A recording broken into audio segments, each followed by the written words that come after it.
Good morning, everyone. We are live and alive. It is August 4th, 2026, 8:13 a.m.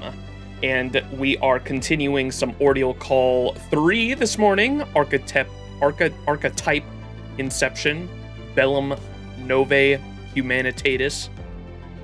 A mouthful. We left off at section 5 halfway through part 1, because part 1, Ordeal Call 3 is actually split into 3 parts, which is weird. Not something I was expecting, but part 1, I believe, is sections 1 through 10. Part 2, and that's not even counting the fact that Summer 9 was literally all prologue to Ordeal Call 3, but part 1 of Ordeal Call 3 is sections 1 through 10. We only got halfway through that last stream. And then part 2, I believe, is only 4 sections, someone said. And then I don't know how many sections it is total, but then part 3, which comes out next week, should be everything else. The full thing should be out then. So, interesting. Hello, Bakuhatsu, Ispanir, and of course Waka in chat, and everyone else lurking.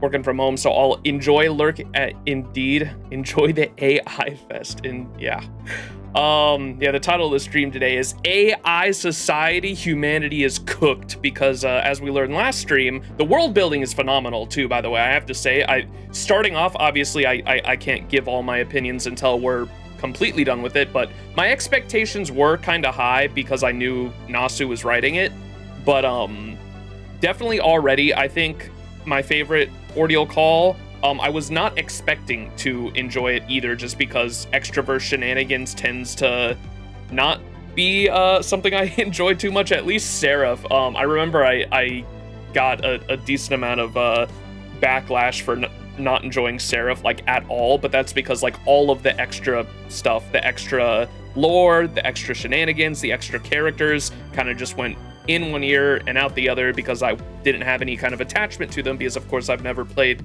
any extra stuff. And of course the moon and the AI and the sort of extraverse like commentary and lore I was just not a fan of. But here, at least, I don't know if it's because my taste for Nasu's writing has grown over the years, or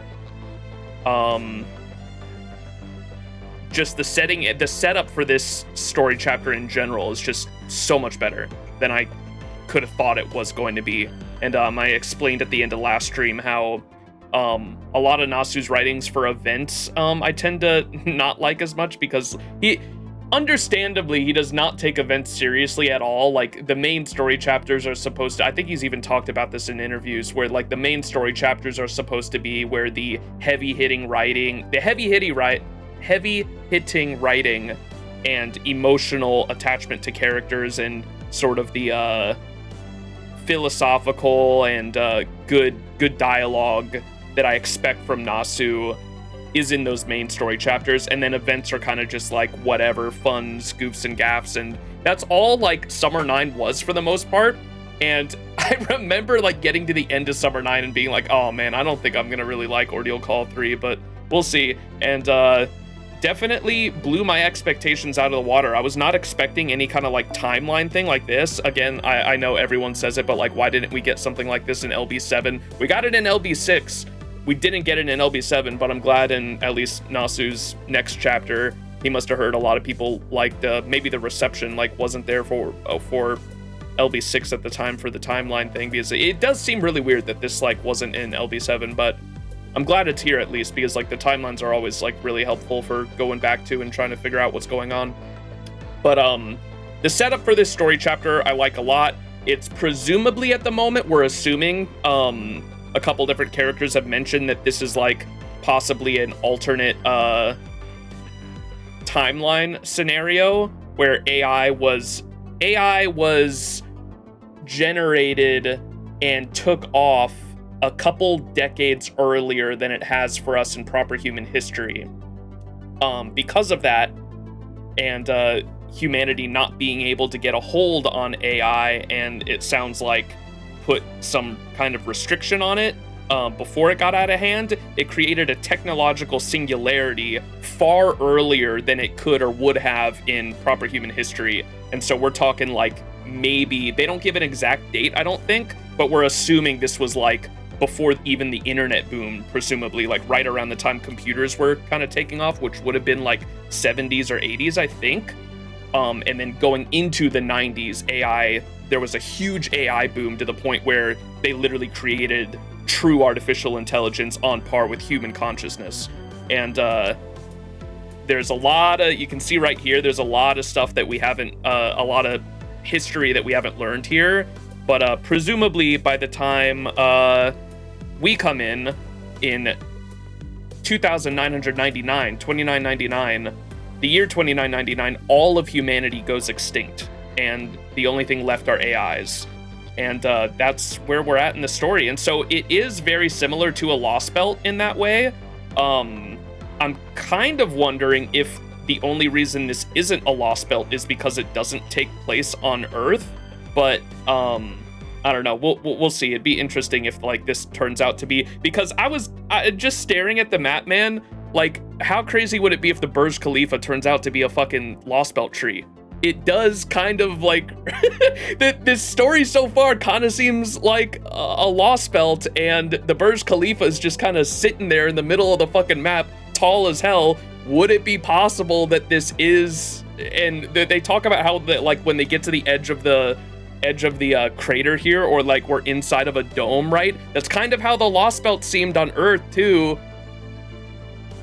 Only it's only a Lost Belt if it's pruned in the first place. I know, but like I don't know if we have enough context to prove that it like wouldn't have yet. This world developed in 3,000 years later. You're right, it would have been in the present. The thing why I don't think it's a Lost Belt is that our timeline is too close to what we have, and it wasn't like a super. It would have been. The interesting thing about Lost Belts, or that I always liked about them story-wise, is you have to find where the divergent point was, right? And then it gets its own history from there. So this would have been like a future Lost Belt, if you will, I guess. But Bakuhatsu, as Bakuhatsu says, the Lost Belts are, at least as we understood them in Cosmos and the Lost Belt, present-day things.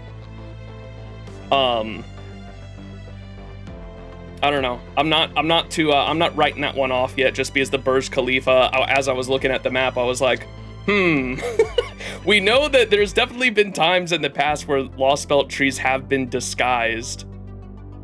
We'll see. Nasu does like it. The thing about Nasu is he fucking writes like specific lore things that like can't be broken until there's like a cool story moment where he can break something, and so we'll see what he cooks up here. Without further ado, like I said, I'm liking it so far. Definitely, if you haven't seen part 1 of my Ordeal Call 3 playthrough, go check it out. It should be on YouTube today if you're watching the live stream, and by the time this goes up, it'll definitely be on YouTube. And so there's a playlist down below. You can check out the summer. I included the summer event playthrough in the Ordeal Call 3 playthrough playlist because it is all part of the same story. And so if you want to check out the prologue, which is the 3 different Summer 9 event live streams, the Summer in Dubai, you can check out those, and then it'll all be in the Ordeal Call 3 playlist. So go check it out if you haven't.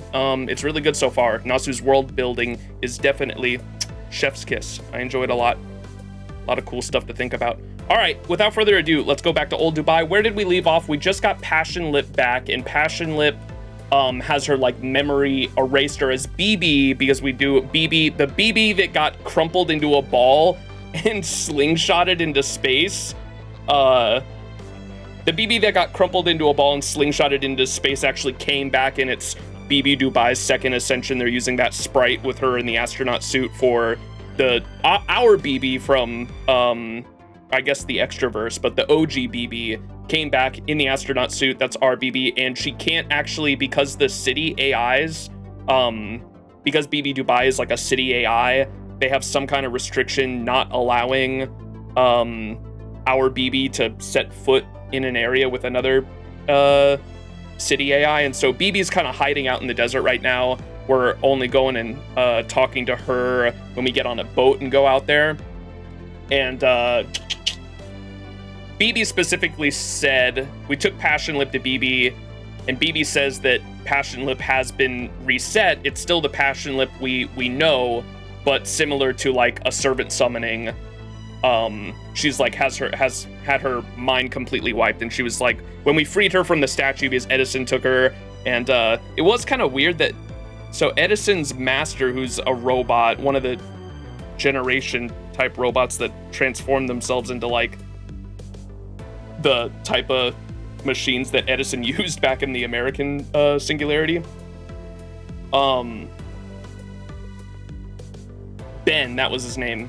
Edison's master, Ben, and him disagreed on keeping Lip there for, I think he just, why did Ben want us to free Lip? Was he just admired her or something like that? He had respect for her for some reason? I can't remember the exact reason. But Ben let us get away by taking Lip out. We freed Lip, and then that's when we found out Lip had her memory reset, and that's where we left off, I believe. Ismir says, might be wrong, haven't read the pruning in a long time. I think I remember the pruning phenomenon is for 100 years in reference to the current present time. So timeline that's diverged too much over 100 years are pruned in reference to the current time up to 1920, 2020. Does timelines are pretty similar? This story's so good. W Moon Cancer. He was like, people should volunteer to be soldiers, and Edison was going to turn her into a weapon. Ah, that's what it was. That's where their philosophy differed. I do remember that now. Okay. Yeah, so he let us, so kind of interesting, like free will from an AI standpoint, I guess, right? I guess maybe that was a little bit of commentary from Nasser there. Those timelines, my French brain writing phonetically. Without further ado, let's get into it. I don't have a ton of time today because I gotta be somewhere in a few hours, but we'll hop into section 6. We're gonna try to get up into, did you guys say section 9 was the end of part 1? I wanted to at least get to the end of part 1, so I was like caught up with everyone else. But I think you guys said section 10 wasn't available until part 2, right? So the section 9, finishing section 9 would be caught up with everyone else, I think. But without further ado, let's get into it. Section 6. Do android foxes dream of being pampered? Oh my god. What's that, that's what, oh my god, I referenced it a lot last stream. That's what,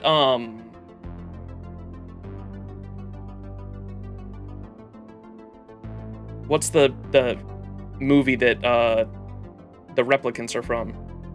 Blade Runner. Is that what Blade Runner's based off of, I think? What's the book name? Do androids dream of electric sheep? Yeah. Fun fact, all section titles are references to, like, movies related to the moon? Really? Do android foxes dream of being pampered? Yeah, Blade Runner is based off of a book called Do Androids Dream of Electric Sheep?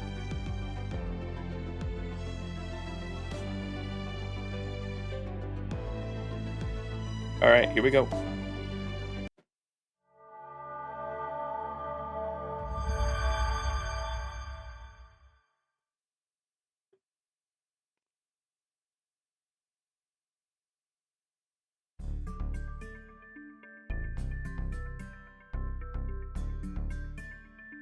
So, not only you got Lip back, she turned Edison's army into a cube cake, huh?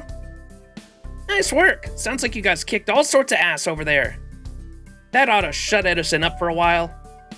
Once word gets out that the old humans from Chaldea beat him, I bet his approval rating will go down too. So where's Lip now, anyway? She's recharging her magical energy at the cafe. She said she needs to maintain magical energy levels that allow her to deliver maximum output for Senpai's sake. Oh, I get it. She says energy levels, but what she means is calories, huh? So as for Chaldea's BB, actually, I'll just call her BB Cosmo to keep things simple. Anyway, you mentioned going your separate ways at the harbor, right? Yeah, she said she's going to develop a jamming app that can keep BB Dubai off our backs while she investigates our surroundings. Oh, good point. I can't very well go into the city as long as I'm still facing off against her. I was hoping to meet her at least once, though. Well, maybe I still can if things work out. Anyway, you also said BB Dubai will never leave the Burj Khalifa, right? That's the best news I could have hoped for. I thought that might be the case, but now I can nap without a care in the world. Well, no, I guess that's still not true. Okay, Max, let's get down to business. You've seen a pretty good amount of Moon Dubai now, so you've probably also noticed something weird. You mean how we can see the moon even though we're on the moon? Thank God, the characters are noticing. Yeah, what's with those billboards anyway? Wait, what billboard? Oh, the Koyon ones, maybe? I was wondering about that too. Is that moon just being projected onto the dome? That was my immediate thought too. Oh, you were wondering about that? I figured that was just there to make the city feel more like it was on Earth. But we can see Earth in the sky too.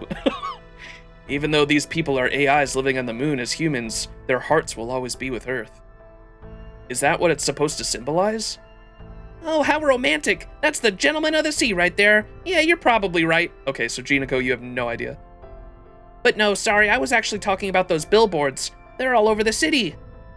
Koyon's the company that's basically taken over Moon Dubai's entire construction industry these last few years. For example, all those buildings in Area E at the very heart of Moon Dubai, Koyon.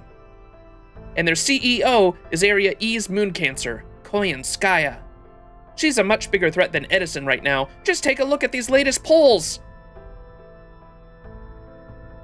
Area E has 63% approval rating, then they're already in striking distance of 70. Exactly. If they keep this up, it'll be a couple of days until Koyon Sky's proposal is chosen as the reason humanity died out. I've got no idea what'll happen when it does, but I'm a member of Chaldea, so I won't just stand by and let her get away with this. So I want to find some way to bring her approval rating down.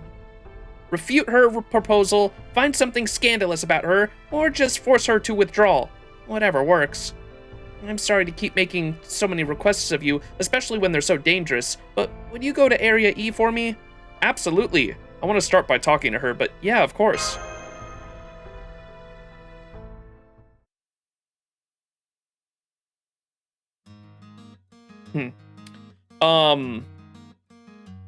I was gonna ask this just because it was on my mind. Have there been any FGO stories that have taken place in the far future? I think we might have had some that are in like the near future, but I don't know if we've had any on the scale of this before.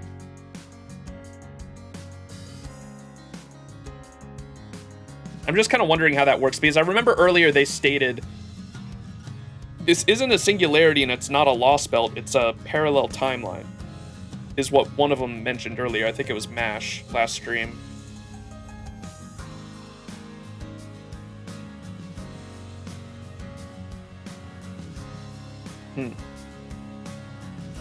So we'll be heading to the Dubai Mall in Area E next. We gotta find Koyan Skywatch Chihuahua. I think the only time we went to the future is Seraph. Yeah, and that was like near future, right? Because that would have been, what, 2030? It would have been like extras timeline? 2030? Okay, yeah. Huh. Master, is it possible for one of us to stay here in Old Dubai? The militia are still pretty green, so I'm worried they might not be able to defend this place if Edison comes back. Oh, perfect. I'll stay behind. I'm actually pretty worn out, so I could use the rest. I don't think I have it in me right now to head to another area after getting back from Area I. But if I stay here, I can rest up, help out the militia, and repair the ship. 3 birds, 1 stone. Plus, firepower isn't a problem now that you have another reliable servant on your side. Right, Lip? I see. Your proposal takes our respective combat abilities into account. Your assessment is correct. Compared to me, Ryder Bart Roberts, your contributions to battle are negligible at best. Myself and Shielder Mash will be more than sufficient to handle any combat situations. Great, then I'll leave Area E to the rest of you. Sounds like it's settled. I agree. Having one of you stay here will help us out too. But before you go, would you hear out the guy struggling to speak up behind you, Max? Behind me? Where? At Masterbucks?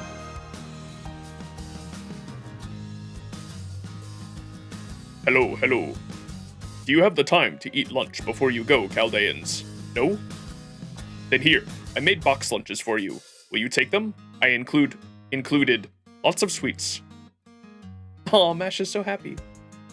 Thank you, Chakarim. We do need to eat, so this will be a really big help. I need things too, like joy. Everyone needs joy. Please be careful. The mall is dangerous. I can't remember what it was last stream, but there was something I was wondering. That, like, joy was mentioned again. Was it the...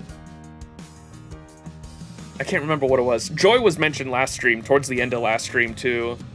And I was like, I wonder if that has something to do with the Joy count. We still have no idea what like the whole Summer 9 event was about, with the having to get the Joy counter to a certain level, and then BB could start enacting her plan for humanity to actually be extinct.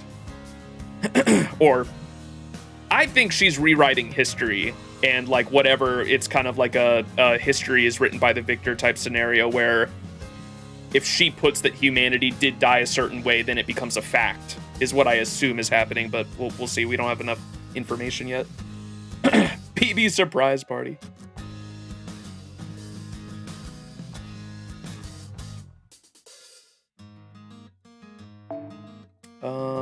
Everybody needs Joy. Please be careful. The mall is dangerous. Don't worry. We have my defenses and Lip's offense. We also have my senpai, who is so experienced he can handle anything. Damn, Mash, hyping me up.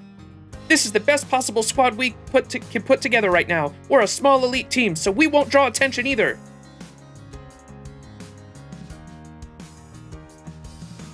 I see Mash is straining to demonstrate how useful Lip can be. You could say it's a beautiful show of friendship, but you could also say that she's just spinning her wheels. Still, as a master, Max knows when to push ahead and when to pull back. I'm sure he'll do a fine job backing Mash up. I wish you could wait until night to sneak in, but if Ginako's right, you don't have any time to waste. Master, I know you're just running recon this time, but if you get a chance to settle things, don't be afraid to take it. I'm counting on you. Quick but careful, right? Yeah, I gotcha. Don't worry, if we need to run, we will.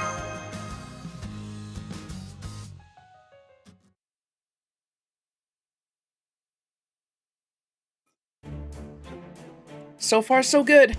I'm not seeing any group citizens gathered out here. I see there is an observation deck and a mall here. Which facility is our destination? The mall, of course. The, Dubai Mall? We're here for the Dubai Mall?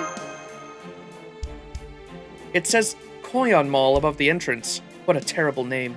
Is someone going to get in trouble for that? It's fine. We're on the moon and it's 3019. I see. Are you too familiar with this facility's interior? Yes, you showed us around here before when we all went shopping. You, Master Areshkagol, and I went around together and we visited lots of different stores. I see. Then let's go in now. There's no time to waste. I'm glad you two are familiar with this place. Right. We should hurry. Which entrance would you like us to use, Senpai? We should probably avoid the front gate. Maybe a mall side entrance? Maybe we could try sneaking in through a vent. Can we fit Lip in a vent?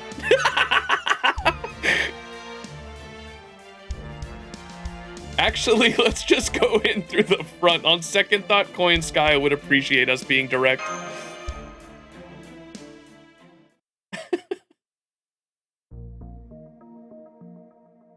Rabbit tail. Fox and rabbit. It looks pretty much the same. I still don't know which stores to go to first. But unlike the Dubai Mall, there aren't any people here enjoying themselves. Is it closed today? No, it says it's open, and the stores are all clearly open too. Don't be ridiculous. The storefronts are only there for ambience. Anything you might want is made on demand now, right? Just one tap from your cage and it's yours. Cage? Have you not gotten your personal collars yet? Then you should hurry and ask Mistress Koyanskaya to... Oh, these people are human! Old humans! No wonder they smell so bad! Everyone, get over here! We have intruders! Let's tear them apart and use their remains as raw material for bioskin! That's an upper-class citizen, all right. We're about to be attacked by a group of citizens! Please get ready to mount a defense! It's finally my turn. I see no need to hold back against AIs. I'll compress you into bite-sized chunks of data. All roads lead to plushie.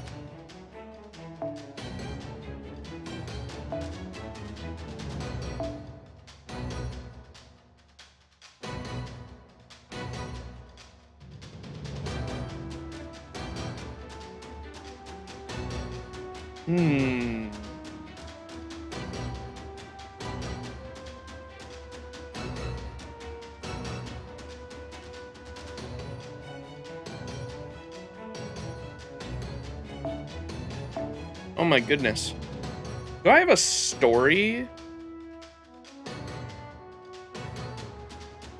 could have swore I had a story team set up at one point. Maybe I got rid of it. Yeah, I definitely got rid of it.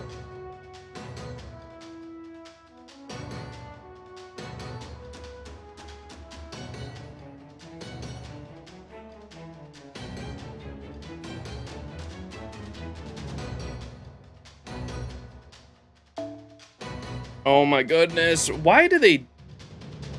This is a weird one.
Holy moly, dude.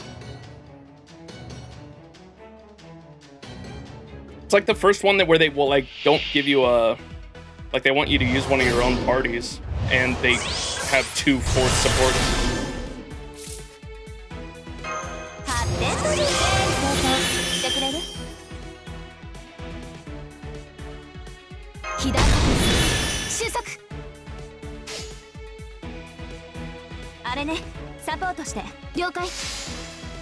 Moondog?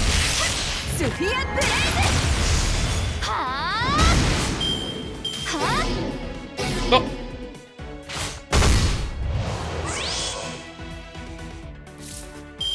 Celeb prisoner.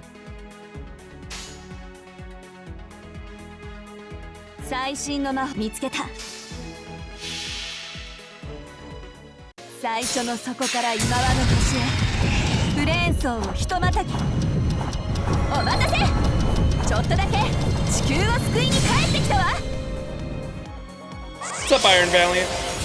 Pretty sure those are Seraph enemies. Were they dogs then, too? Moondog.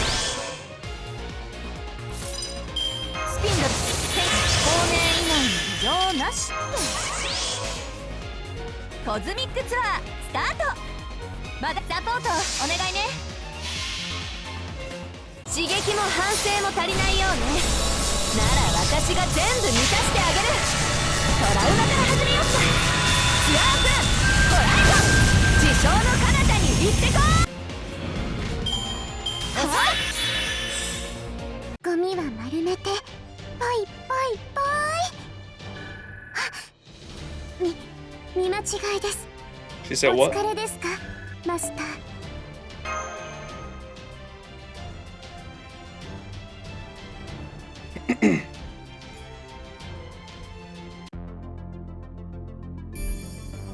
The Koyon Mall.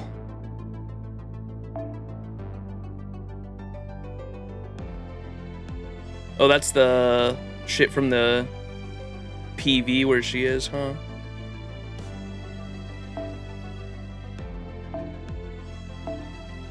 Awesome.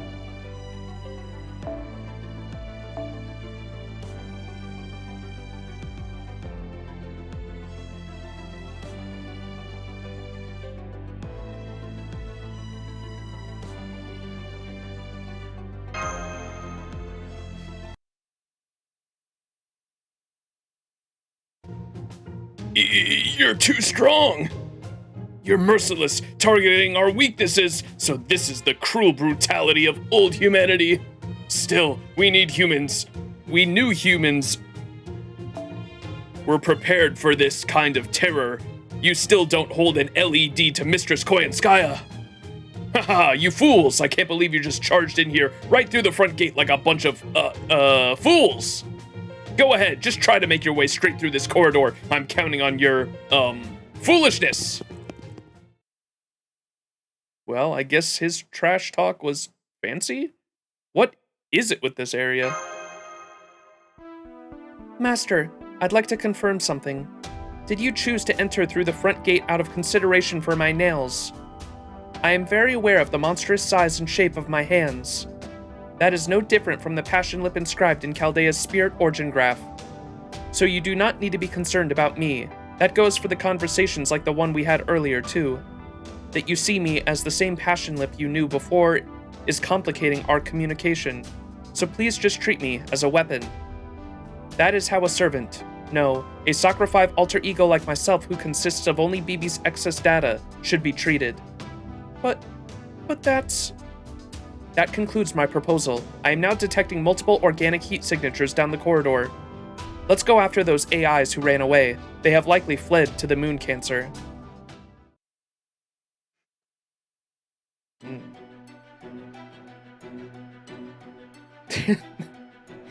There's a bunch of TVs or screens like inside the fucking cages. What? Are those people in cages, but they're being kept like, is this a zoo? No, it looks more like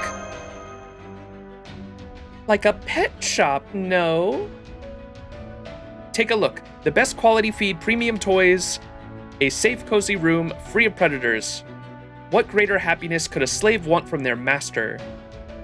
My plan for humanity's extinction, an end to civilization brought about thanks to them becoming no more than pets. Koyanskaya Chihuahua. Welcome, people of Chaldea. I've been waiting eagerly for your arrival. Now please go ahead and press the Koyan button on this terminal. All you need to do is pledge your support and I guarantee you'll have a wonderful afterlife to look forward to. Wicked. Stream streak! Koyanskaya, it's really you, but I thought you turned over a new leaf in South America. She wasn't. I keep forgetting she was in LB7. That was such a weird thing, man. After, like, he was like, what the fuck was the point of... Or it was like the servant version. That's what it was. And this seems like it's dark. I assume this was the one that we shot out into the sky. It's so fucking weird. I thought you turned over a new leaf in South America. That was Light Me. Such a foolish rabbit. Whoops. That was Light Me. Such a foolish rabbit, always helping humans in spite of her claims of hating them. I am Koyanskaya of Dark, a wise and clever fox, and I am prepared to destroy the world out of love for my darling human pets. So how could I possibly pass up a choice opportunity like this final boss of humanity's annihilation showdown?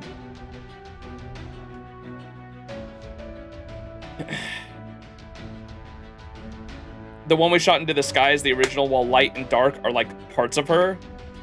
Oh, okay, so it wasn't even Dark that we shot into the sky, and she just projects her servant version wherever she wants, like a fucking like a Greek god in a way, I guess. What the fuck? Master, I don't see any guard AIs nearby. Shouldn't we attack? Oh my, if it isn't one of BB's alter egos. I see you got her back from Sir Edison. King Protea still claims she's the strongest being on the moon, Dubai. I wonder how you'll measure up. Your specs seem orders of magnitude lower than hers. Oh dear, maybe you're a dud then? I remember something BB once told us. Kazadrop is the weakest of the Sakura 5, but Passion Lip is the most useless. She's just goading you, Lip. Don't let her get to you. Hey, Koyanskaya or not, I will kick your ass if you keep talking like that. Damn!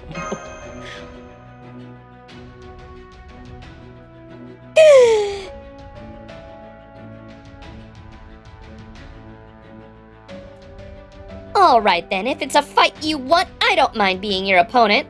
However, I'm the face of Moon Dubai right now. You know? It would reflect poorly on me if I were to kill customers who entered my store through the front door, as etiquette demands. So let me give you a thorough breakdown of my campaign slogan first. Plenty of time for us to cross swords after that. Master, remember what Jinako asked of us? She wanted us to lower Koi and Sky's approval rating through any means necessary. This seems like a good opportunity. Maybe we can find out what she's thinking and why her proposal is so popular. Alright, give us the spiel.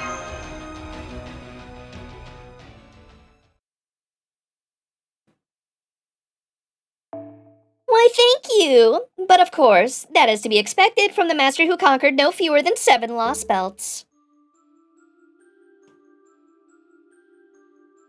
No fewer.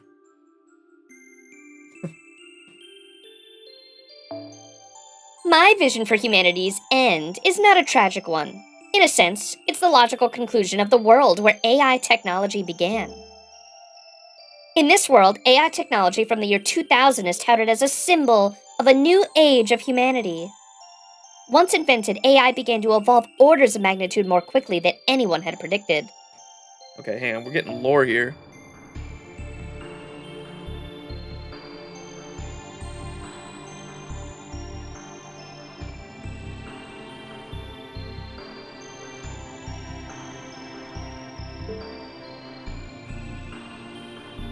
As a result, war was a thing of the past by the year 2070.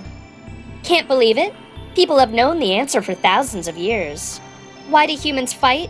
Why does inequality persist despite ongoing advances in technology? The answer is simple. Humanity itself is the problem.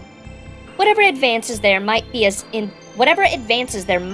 in civilization, true equality could never be achieved as long as humans remain human. But AI took care of that completely by replacing them by becoming more intelligent than humans ever were. Your job not going well? Let AI handle it. Can't seem to manage a budget? Let AI handle it. Your life not what you wanted? Let AI handle it. Your government not working? Let AI handle it. Letting machines run our government? Is that a good idea? It could be disastrous if they make a mistake. Like humans never made mistakes. Of course they do. Making mistakes is practically all they do. Humans are the only creatures in the world who fail in inexplicable ways. So instead of humans making mistakes for reasons even they don't understand, it was far better to let AI run things. Unlike a human, it's always clear to an AI when and why they made an error.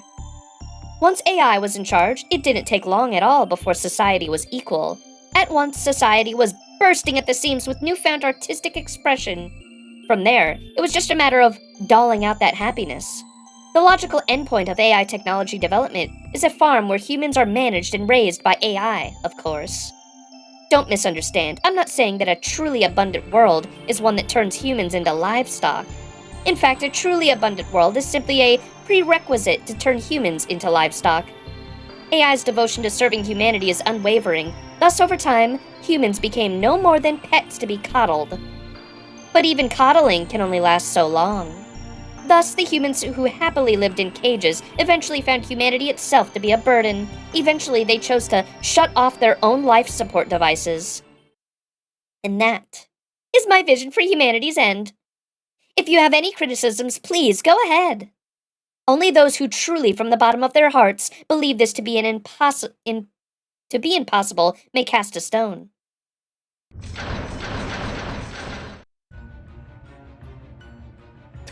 The citizens. No objections! No objections! Mistress Koi and Sky's method of annihilation is perfect!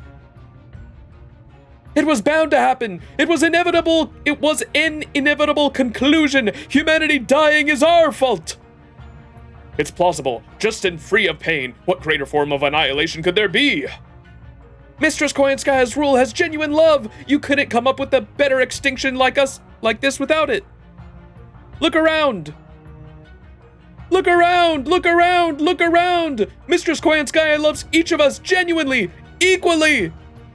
We would die for her! No, we would even give up our humanity and become beasts for her!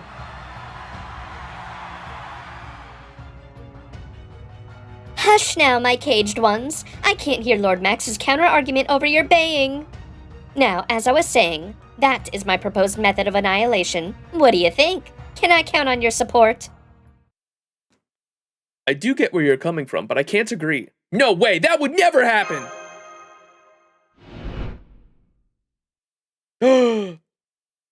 Yo. The, flashback to Olympus because of the... Remember how I said... I remember my take on LV5 or Olympus was like, if you just gave them an option to, like, self-assisted suicide, it kind of...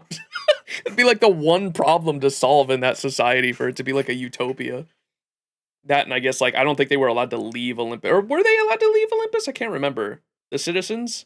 Because there were people outside, but I think they were the humans that went against Olympus, because you had, like, a civil war amongst the Greek gods. I can't remember if the citizens of Olympus were allowed to leave or not.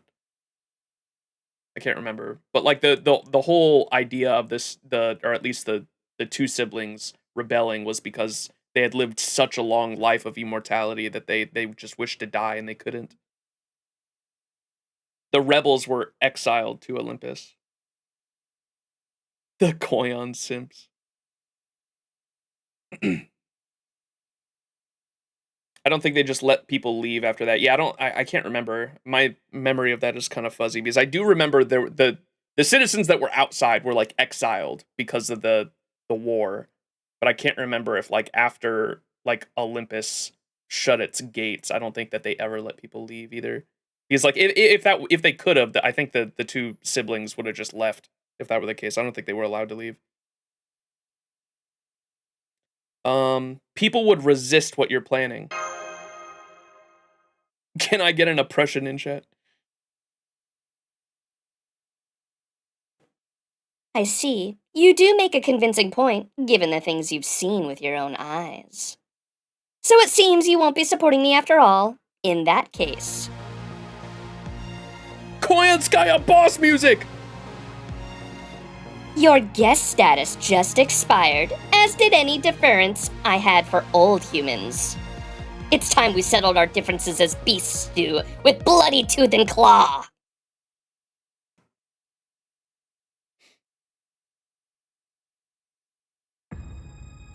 They did mention at one point how they... Oh my gosh, we're actually fighting Olympus Beast. I'm pretty serious though. She has a red guts?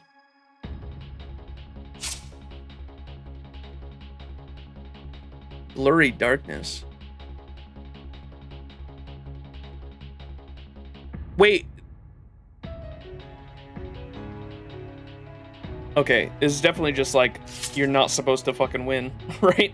Surely.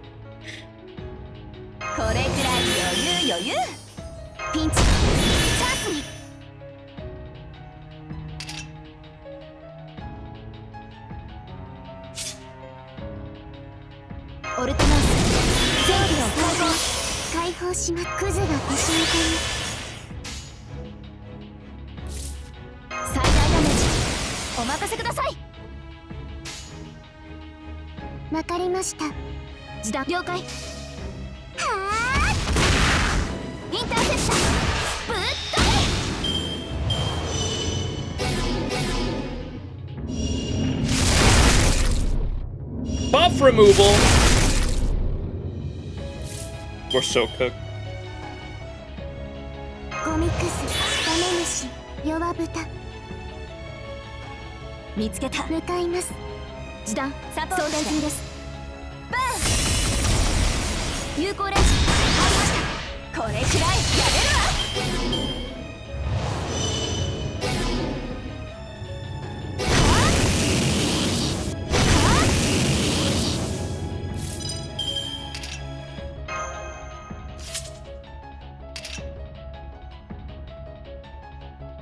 Attack debuffs, bro.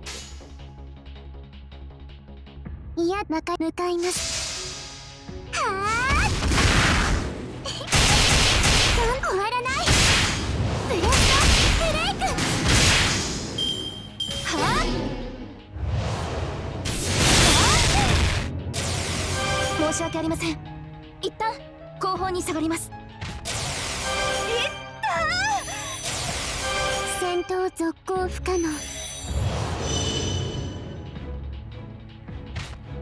Monka.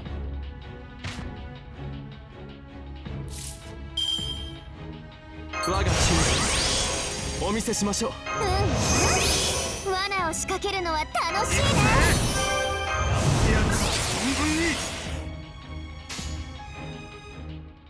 はい、はい。こ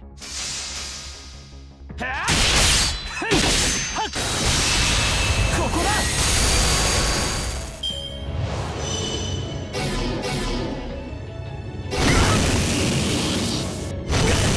Oh my god. 鎧を。 Okay, it's a Morgan fight. I thought I was supposed to I thought I was supposed to survive a certain amount of turns.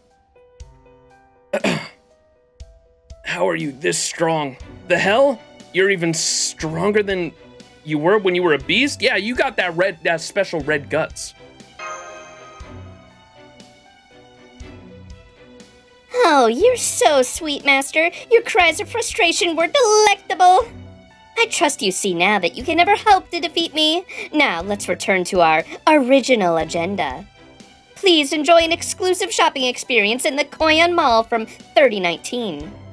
Oh, and by shopping, I mean acquisition. You don't need money to get what you want in this time period. Here, anything can be made to order. If you find something you like, you can just acquire it. Take home as much or as little as you like. That is the dream every human has, and the dream I built this Koyan Mall to serve. So you're not going to keep us as pets then? So we don't have to stay as your pets? Heavens no! You old humans are mortal, only new- Again, once our damaged spirit organs have recovered. No, if we just keep throwing ourselves at her, we'll just have the same problem. We need to come up with a better plan. It would be one thing if Koyan Sky was somehow here by mistake and actually still a beast. But as a moon cancer, she shouldn't have so much magical energy. She must be relying on some kind of trick. What do you think, Master? Well, she said we're free to look around, so let's see what we can find out. Times like this, the best first step is asking around.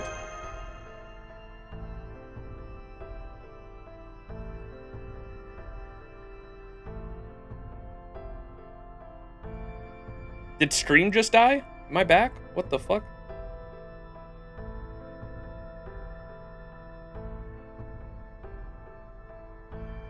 Died for a second? That's unfortunate.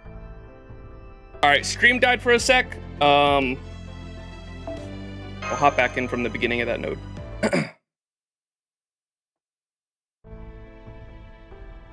If she hadn't let us go, so that's what the Beast of Taming, a fox who just... That's the Beast of Taming, a fox who just toys with people. I've never been so humiliated. Shall we challenge her again once our damaged spirit organs have recovered? No, if we just keep throwing ourselves at her, we'll just have the same problem. We need to come up with a plan. It would be one thing if Koyan Sky was somehow here by mistake and was actually still a beast, but as a moon cancer, she shouldn't have so much magical energy. She must be relying on some kind of trick. What do you think, Master? Well, she said we're free to look around, so let's see what we can find out. Times like this, the best first step is asking around. You want to gather information, but there's nobody at any of these stores. Everything here is completely automated. Who are we supposed to talk to? Oh, Senpai, are you thinking... There are plenty of people here. Let's go talk to them one at a time.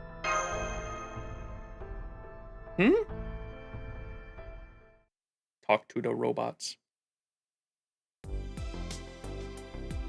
Oh, the citizens in the cage. Mistress Koyan's too strong. Well, of course she is. I bet she could even beat King Protea now. I mean, you know she has a 63% approval rating right now, right? That means 63% of the residents of Moon Dubai are allowing her to use their resources. With that kind of support, she's invincible. I don't know if it was ever said specifically that that's how the election worked. So the citizens that cast their vote to whichever participant in the presidential race that they want gets all of their resources, all of that person's resources. Interesting. So that's that'd be a fuck ton of, okay, so it is kind of like a holy grail war in a way, I guess, because like whoever the winner is gets a fuck ton of magical energy, right? So we don't know for what reason, I suppose, just yet. It's all part of BB Dubai's plan, but that's a little bit more context, I suppose. That means 63% of the residents of Moon Dubai are allowing her to use their resources. With that kind of support, she's invincible. Well, it doesn't say magical energy, but it's kind of what I'm assuming. But never mind that. You people seem like you knew Mistress Koyan before she came to Moon Dubai. What was she like back then? Is it true that Koyan of Light is prettier than Koyan of Dark? Why do I support Koyanskaya? Well, her proposal makes the most sense. The other Moon Cancer's ideas are all too far-fetched, or things I wouldn't want to actually see happen. But Koyanskaya's chosen method is rooted in the logical conclusion of all paths of AI advancement. AI is all-powerful. There's nothing it can't make that humans can. It can procure resources from across the world, ensure that they're always distributed equally, and use them to make anything quickly. Do you know what it means to be all-powerful? It's when you have everything and can get anything. Humans who become dependent on that kind of power would never grow as individuals, so humans becoming pets is the obvious endpoint. That's why I went into this cage. Now that I'm here, I'm more sure that I was right. This is the best life. Hey, listen to this. You know what Koyan means? It means bunny. That's knowledge from the old times, so I doubt anyone else in Moon Dubai knows that. It's not a world that exists in Russian, but Kazakhstan, where they also spoke Russian, it was used to mean bunny. So Koyan means bunny, and Skaya is a suffix to create the feminine form, right? Right? So the name Koyanskaya means Miss Bunny. I heard you guys talking with the guy who got 2 cages over, so Miss Koyanskaya of Light is a rabbit, huh? It finally all makes sense. I've been wondering why that ever since I met her. Huh? Well, why do I know this thing from the old times? Well, that's thanks to the servant living in the exhibition room. He dresses exactly like a professor. He's the one who told me. If there's something you guys want to know too, you should go talk to him. He can be kind of mean, but he's a real handy resource. You're wondering if Koyanskaya really loves us? If she's just doing this to win our votes? You know, there was a guy who used to wonder these very things. He came to us in this mall on a mission. He was so hung up on his stupid 3rd-gen AI pride. Sure, he could expose the Foxwoman's true colors. That guy was me. There was another guy here a while back who lost his sense of self and took his own life. Jesus. He was probably testing Koyanskaya's proposal for himself, seeing if he could really die for her or not. When she had heard what had happened, Koyanskaya applauded him and gave him a great send-off. But then, while I was out walking around later, I caught a glimpse of her, standing in front of his cage, solemnly, quietly praying for him.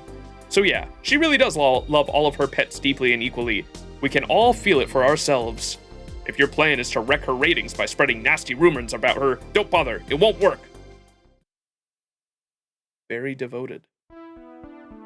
The more I hear, the more hopeless it seems. Man, these people really do trust Koyanskaya implicitly. So it wasn't a fluke that she's currently at the top of the rankings. I don't see any way to disprove her theory. Which means our only option is to find Koyanskaya's weakness. Oh, come to think of it, one of the people we talked to mentioned an exhibition room.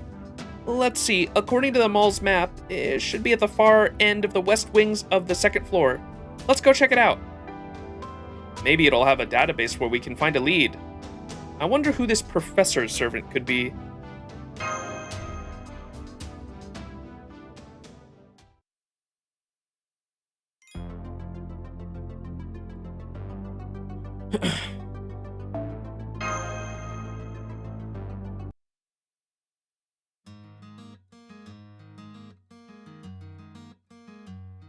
Oh, we're back at the aquarium. These are recordings of fish swimming. It almost looks like an archive of Seraph. Uh-oh. I'm not seeing anything physical here. It must be that anything on display here is only recorded data. It seems less like an exhibition room and more like a library or a bookstore. This is so exciting. I wonder how we can access its terminal. Touch the tank and call out the record, that is, the fish you want to see. It'll sense your brainwaves and come to find you. Come to you. Unfortunately, the search function is not presently working. That makes finding what you want a real pain in the ass. Oh, Anderson. So you're the reason the mall was in a tizzy earlier. Mash and Passion Lip? That's everyone you brought with you? Well, at least this mall is relatively sane. Stocking up on what you need shouldn't be too dangerous here. Anderson, you're the professor's servant? And wait, what are you doing in the Koyan Mall? I thought there weren't any Chaldean servants left on Moon Dubai. Your guess is as good as mine. One moment I wasn't here, the next I was. That's all I know. And no, there aren't any other Chaldean servants here. Not with Bibi Dubai, that Bibi Dubai idiot throwing her weight around. I don't want any trouble. Trouble's annoying, so I've got to be lounging about here, reading. There's nothing else to do. But now it seems the winds are turning. Tell me what's going on. Pay particular attention to the bizarre and outlandish stuff.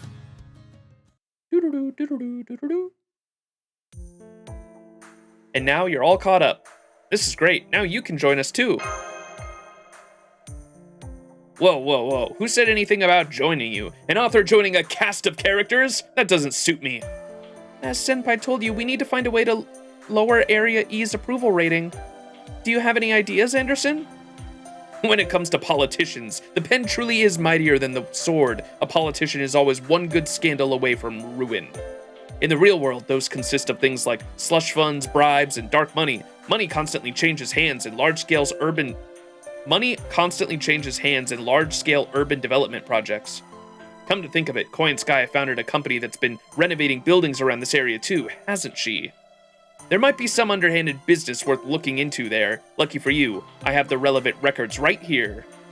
You might be able to find something on her in there. The records pertaining to City Hall were in Y_9, one block over. I see. So there might be an off-the-books ledger in there. Leave this to me. Reviewing documents is one of my areas of expertise. Go, Mash, go. You're not going to go with her? It's a lot to look through for just one person. I would shatter the tank's glass if I tried. I'm only here for combat. I see. The right person for the right job, huh? Sensible, but damn, if it's not dull as hell entirely too often. So what were you doing in here, Anderson? Looking for inspiration. What else? I can't keep up with this Bibi Dubai business or final boss crap, but the history of the Moon Dubai really is fascinating. So far, I've only found records leading up to 2300, but it's still great stuff. Listen to this. AD 2000. In this world, that was the year AI became part of human society. At this stage, it was still just regarded as a new kind of computer program for helping people with their jobs. AD 2010. A startup launches the first AI designed to serve nursing homes, leading to an explosive growth in the AI community. AD 2020, an AI is officially recognized as possessing humanity, making it the first in recorded history to receive human rights. It also says that particular AI was designed only to be a waiter at a cafe. It had no other functionality. That doesn't make sense. An AI that only knows how to serve food is just another computer program? All it would have to do is take orders and carry the food to other machines prepared. All it would have to do is take orders and carry the food other machines prepared to customers. It wouldn't require a database, the ability to differentiate between similar things, or a simulated personality. It would just be an automated serving machine with incredibly simple neural activity. So it seems like an exaggeration to say something like that was capable of a single function. Something like that, capable of only a single function, had acquired intelligence. So, Passion Lip, bravo on the good point there. If something was given human rights, if true AI was created, something on par with human intelligence, and it was given human rights, why was it relegated to just being a server at a cafe? So it seems like an exaggeration to say that something capable of only a single function had acquired true intelligence, and to give it human rights on top of that.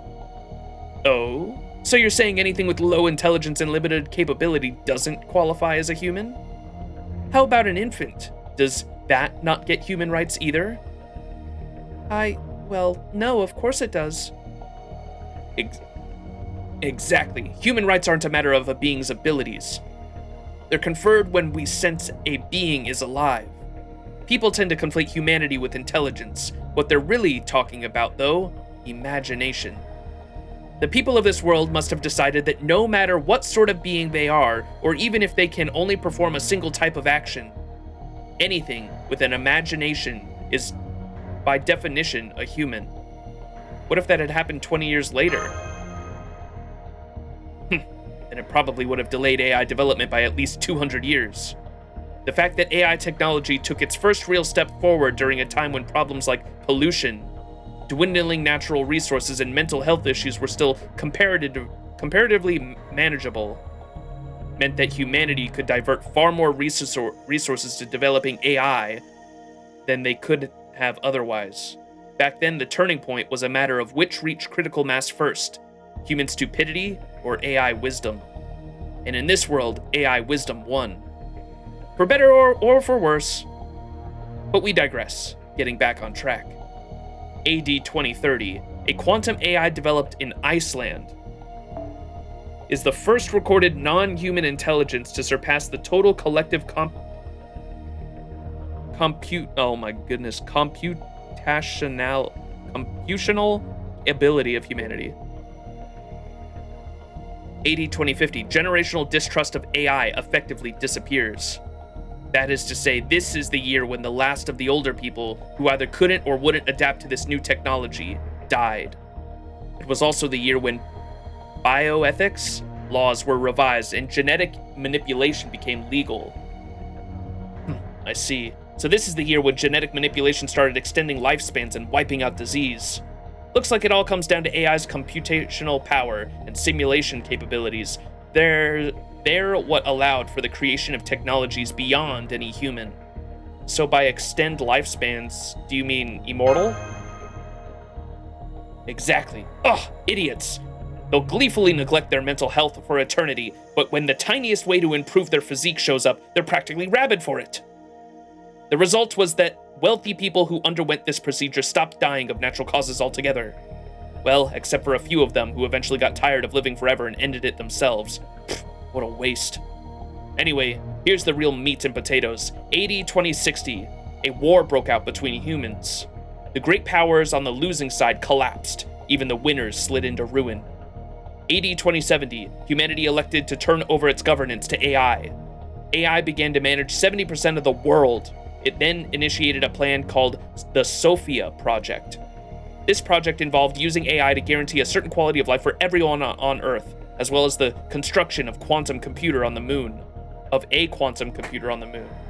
The next 200 years were completely peaceful. People never grew old, always had enough to eat, and enjoyed free, fulfilling lifestyles without ever having to work.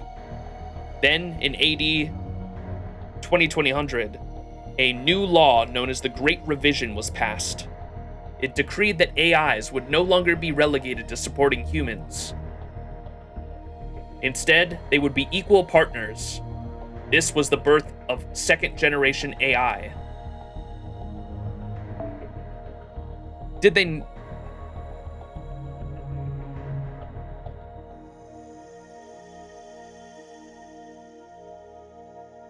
I thought they already had human rights. Or was it just that one? Did they only give certain AI human rights? 2200, that would have been 200 years later.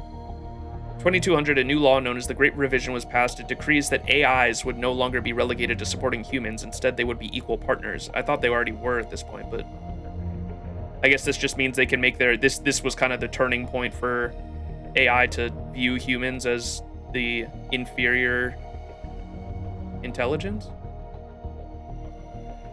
It's very hard for me to imagine a human like AI that's only capable of being a waiter. Yeah, for me too.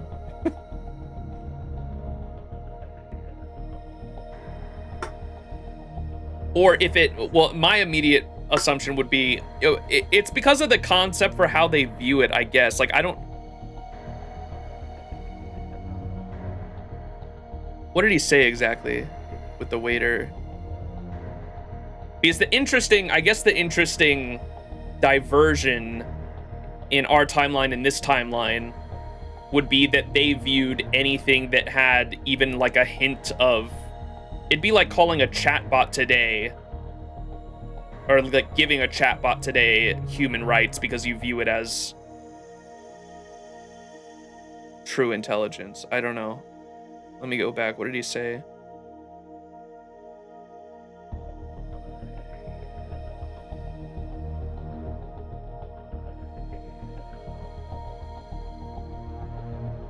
A startup launches in 2010, the first AI designed to serve nursing homes, leading to explosive growth in the AI community.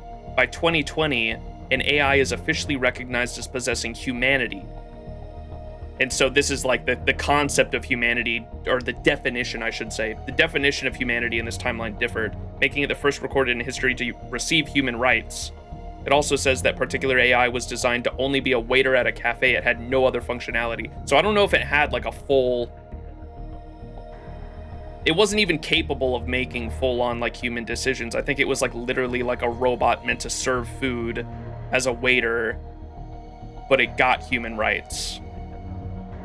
Because then Passion Lip goes on to say, that doesn't make any sense. An AI that only knows how to serve food is just another computer program. All it would have to do is take orders and carry food from other machines prepared to customers. It wouldn't require a database, the ability to differentiate between similar things, or a simulated personality. It would just be an automated serving machine with an incredibly simple neural activity.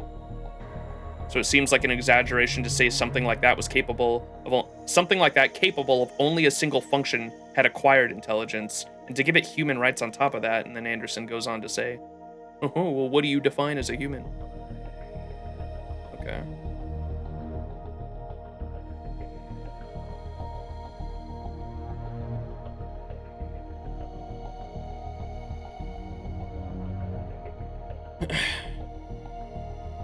Then, in AD 2200, a new law known as the Great Revision was passed. It decreed that AIs would no longer be regulated to supporting humans. Instead, they would be equal partners. This was the birth of second-generation AI.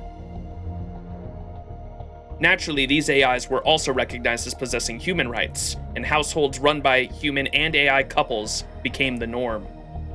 Wow, talk about futuristic. This was the second generation AI is also where they put the... They said they started putting animal features on them because people were like marrying these AIs. Wow, talk about futuristic. Like the way things are on Moon Dubai? Indeed, AI made humanity's dreams come true, though whether it granted them itself or not is another question. In addition to a peaceful society, another thing this AI-run world enabled was a stable population. Marriage and birth rates declined, but artificial insemination ensured the human population never dropped below a certain point. And let's not forget, people were dying very infrequently too. The ones who wanted children were a very tiny minority. But then came AD 2270. This was the beginning of the end for humanity, or rather, the old humanity. Until then, it was believed that the immortality procedure would prevent death from natural causes forever. However, it turned out even that had its limits. The year 2270 was when the first wave of people who underwent lifespan extensions, ironically, in the year 2030, died of old age. The problem was that these procedures had been undertaken 20 years before bioethic laws were revised and genetic manipulation made legal. Although AI had long since perfected the technology, it probably couldn't be made public at the time due to ethical concerns. This scandal shook society to its core. Suddenly, it turned out that life extension had a limit after all, and the privileged class had access to it long before anyone else. The result was widespread distrust in AI. AD 2280, birth rates continued to decline, even with machines carrying out artificial insemination. Then came AD 2299. The year war broke out between humans and AI. So not a war just between humans anymore, a war between humans and AI. You'd think that there would still be some humans that like completely like even if it was a minority, you would still assume there'd be some humans that refuse to get the life extension, and they'd still live how humans had for the past couple thousand years. But I don't know. The Terminator. Yeah, I feel like there's some context here we're not getting.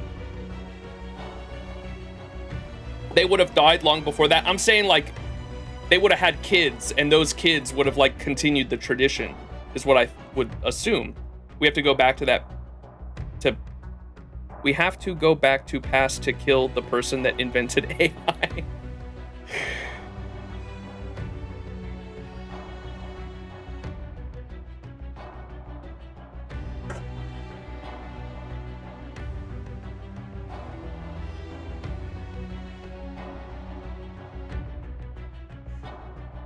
I don't know, with how insanely diverse humans are, with both culture, ideology, religion, and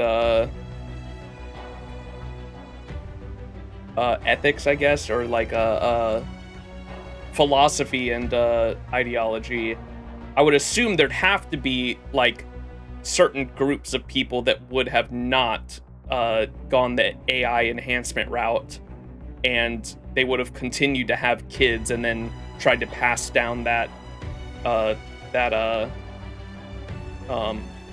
perspective down to their kids as well. Even if you had like an Amish sitting in the middle of nowhere with regular lifespans, they'd be rounding up error, and they'd still be a rounding error in the grand scheme of things.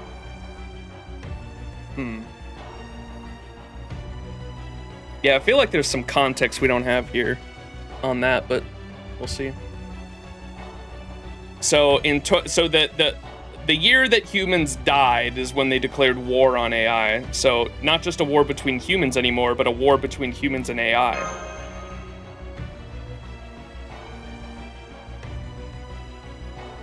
Needless to say, humanity lost, and hard. Of course they did. How could they not, since AI was superior to humans in every way, right? By the end of the war, 90% of the human population was dead. AI then presented the remaining 10% of humans with one last opportunity to become AI themselves. And so, in AD 2300, third-generation AIs were created, and the new humanity was born. Bum bum bum. There are no detailed records of exactly what transpired during the human-AI war of 2299, at least not here. My guess is either they're being kept somewhere else, or some higher-ups decided it was better to erase all records. I'm back. I went through every record I could find, but... Looks like it wasn't very helpful. Sorry for wasting your time. No, it wasn't. I couldn't find any records of anything underhanded connected to Koyan's urban development. Koyanskaya may be our enemy, but her business accomplishments are incredible. If anyone should be mayor of this city, it's her! No, Mash, not you too! I see. If you're saying it, Mash, then it must be true. So she's actually a law-abiding type after all, huh? Well, I guess with skills like hers, she wouldn't need to play dirty. Even NFF Services business practices were on the up and up, from what I had heard. Well, that leaves you with only one option left: exploiting her weaknesses. Koyanskaya's policies may be flawless, but Koyanskaya herself is not. Try paying a visit to the Pleasure Zone. You'll find her Achilles heel being kept there, safe and sound. Achilles heel? What, like a legendary fox-slaying weapon? There's a Chaldean servant being kept in a capsule over there. It's being treated with the utmost care and caution, too. Let's see. I think it said, in honor of Nikitich. Really? Nikitich? Well, she probably could put Koyanskaya in her place, but what's she doing here to begin with? Apparently, Koyanskaya bought her at retail price when BB Dubai went to throw her away. I see, so back then, that's it. Let's go save her right now. Yep, she'll be a big help if you can free her. Emphasis on if. People always take trouble to protect their treasures. That's why Koyanskaya keeps that horrid monster down in there. He calls himself Emperor Persima. and he was the first ever champion to emerge from Koyon's Mall's underground wrestling scene. What?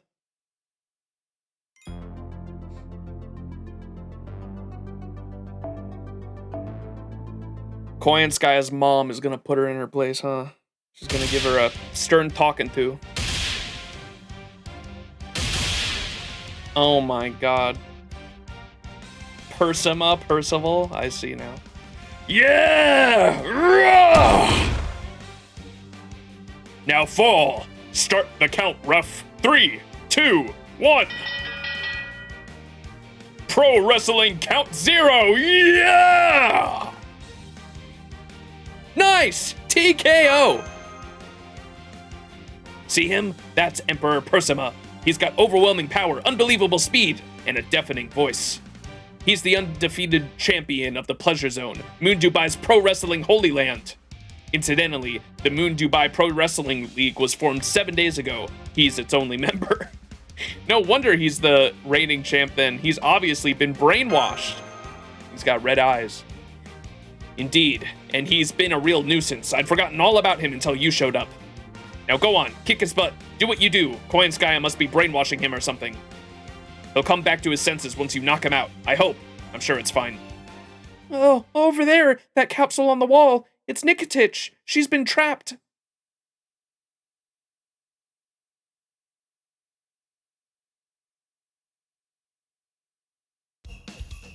Interesting. So the Kazadrop stamps, I guess, aren't what I thought, because Nikitich never got stamped by one, and she's still here. I kind of assumed that the stamps were going to, like, somehow cement them here. But Nikitich is seemingly still here. Welcome to the largest event in the room! Koyon in the room in the Koyon Mall. You must be my next challengers. Fine by me, come up into the ring. If you can defeat me, you'll get to go home with one of the top prizes of the Pleasure Zone that it has to offer. You can face me one at a time or all at once. I'll accept any challenge. Well, now what? Does this mean we have to do this? It looks like we have to fight him, yes. And we can't hold anything back. He may be brainwashed, but he's still a knight of the round table. It pains me to have to face Percival the Noble in battle, but... excuse me. Is there something else I could have to eat? The processed meal I had in Old Dubai?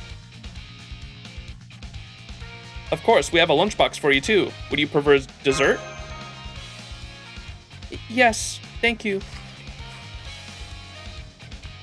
Please, stand back, Mash. I'll stop him. Master, please use everything you have in this battle. Mash is right, we can't go easy on this opponent. Oh, here I thought you'd reverted back to your heartless alter ego, but it looks like you're still you.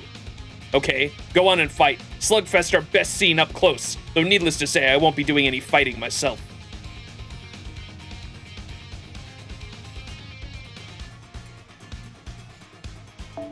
I like the music.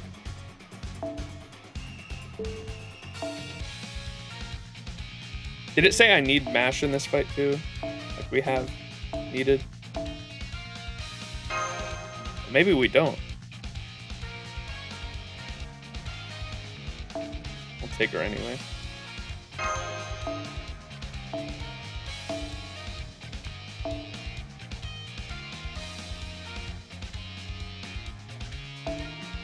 I'm assuming it's just gonna be him.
どこへ行こうか。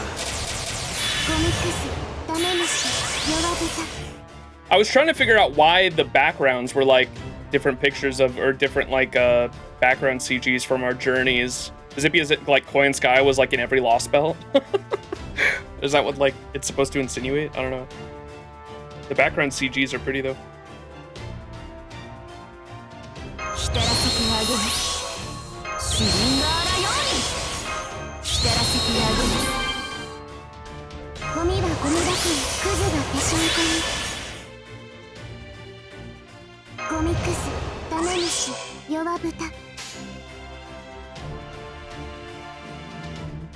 了解いいですよはあどうにかなっちゃえはあ This guy not taking any damage.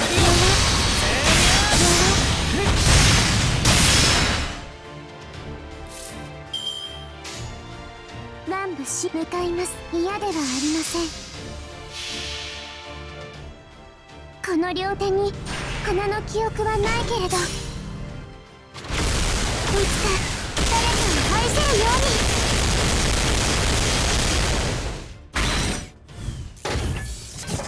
決めてブルーヒルでパワーシアなかなか逃がさない許さないどいてくださいおっと Emperor's Aura.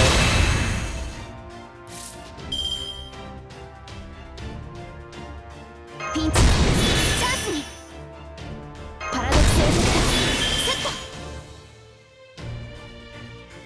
一秒時短装填済みですインターセプターこれでスライドスマッシュハイアングルトランスファー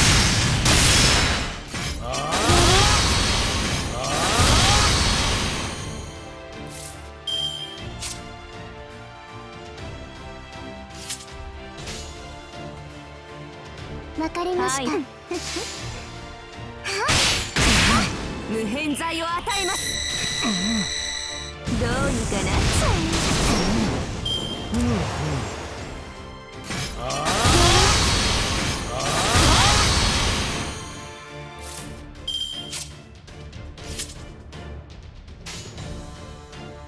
えはいはいいいでもう我慢の限界ですどうにかなっちゃえこういうの好きですこの両手に花の記憶はないけれどいつか誰かを愛せるように決めてブルーヒルでパワーシアいくらでもどうぞ愛の炎を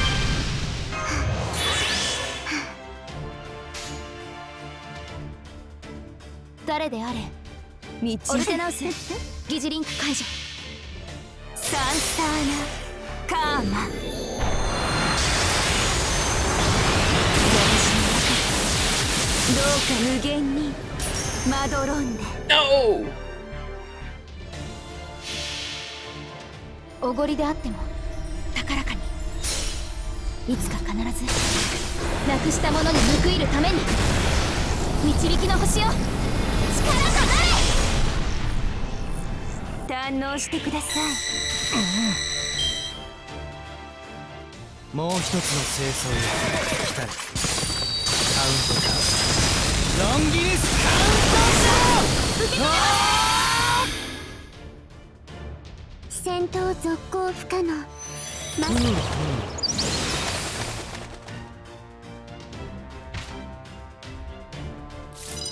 やってやるわどういうのもたまにはねひたらせてあげる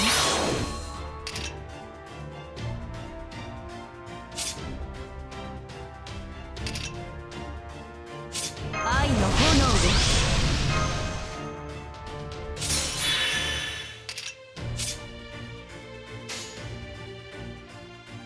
あれね、はいはいエッズもらうわ喜んでくれますか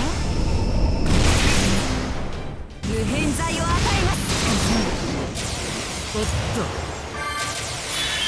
おもう一つの清掃へ来たらカウントダウン。ロンギヌスカウントダウン。申し訳ありません。マシュ一旦裏でもどうぞ。裏でもどうぞ。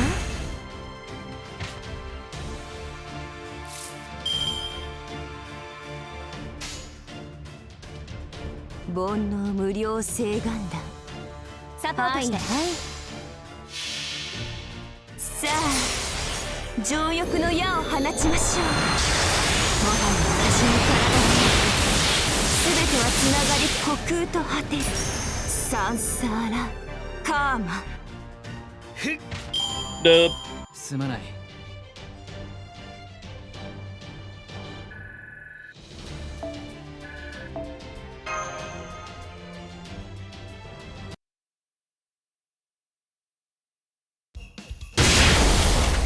Grrrr! Did we win? Even his cries of defeat are painfully loud. He's still standing after all that? I know Percival is tough, but... It's okay, Mesh. That was just the wake-up call I needed. Sorry to worry you. And I'm sorry you had to see me like that. If possible, I'd appreciate it if you didn't ask how this happened. Yay, you're back to normal! So, how did this happen? What did I just... No, I suppose you all have a right to know. It all started when I first woke up here. I had what I can only describe as a magical energy hangover. I was overcome by vertigo, a splitting headache, and a wave of nausea. I was only barely even half conscious. Then Koyanskaya showed up and offered me a drink. She said would clear any hangover right up, but only if I had signed something. Unfortunately, that something turned out to be a wicked exploitative contract. By the time I'd realized my mistake, it was too late. I had been turned into the guardian of this ring against my will. Now, would it be okay if I went back to my old name? I'd also appreciate it if you would refrain from mentioning this to the other Knights of the Round Table. Well, well, well.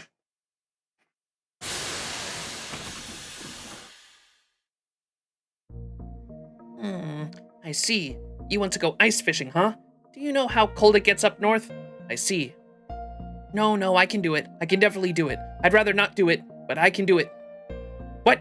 You want to steal honey, too? No, don't be selfish, Yaskaya. You want to make the polar bear sad? Be happy with the raspberry jam I already made. Wake up, Nikitich. Maybe we should let her sleep a little more. Ah! It's you, Master. It is! I can tell! Ha! That was a good wake-up. Morning, everyone. I, Dobrynya Nikitich, am here in response to your call. Oh, but what are you doing here? The last thing I remember is being in the Burj Khalifa's observatory. It's no use. I have no idea. All I can remember is the words Emperor Persima. Poor Percival. Master, what's going on? You woke me up for a reason, right?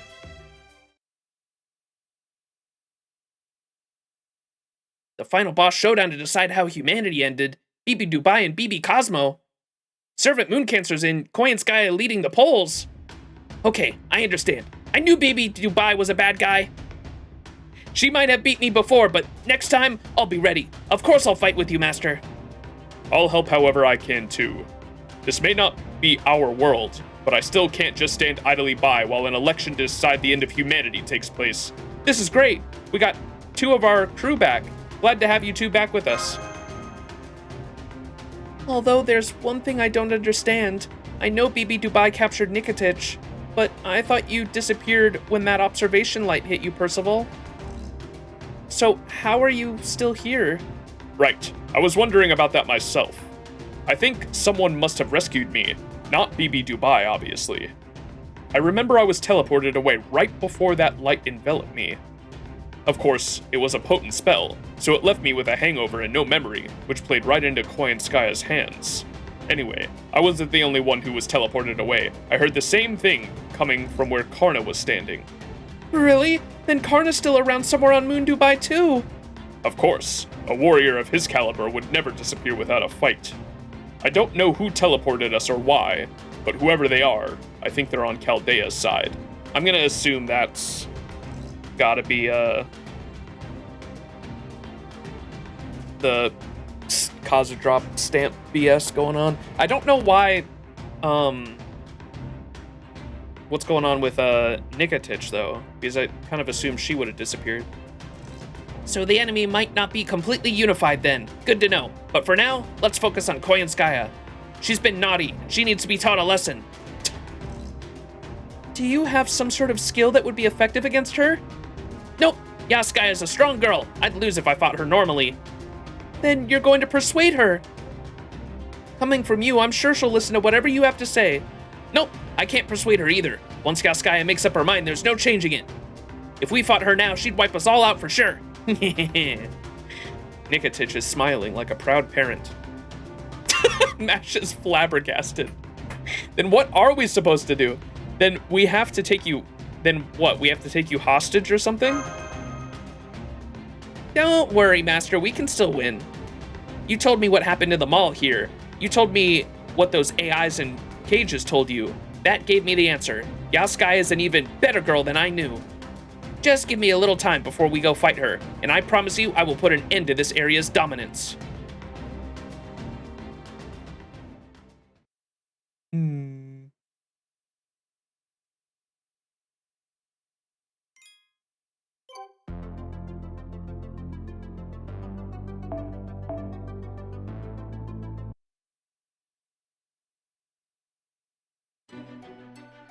We're back, Koyanskaya. Time for a rematch, Koyanskaya. Oh, and here I thought you'd wrapped up your shopping and returned to Old Dubai by now. But here you are back to challenge me again. You brought a larger team? So you don't understand how outclassed you are. Or perhaps you thought I would take it easy on you now that Nikitich is with you? That was very naive. That very naivete is absolutely infuriating. No more mercy. I'll crush you all with a single bite.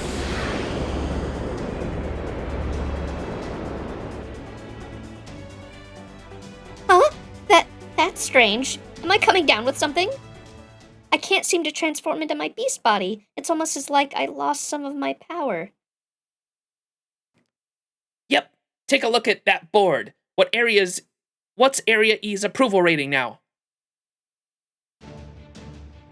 What do you mean? Of course it's... What? 0%! But why? How could it fall so far so quickly? Well, you see, I'll give you the short version.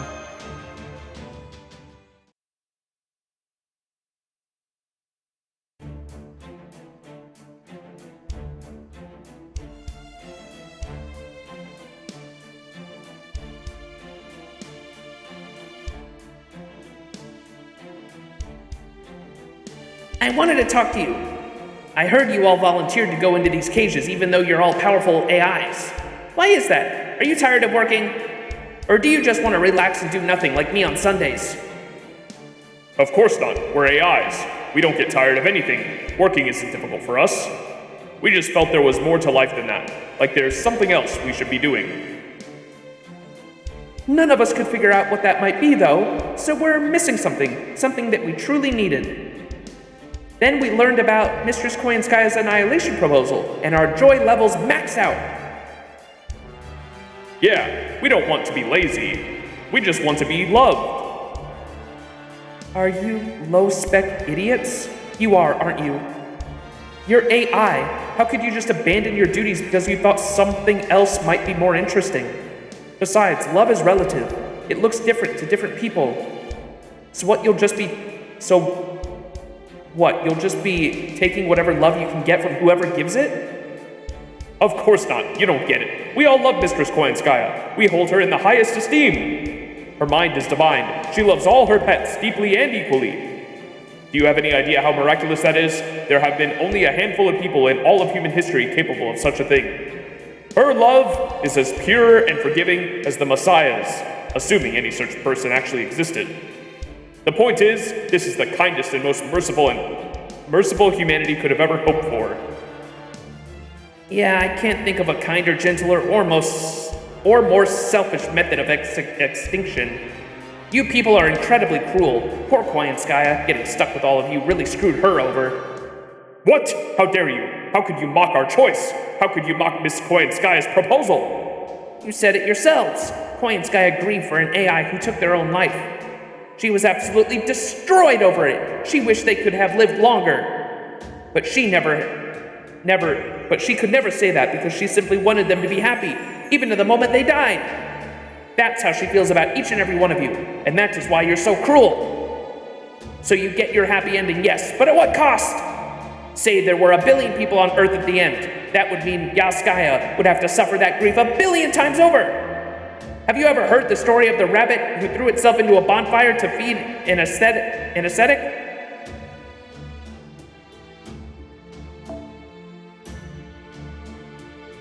If so, you dummies clearly missed the point. The loss of a pet is a devastating blow to its owner. Never underestimate it.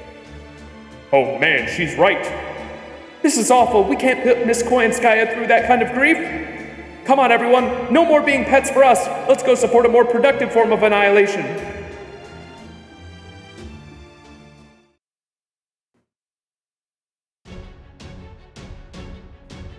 You're kidding me. That's why they abandoned me? How pure-hearted are these AIs?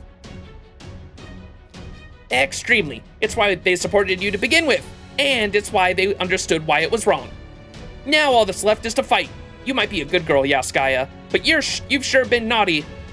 But don't worry, Master and I will teach you a good lesson. I'm not one to give up just because my rating went down.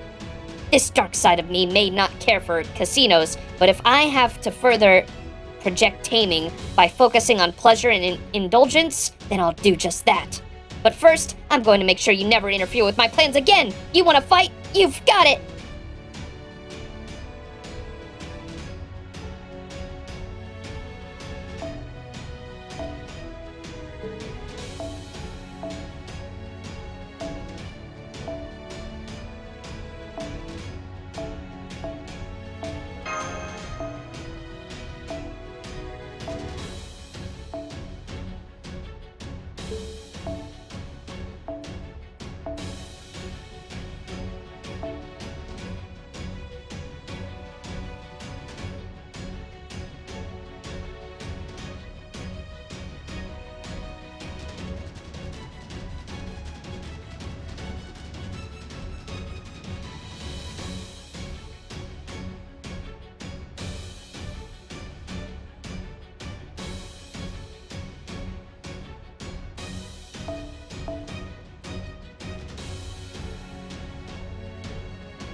Koyanskaya of Dark from the Light. 来い、我がライバー。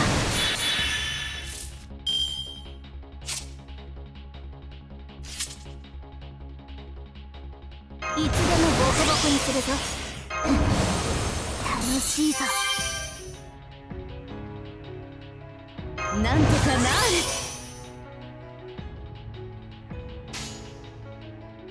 はい、いいです。参りましょう。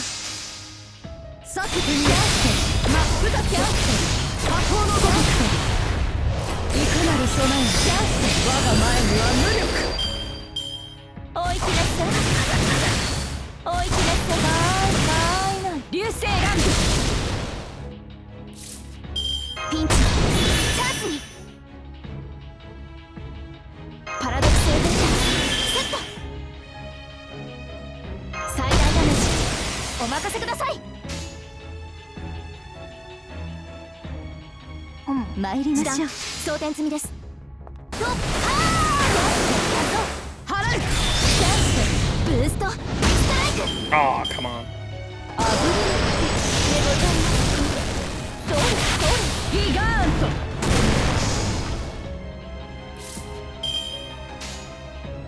美点が知らせてあれ、はい、戦う心があるのなら白と弔が期待し我が一つたち何人たりとて受けることはあたわず美点発動知らぬ恐れを知らないのかしら。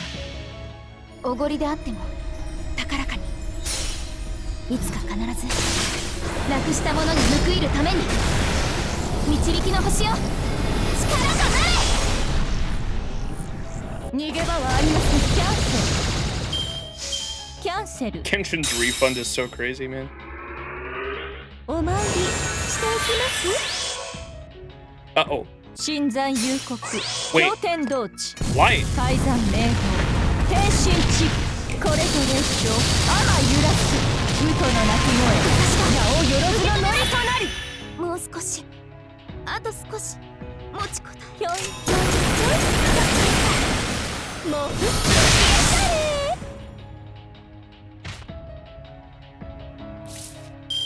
やってやるわ。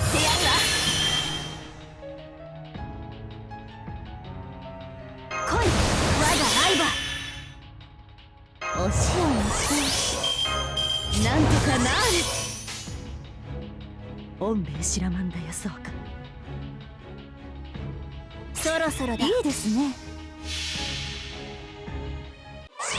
人の世の断りを守護せしかの道行きに毘沙門天が意を示さん。美点発動知らぬいの立ち兵器と認めましょう。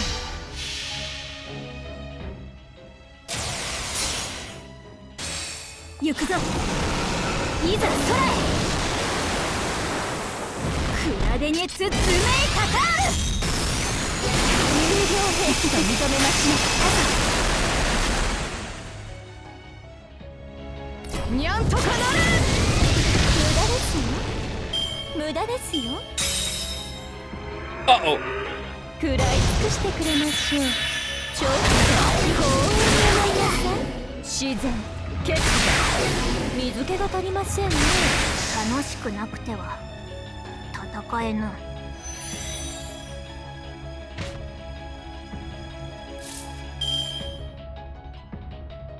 じいさんいるか。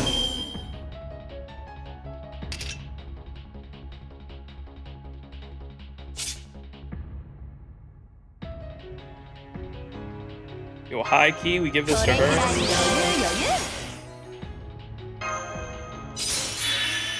美点が弔い我が身に宿れ。おんべいいですね。はい。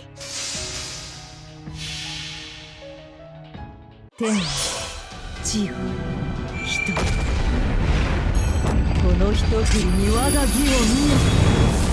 美点発動知らぬいのたち。 Hell yeah. 何かすまない。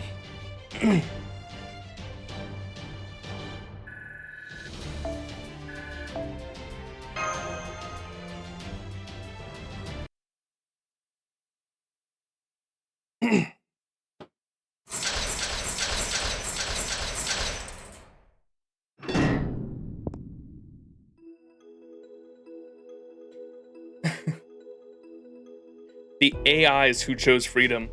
I'm sorry you lost because of us, Mistress Koyanskaya. But hey, don't sweat it. Your happiness is more important than ours, Mistress Koyan. We should have realized it sooner. Adwa. I still believe your proposal is the best, which is exactly why I'm changing my vote. Farewell. I know they've got no chance of winning, but I think I'll support Area A next anyway. Oh, don't get rid of this place though. I still want to come back and use it. Thank you for everything, Mistress Koyanskaya. We'll always be your biggest fans. They all left at once. Now it feels like a party that just ended.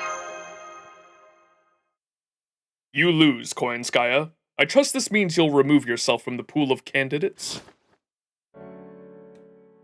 I suppose this does mean it's time for me to pack it in. How ironic. My plans hinged on love, and love is what unraveled them. This is exactly why humans are such a pain. Well, I'm done. I can't put up with this anymore. Fine, go ahead. Do what you will with me. Shatter my spirit core, sell me on the slave market as a useless fox. I no longer have the will to resist. Just behaving yourself will do, or you could join us. I don't suppose you'd be willing to join us instead? No, I'm afraid I can't do that. Because as you can see, I'm about to disappear. Looks like I'll be heading back to Chaldea before you. Oh no, did I hit you too hard? I'm sorry, Yaskaya. Forgive me! Your attacks did sting, Nikitich, but no, this is happening automatically. Now that I've lost my motivation as a moon cancer, I can't stay here in Moon Dubai. It makes sense, really, since I don't have a master right now, so please, don't worry about me. Now that she doesn't have the motivation to be a moon cancer?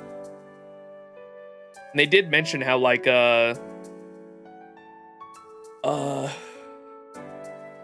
Edison was summoned as a caster and then turned into a moon cancer as well, so a bit of interesting context there, I suppose. I see. Damn. I was looking forward to fighting alongside you. Perhaps some other time. As for you, Lord Max, if there's anything you'd like to ask me, you may want to hurry. I'm already disappearing. Who asked you to become a moon cancer? Were you serious about trying to become humanity's final boss? Who asked you to become a moon cancer? Good question. I suspect you already have an inkling. Naturally, it wasn't BB Dubai. The only person who could ask me to join something as silly as the final boss of humanity's annihilation showdown is someone I consider a friend and equal. I could never turn down a request from her, no matter her intentions. A friend and an equal. The equal part makes me think, Beast or Resh, but that wouldn't make a whole lot of sense. And a friend.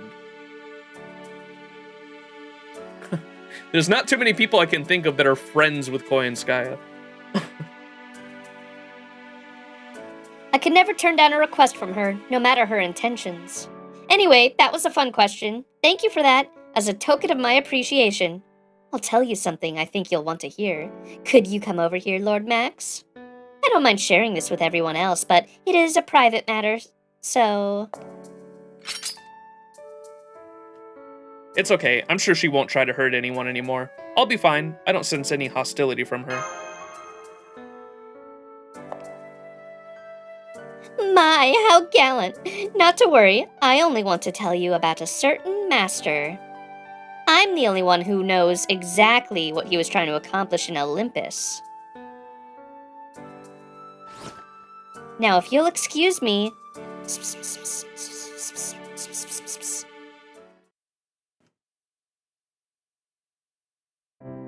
Wodime! We're getting a lot of Olympus flashbacks this section, huh?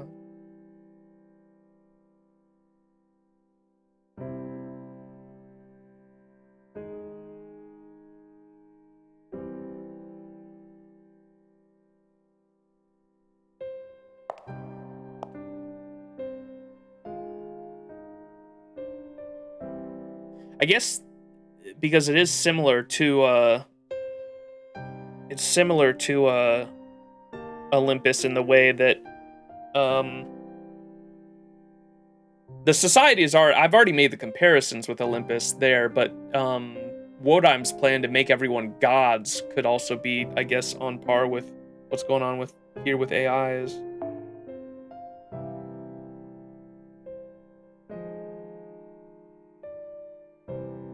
I'm the only one who knows what exactly he was trying to accomplish in Olympus.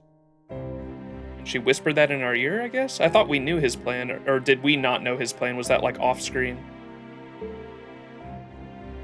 No, he definitely told us his plan in front of us. That's all. I doubt this information will be of any use to you now, but I thought you should have it anyway. Why now? Why would you tell me this now? Because I'm both capable and considerate. More importantly, because I felt like it. Or maybe it's the price I had to pay for pretending to be one of the foreign god's disciples, for as long as I did. Alright everyone, farewell! I wish you luck in defeating the remaining 6 moon cancers! And in protecting a future for humanity that will make you want to cover your eyes.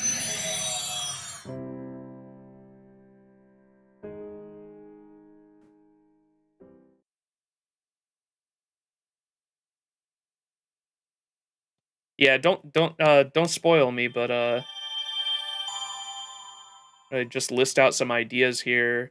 I mean, Wodime and her weren't friends. It wasn't Wodime she was referencing, and that wouldn't make sense in like the context of the Ordeal call either.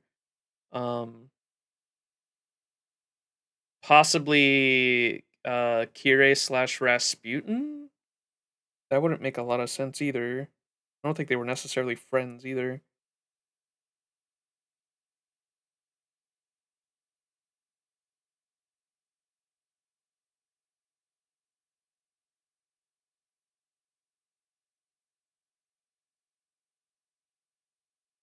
The only other time I've heard her talk about, and I don't think they were friends, but the only other time I've heard her talk about an equal was when she refers to other beasts, because I believe she referred to the alien god as her equal early on, but I don't think they were ever friends necessarily. They just had like a mutual beneficial contract where they like stayed out of each other's ways in a way. I can't remember what their like agreement was, but they made an agreement to like stay out of each other's ways because of they were both beasts, or at least Koi and Sky was like a beast manifesting, and I guess at the time so was the foreign god. I don't know. We will find out in time, I'm sure. Hopefully we find out what she whispered in our ear about Wodime too. I fucking love Wodime. Alright, section 7. Invader Bunny. What? I thought we just defeated the Invader Bunny.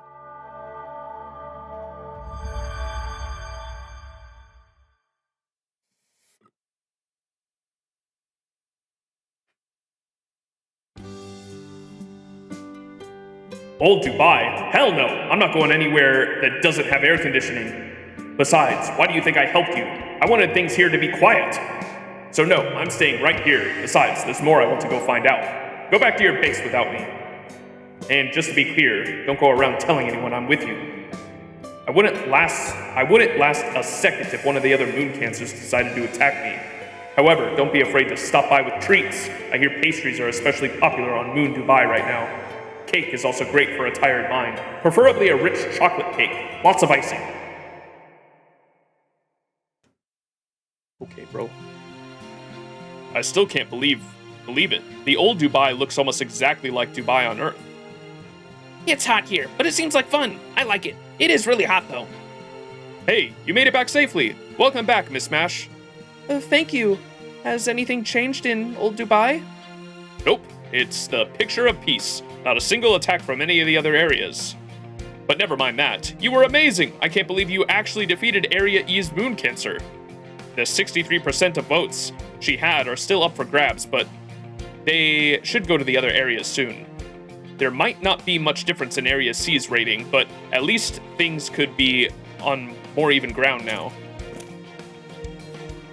Percival, Nikitich, so I wasn't seeing things. It really is you. I can't believe it. How are you even here? Oh, really? I see. So you two are responsible for Area E's downfall. Well, you two are a Knight of the Round Table and a Russian hero. Even in an unfamiliar land, you're still as dependable as ever. Not at all. If anything, you're the one who deserves to be praised, Bart Roberts. Well done, keeping Master and Mash safe so far. Bart Roberts blush. Yeah, you've been great. Your level head has saved our bacon plenty. It's true, I wish the others could have seen the way you piloted that ship.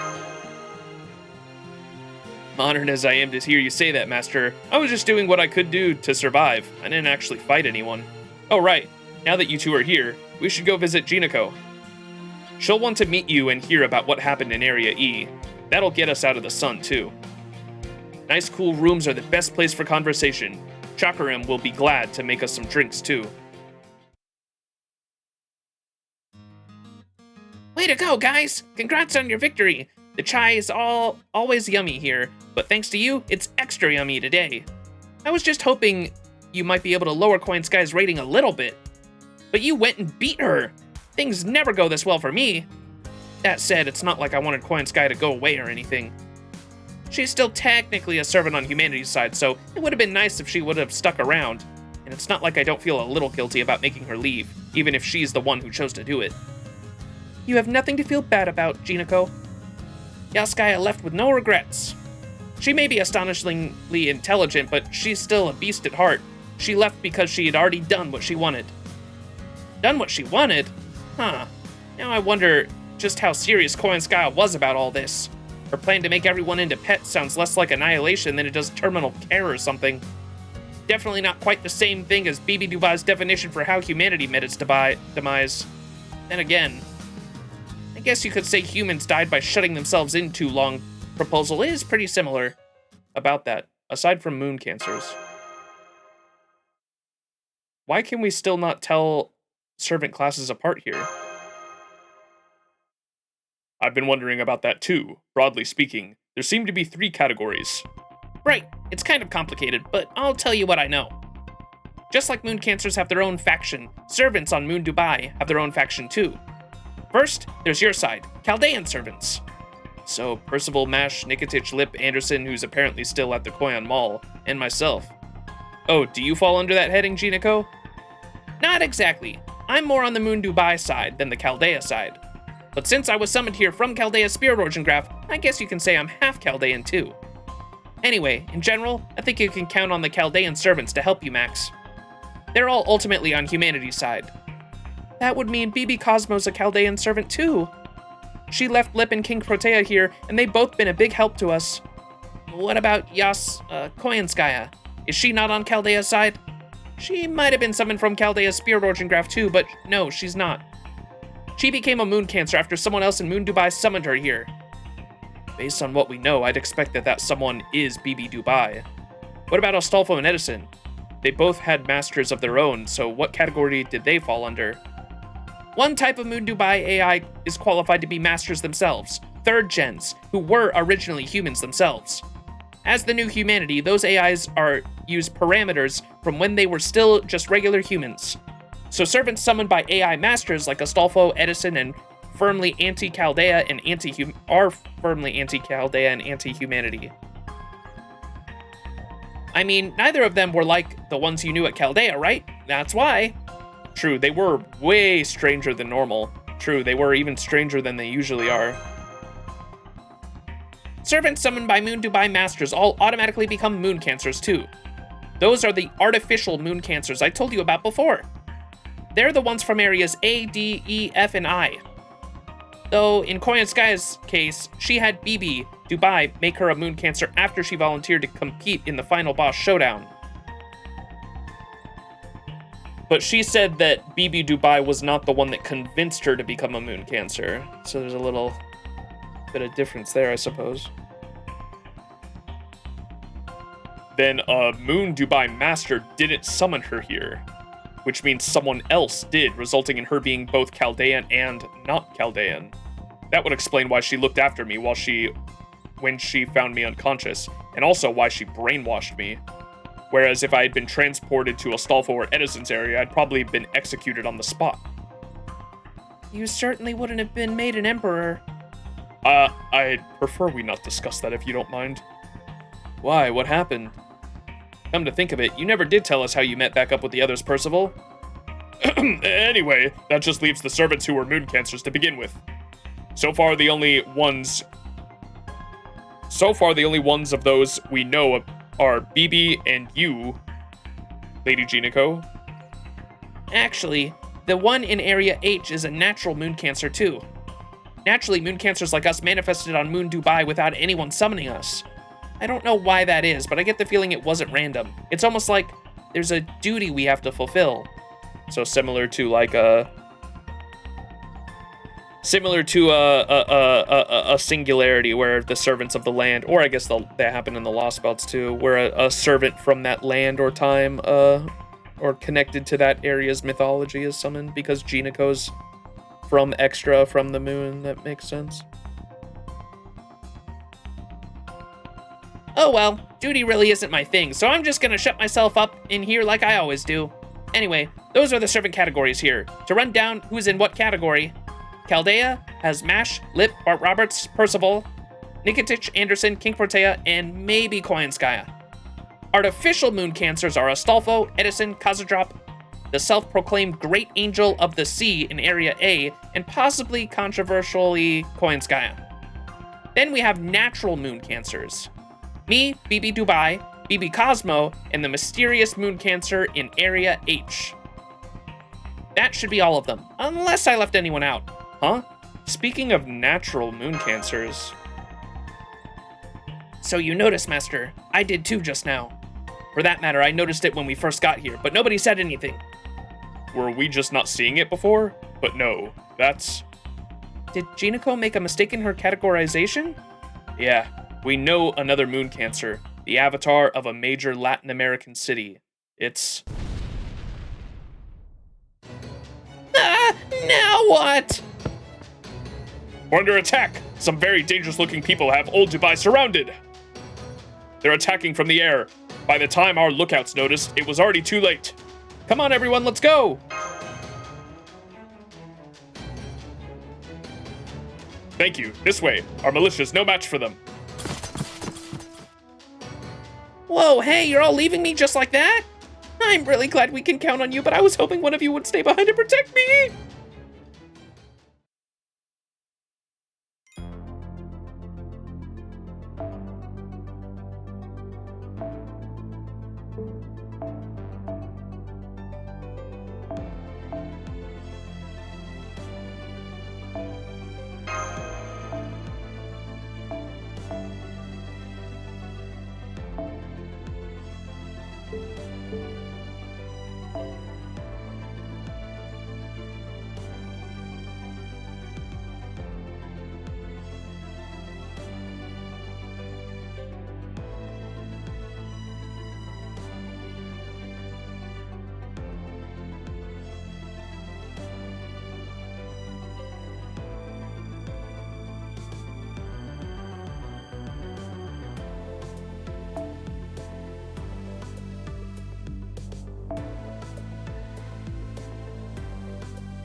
Uh-oh.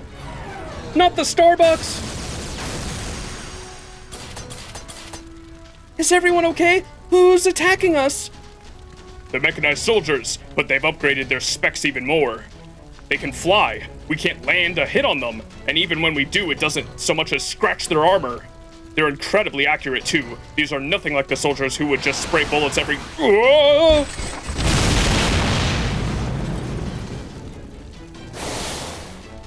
All of you, get to the shelter on the buildings. We'll deal with the enemy soldiers. What the hell? I knew you wouldn't let us down, Miss Mash. Good luck, Master Guy. We can handle Edison's mechanized soldiers easily. We've got this. First, let's take back the plaza's airspace. They fly now? They fly now.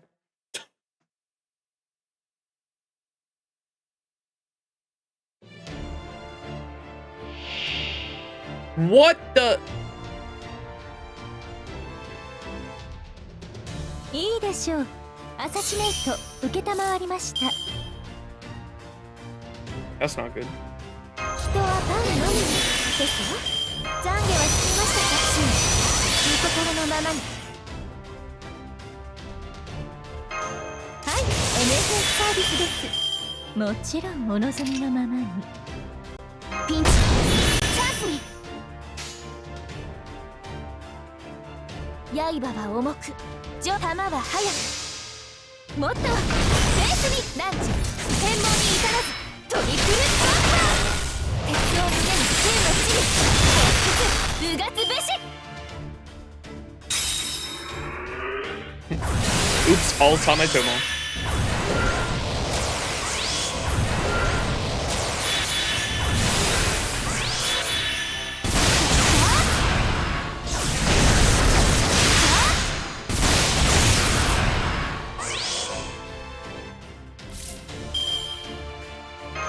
Eh? 失礼、こちらの話です。弾は命、刃は重く。もっとベースに。大公募種は抱える。波形加速、高密度に到達。時空間結晶想定。見よ。天網を抜くコラプションパニッシャー。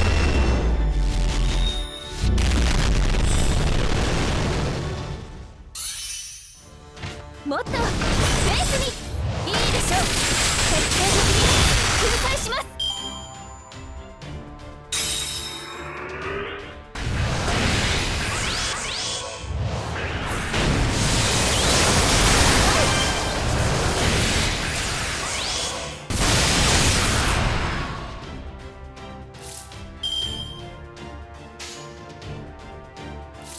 オルトナイスバンバーボルトリロード。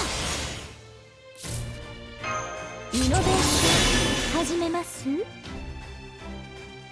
命は燃える、人はや了解。現在固定。種の皆において第7の死因よ。火よ。鉄は炎に。精霊よ。この魂を救いたまえ。有効レンジありました。ターンマスター。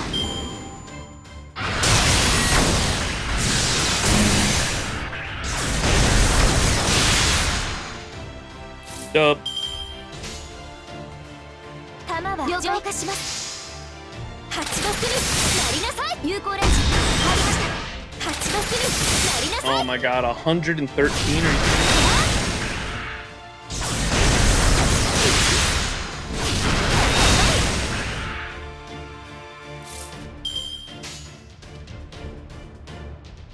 オルテナウス了解。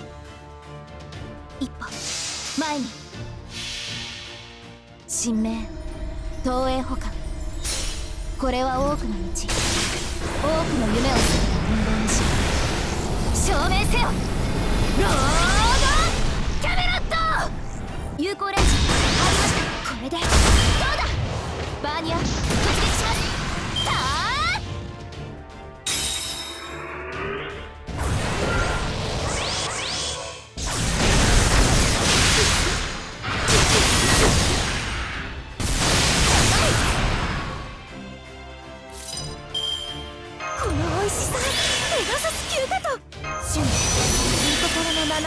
ピンチ、チャンスに。セブン、次のサー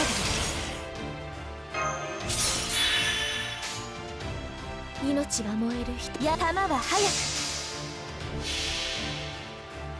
行きますよ、セブン。どんな規模であろうとも吸血鬼に遅れは取りません。さあ、これが私のアークドライブフィニッシャー。もっとベースに。足元から脳天までブレイズ、ブレイド、ブレイズ。改めなさい。やった。被害想定内です。ナイスファイトでした。やったー。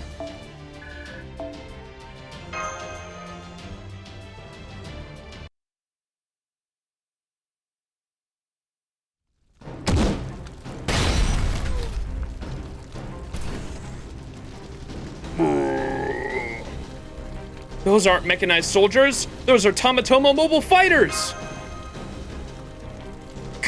They're too strong, too fast. I can't hold them back.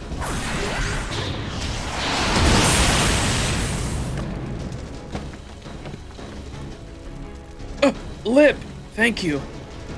Bart Roberts, would you cover me? The enemy has been targeting me from behind. I have been unable to avoid taking damage. If you guard my back, we can handle one enemy unit on our own.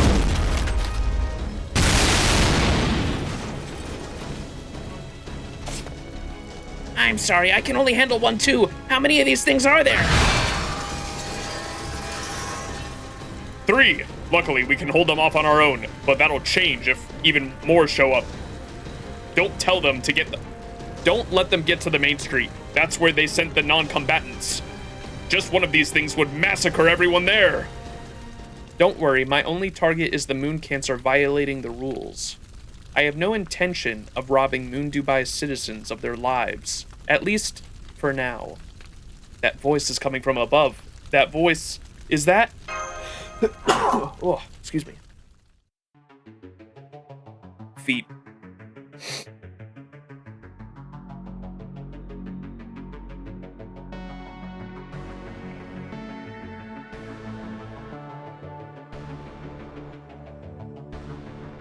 Good day, Chaldeans. Congratulations on defeating Koyanskaya.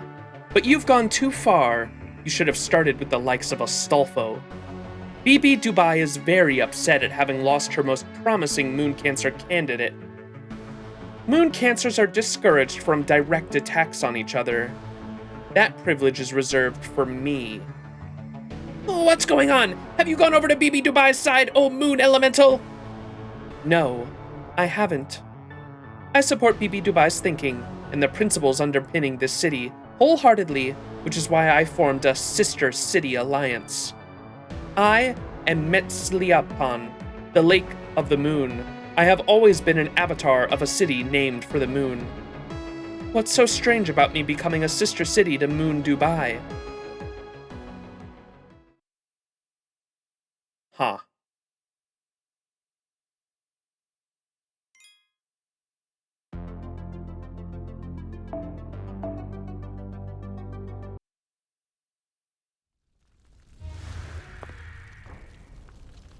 Your sister city is with Moon Dubai now, huh? But I thought your sister city was Nagoya. Silence. I'm being serious here, unless you want to be crushed beneath my heel. That's what's going on. That's what going over to the other side is, you city slut. You know, now that I think of it, you were fawning all over Dubai even back when you kept acting superior. Dubai is an excellent city. That is a fact. Prosperity and hardship are two sides of the same coin. To make an enormous city like this flourish requires hard labor from countless people. In that sense, Dubai and I are aligned. That is why I synchronize with BB Dubai. I am a divine spirit no longer. I am Tenochtitlan, spirit and rabbit of the moon. You may call me Tenochtitlan Bunny. Ugh, this is awful. So you've been in cahoots with BB Dubai since we got here? No, I wondered why I became a Moon Cancer too. I just didn't worry about it, as I noticed no adverse effects. Any doubts I may have had were dispelled as I grew to know Moon Dubai. Everything I do for the good of this city. I am the captain of BB Dubai's royal guard and the protector of my beloved Dubai frame. Now I am here to purge the city of Moon Cancer Genico, who has violated the rules by choosing to help you. Stand in my way and I will eliminate you. Behold as I demonstrate my authority, one that by right shouldn't be possible on the moon.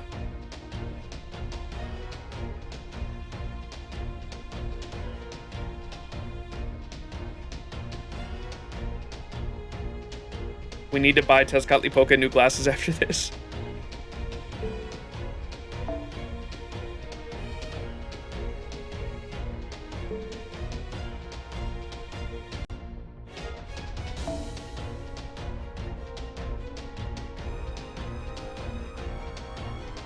It might be ruler time.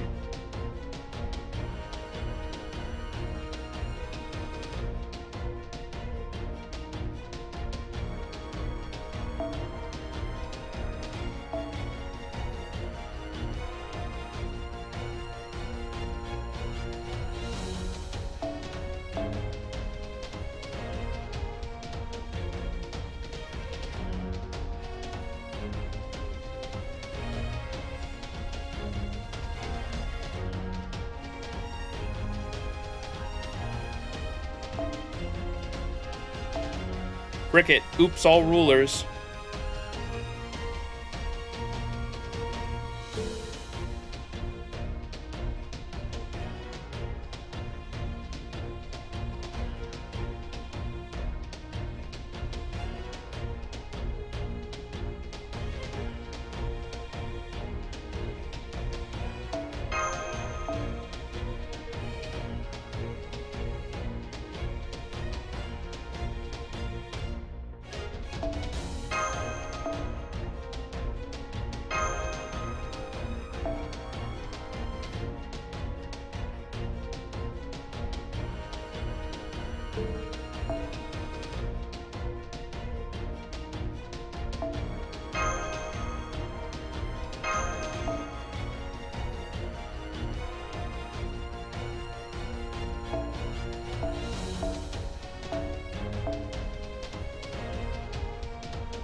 I wonder if Tez would like Thomas Edison's wicked glasses.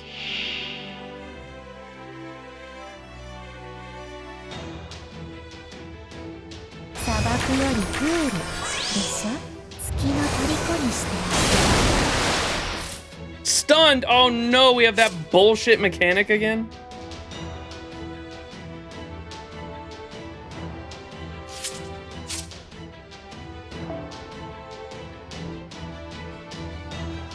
Wait, it's a little different. Excluding servants capable of space travel? Okay, dude. Moon Punishment Bunny. Increases damage to stunned enemies, increases damage to evil enemies.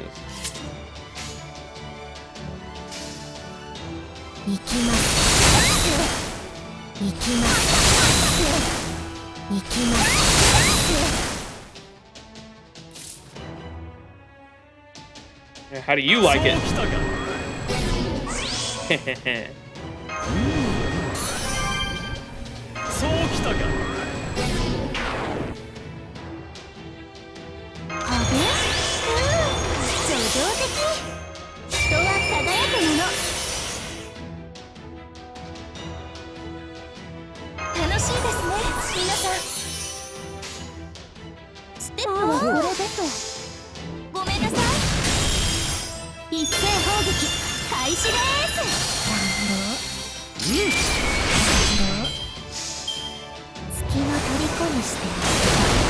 Bullshit, bruh.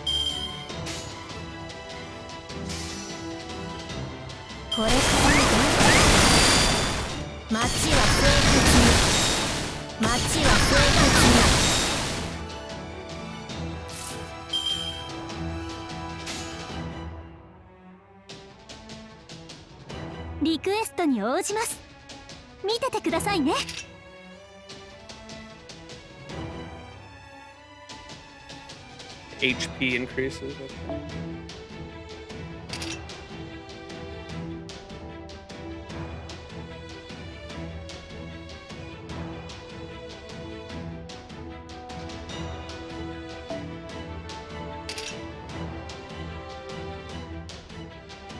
Increase attack. Okay, so we'll probably go bam bam bam in order.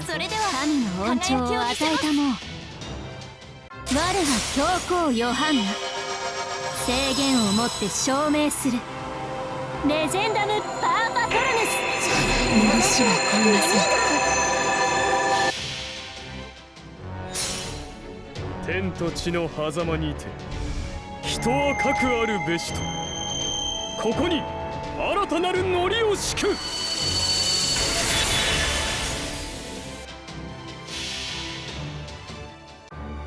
主よ、恋願います。私に大切な人たちを守る力を。弓のしてエテルネル。そこです。行きます。月の虜にして。Ouch.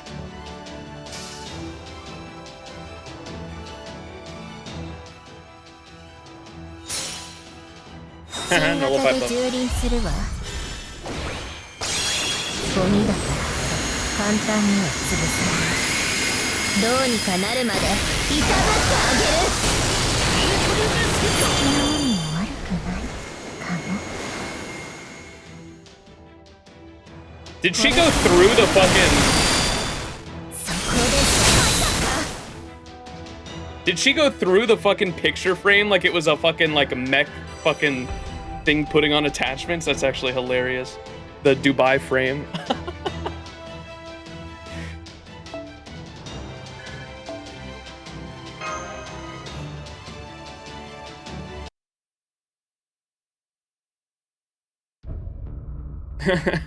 Salute to BB Dubai in the frame. That's why she mentioned the frame there, huh? Floods on the moon? At least the floods put out the fires. Unbelievable. You think you've won? You actually think I was taking that battle seriously? I told you my target is Jinako. If you're all here, then none of you are protecting her. I know where she is, too. The execution device should be making mincemeat of her right about now. What? Oh no, Jinako! Execution device? Yikes, the battle out there is getting loud. Are they fighting a servant? I wonder if they're as awesome as Karna.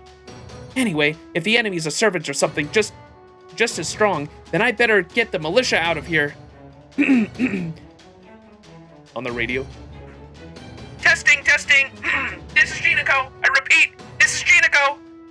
Let Max's team handle the defense. The rest of you, evacuate to Area E. The Koyan Mall is safe now.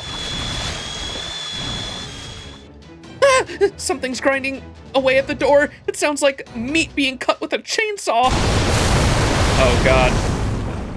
I think I know who that is. Or maybe not. Execution device. She mentioned chainsaw. I thought we were literally about to get a scene where they recreate the fucking, not Silence of the Lambs. What's the fucking, Here's Johnny? The Shining. I thought they were about to recreate the Shining moment with fucking Shufu or some shit. Shufu fucking chainsaws through the door.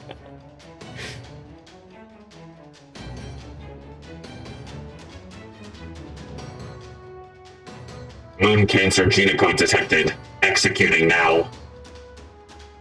Ah, it's some kind of blender. I knew it. What are you gonna do to my precious flab?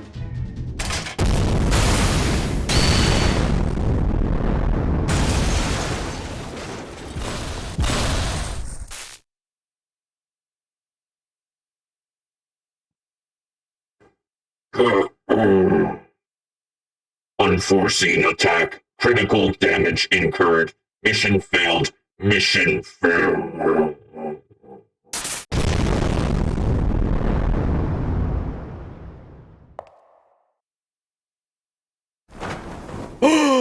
C.I.E.L! C.I.E.L, teach me, C.I.E.L senpai.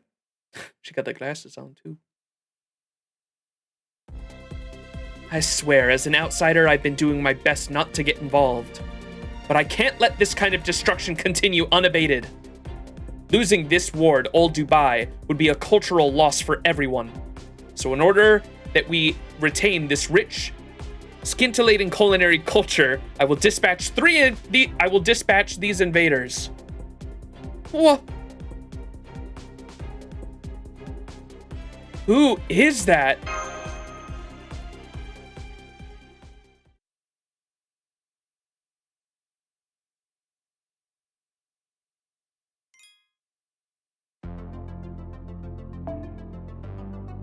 Who could that be? Take my curry, senpai.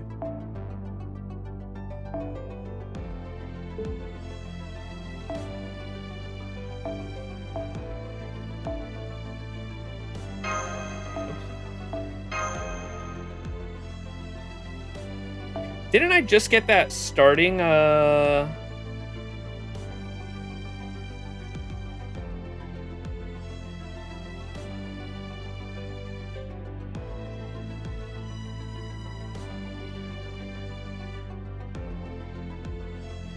She's obviously question mark the servant. What's that really good CE that drops like 20 stars at the start. That's an old like year 1 CE that just got put in the shop. I have that one now. I should start putting that on more support units. No, 2030's per turn. There's one that drops like 20 stars right at the beginning of battle. It's a really old like year 1 CE.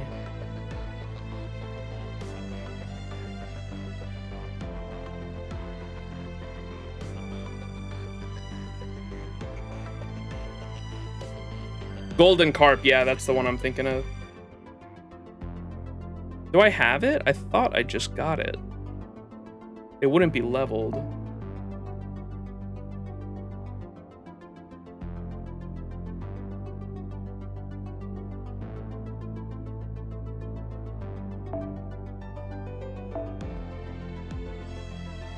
C-star gain. Because these are like gain 20 oh, this one drops 20 stars, I guess.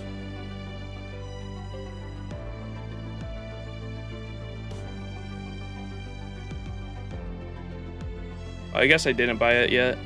I was planning on getting that one soon.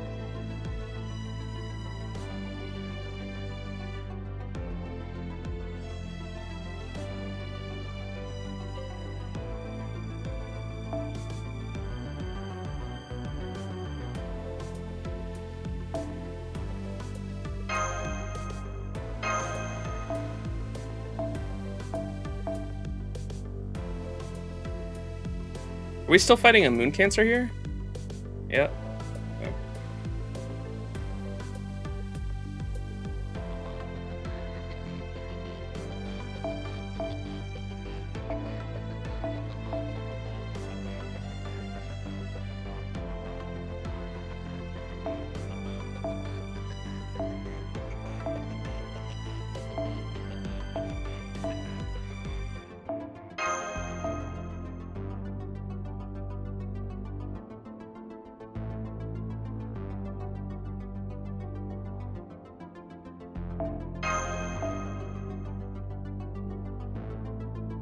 I'll put 2030 on her, actually.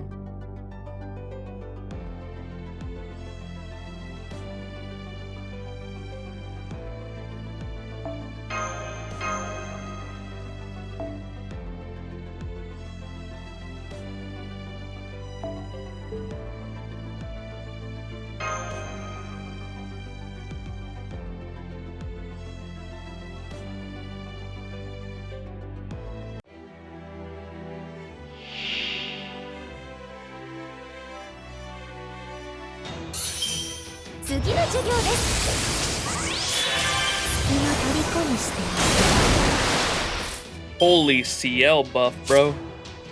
Buster up for 5 turns, NP up for 5 turns, NP gain per turn by 5 turns, HP recovery per turn 5 turns, guts. Holy moly.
欲しいものは全部少しはきれいになって逃げ切れます出て行きなさい月の虜にしてNo!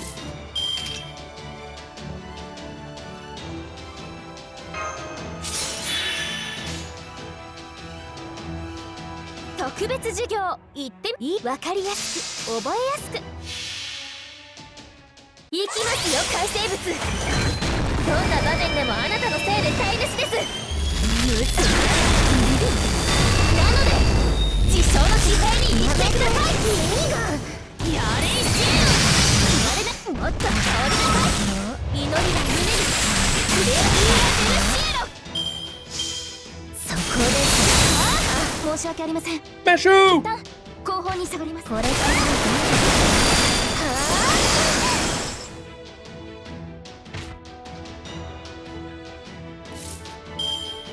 この瞬間手を重ねましょうこの瞬間手を重ねましょうで多少いいですね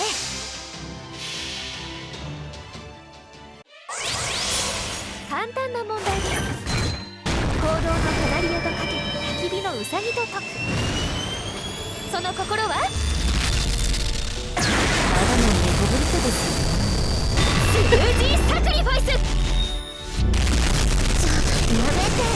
Dude, the Neko arc versions are so silly. 絶対にいつまでも荒くはない言ったでしょ乱暴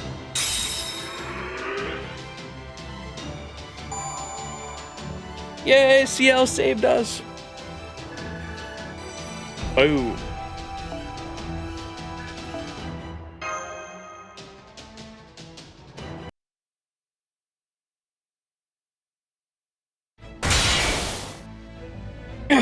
I remember these attacks now. You're the mysterious servant we encountered while we were sightseeing. BB Dubai did say not to engage with servants from outer space. Fine, I suppose Jinako has been punished enough. Besides, she's a coward of a moon cancer. I doubt very seriously she'll so much as consider trying to win the election after this.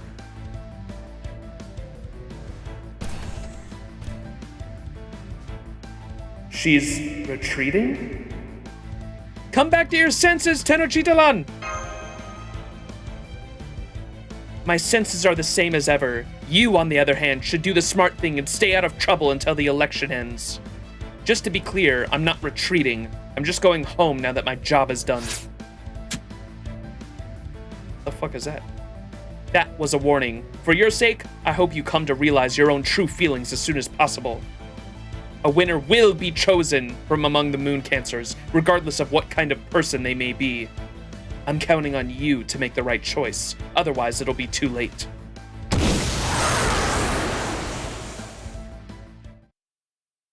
Did she just ticket us? What is that? What was that all about? At least she didn't hit you with whatever she threw at you, Master. It looks like some kind of membership card. Her taste is absolutely atrocious. These patterns look like writing of some kind. Weird. They seem legible, but I can't read them. It's just a warning, no big deal. More importantly, never mind that. We've got bigger fish to fry. Hello. Sorry if I overstepped back there. Not at all. You were a huge help. I believe we met before, but let me just make sure. You said you were C.I.E.L the Executor, right? Yes, that's me. I'm glad you remember. Oh, and don't worry about Jinako. She's safe. Old Dubai wouldn't survive without her, so I made a point of protecting her. So you're here on Moon Dubai too, huh? Yes, I was very surprised when the cityscape changed all of a sudden.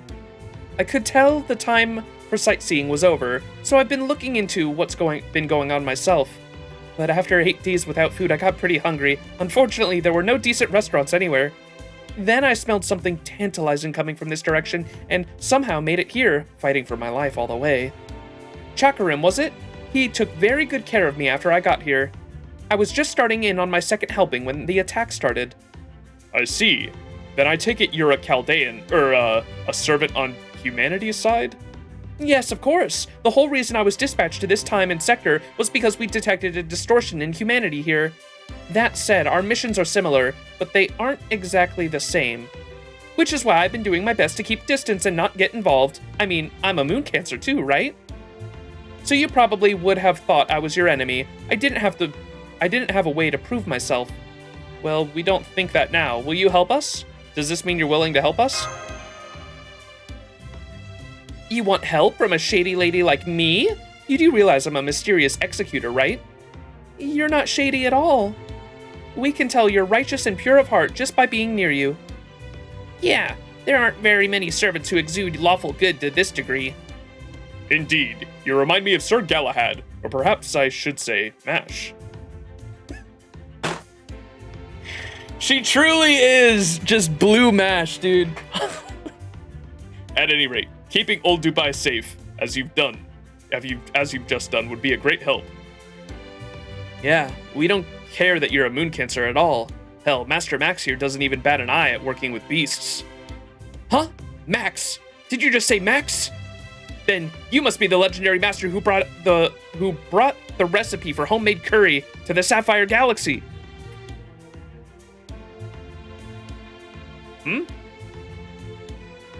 Is she talking about that incident? Oh, then Space Ishtar and Jane must have popularized it. What an incredible stroke of luck. It seems I have no choice but to be your friend now. Alright, allow me to introduce myself properly, this time. My name is C.I.E.L. I'm an executor and anti-vampire specialist. I can't help you as much as I'd like, but please don't hesitate to call on me in a state of emergency. There's only so much I can reveal about my oh-so-mysterious position, but I'll happily assist you as much as I'm permitted. Something tells me she's here for a certain other Tsukihime character that I saw in the PV. That may or may not be living in a certain castle down south that I can see on the map. Oh my god, look, the frame has actually been taken over by her. That's hilarious. That's funny. Alright, Section 8, Old Dubai Holiday 2.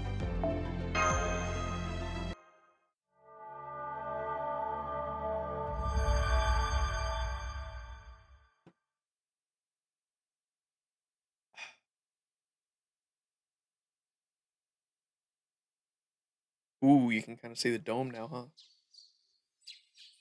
Or at night you can see the dome, I guess.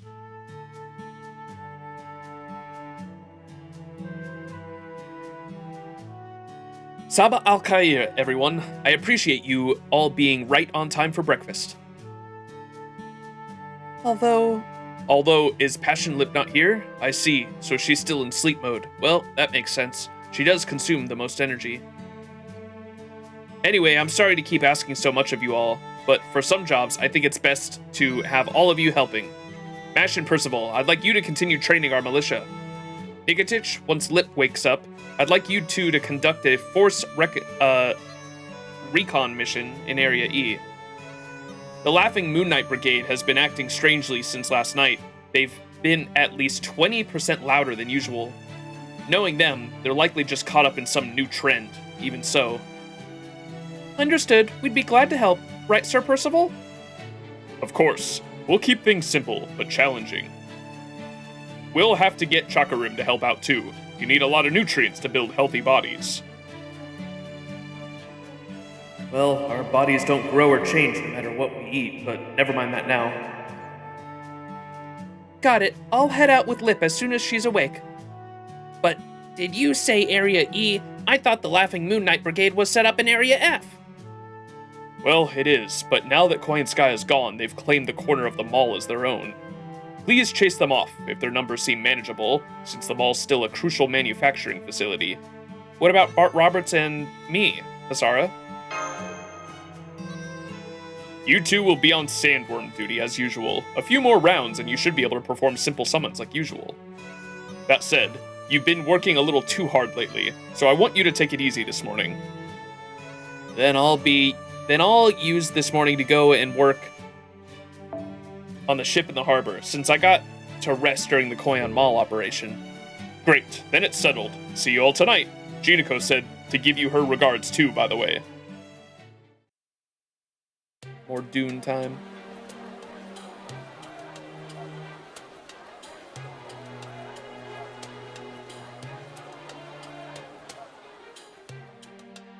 I'm a little thirsty. Wasn't there a cafe around here?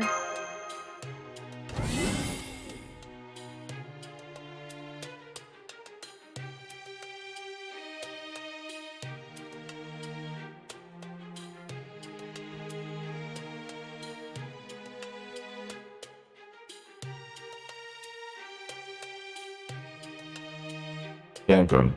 That can I get for you? You're looking for something you can enjoy on the go? Then how about this beverage? Thank you very much. Have a wonderful day.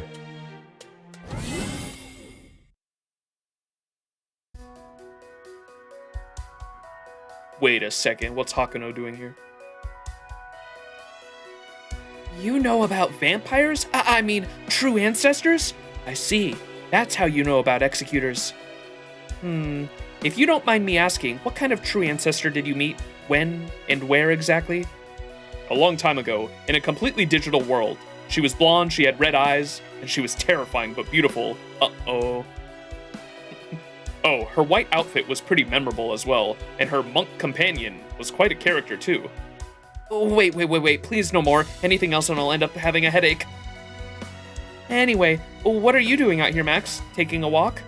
C.I.E.L, you're having tea at Masterbucks with... Hi there. Looks like we meet again.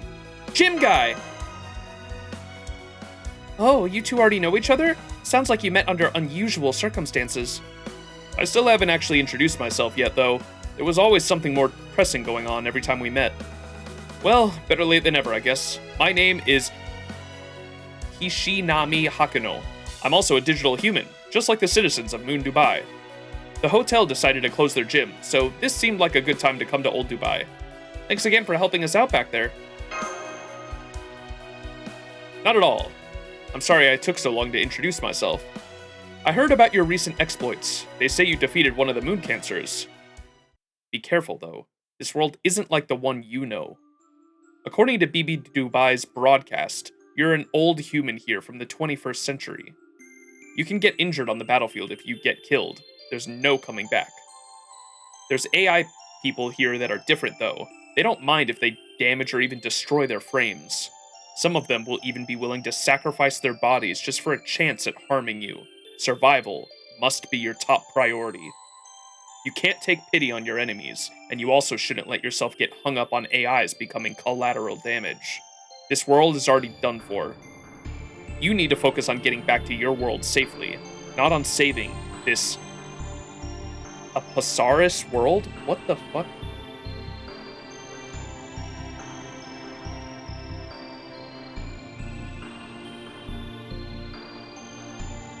It's a Buddhist phrase? What the fuck?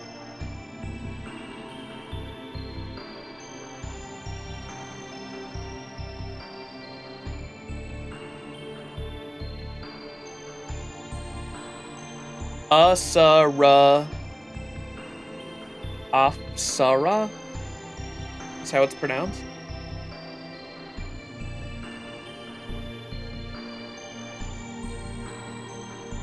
Apsaras. Apsaras. What the fuck?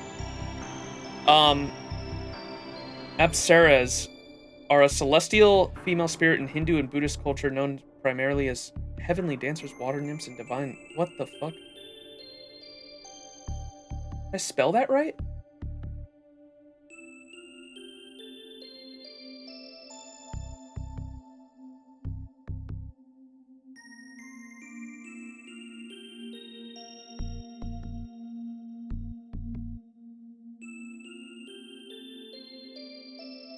Oh well, I'm not gonna think too much about it. It sounds like he's talking about like a parallel world, but it's like a Buddhist phrase, it looks like.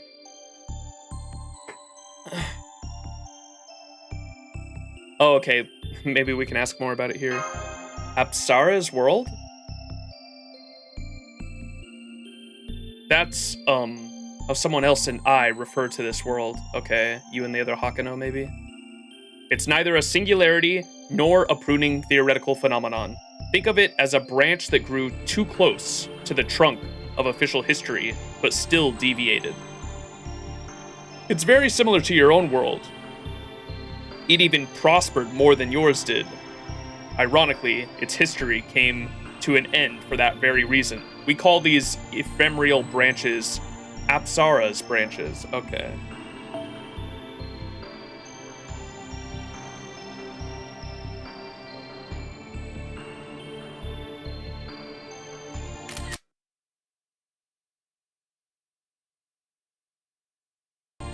Some good lore tidbits. But please, keep that just between us if you don't mind. Only one other person ever refers to this world like that. Ugh, this is so embarrassing.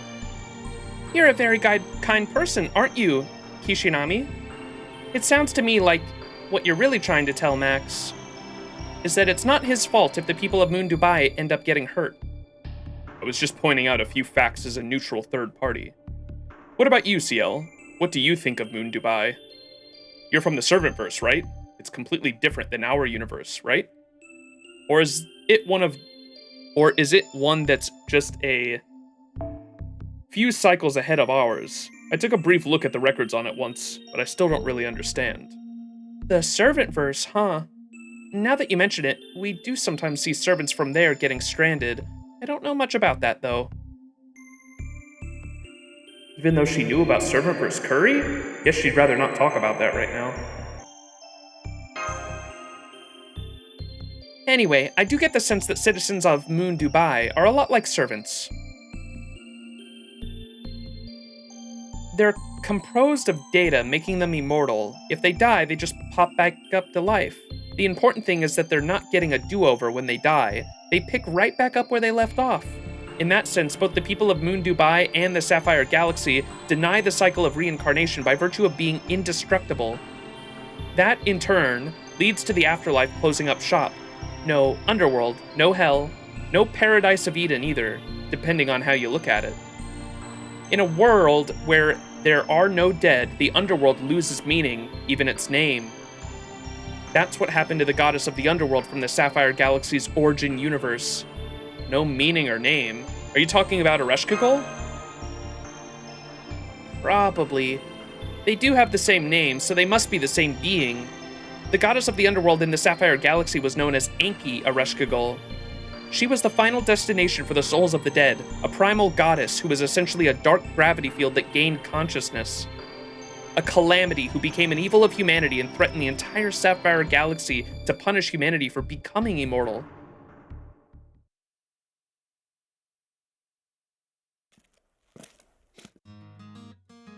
Oh, I didn't know there were 3 of you having tea together.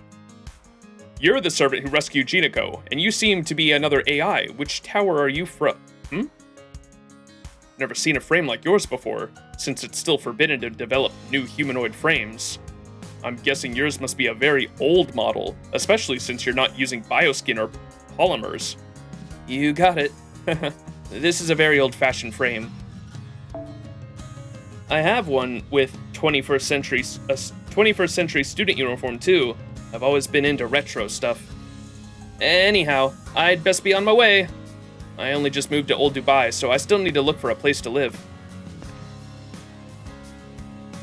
So he's a new AI in town. Well, we'll have to start thinking about making space for others like him. At any rate, it's time to go sandworm hunting. Max? The more you catch, the more Old Dubai will flourish. Those worms used cultivate muscle to expand and contract. I'm sure everyone would appreciate having a real meat instead of the processed stuff. Huh, so that's why Old Dubai's meat dishes are so juicy. I couldn't help but overhear. If it wouldn't be imposing, could I join you? All appearances to the contrary, I'm actually a woman of the cloth, so it would be my honor to fight for this world and the moon. For the meat.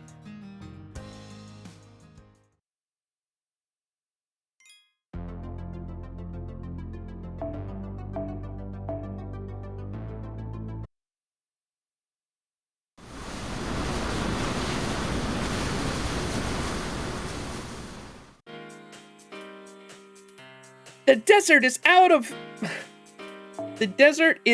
Moon Dubai's range, which means... That's right, yours truly, the ever-dependable BB Cosmo is here. Since it's just you and Captain Bart Roberts today, Senpai, I'm going to show you a full repertoire of killer cosmic techniques. Well, that was the plan anyway, before I saw you'd brought someone new along. Don't tell me you ensnared another lady, Max. I didn't ensnare her, she's been helping us out. It's not like that, she saved Jinako's life. You must be Chaldea's BB. I'm C.I.E.L. It's a pleasure to meet you. Don't worry, I'm doing everything I can to not get involved into your affairs. I would never want to obstruct work as important as yours, so I'll just be quietly cheering you on from the sidelines. I see. So you know your place, or at least you understand the differences between our worlds. Real talk, I usually can't deal with people in this Servitverse, so that's good to hear. My top priority is getting Max and Mash back to Chaldea safely. But if I'm going to do that, there are a fair few other problems I need to solve first. So even if you're on the mysterious side, it's good to know we've got a heavy hitter like you on our side. Plus, while you may not have any relationship with Chaldea, you do seem to have a connection to one of the moon cancers. So when it's their turn, I'll be counting on you to fight like your life depends on it.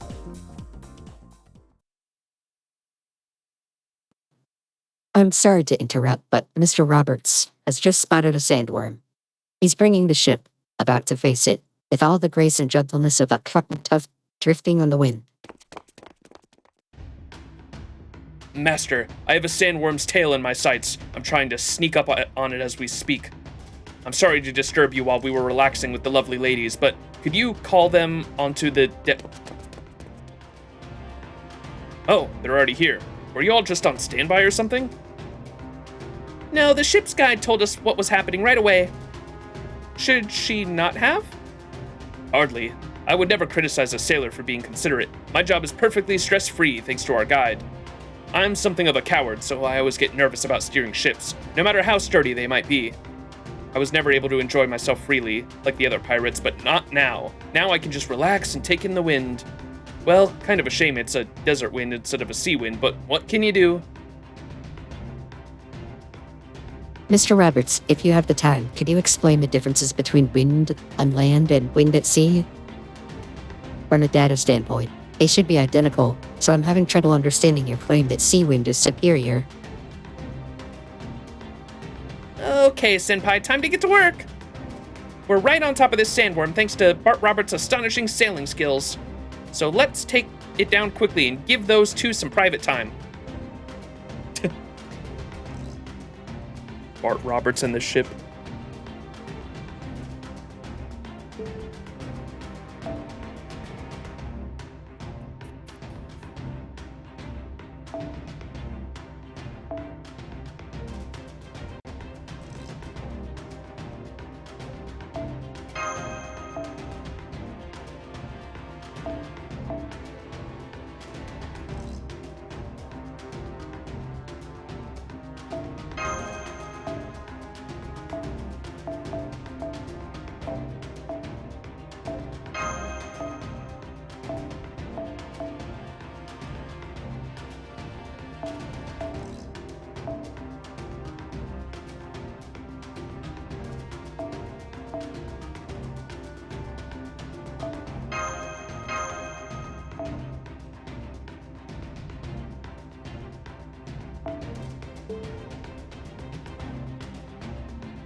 Discarded sandworm.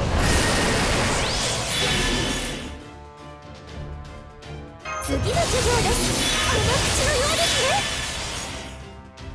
それでは叙情的三千たる愛のアポロニアンチャンネル。正面からいくらでもわかりやすく覚えやすくいいですね。お好きなように話わかる崩して振り上げるそこ静かに悪理がぶつ罪が重い体罰を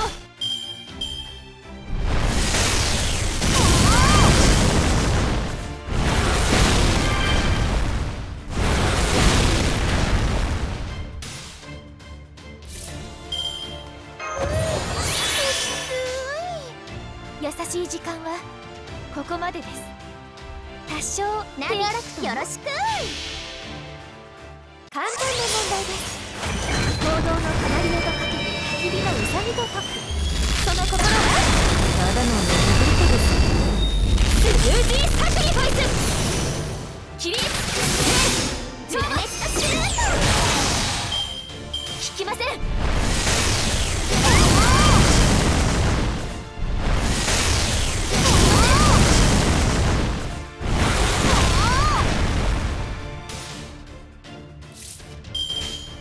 ナビ、多少任せてください。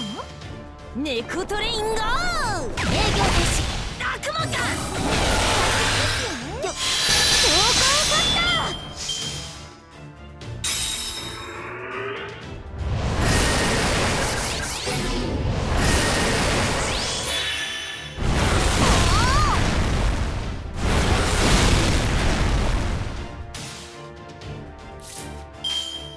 リクエストに応じますか。こらせてくださいね。我は強行ヨハンナ。制限をもって証明する。レジェンダムパーパトルネス。許しは超えません。行きますよ海生物。どんな場面でもあなたのせいで大別です。なので自称の地平に生きてください。もう怒りました。悪いお邪魔武神は思い知ってもらいます。コスモバーナー転換。コスモスクラフトクレーター。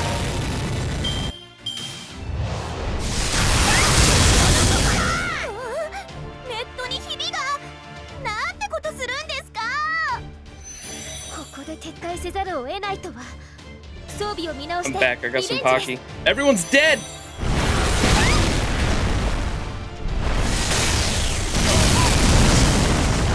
We got some cookies and cream today. 休みます。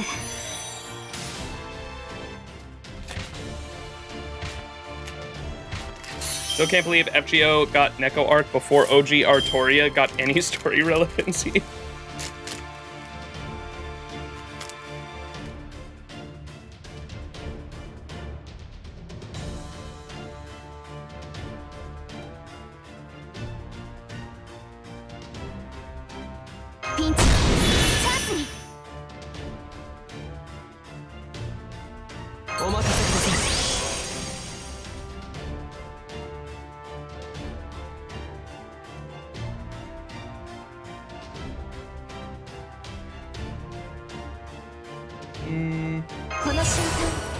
Damn. 楽しいですね、皆さん。了解です。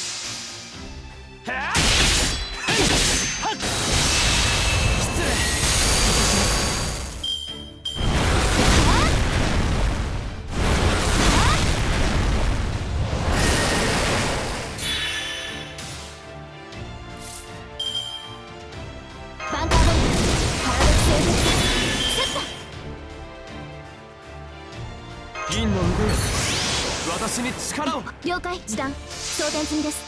はあ、これでぶっ飛べ。ハイアングルトランスファー。お恥ずかしい。泥臭い戦いを見せてしまいましたね。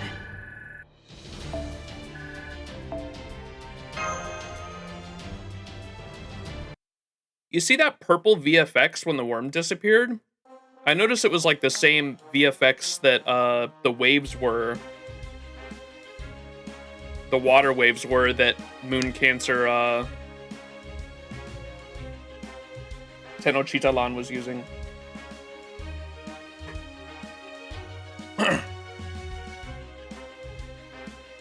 Maybe it's supposed to be like representative of like moon data or some bullshit. Extrovert shenanigans. Great job! We'll be eating well tonight! Nice work, Senpai! Now that the worm's been defeated, I'll grab it with my tractor beam and send it over to Old Dubai like usual. The wind's so gentle today. I feel like we could go after one more. What do you think, Master? I know Hasara said not to overwork yourself too hard, but...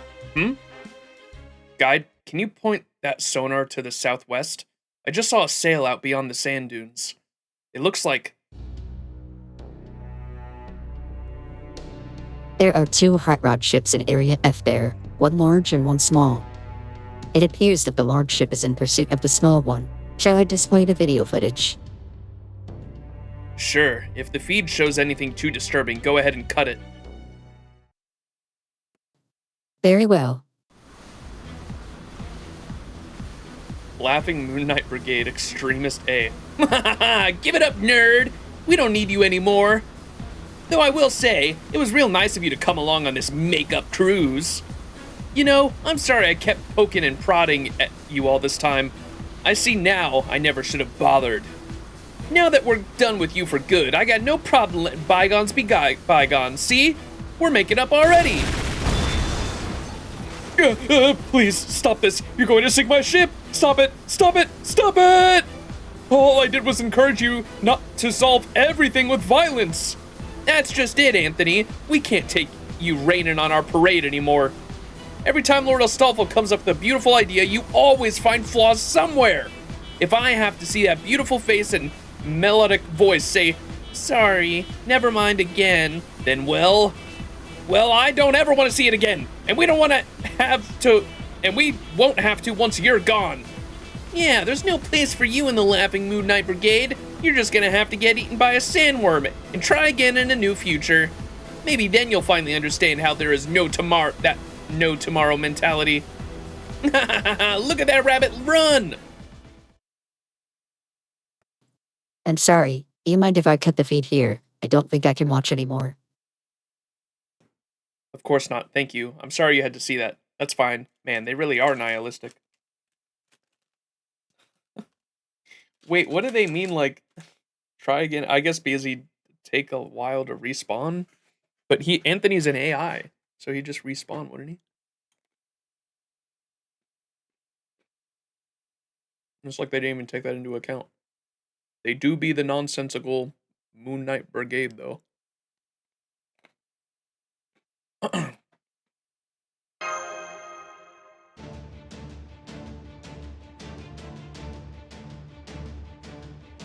Well, now that we know what's happening, we can't just stand by and watch.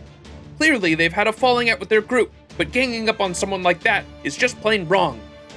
I agree. Purging one of their members when their leader isn't looking at is a horrible thing. I can't stand to see it either. Let's go save that AI. Fortunately, they're so preoccupied with chasing him that they haven't noticed us yet. Bart Roberts, you're good enough with a ship that you should be able to ram them from the side so we can board them, right? Of course, it'll be easier than making my bed after waking up. Are you ready to get started, Master? Definitely. Charge! You know it. Let's make sure that rabbit lives to see tomorrow.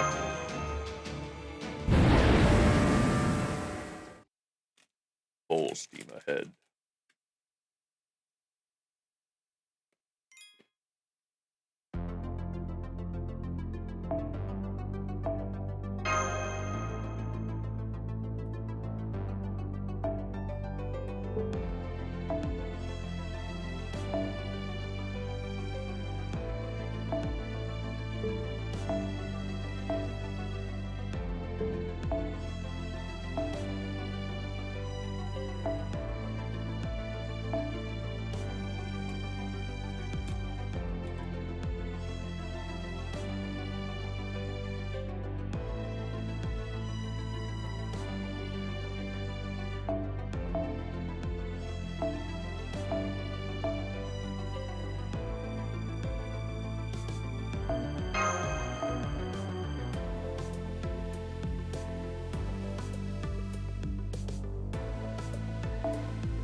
Whoa!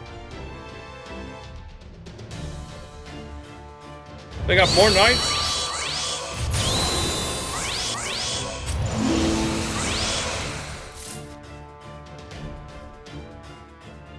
No way we'll lose when we get fully into character. Are they playing the characters?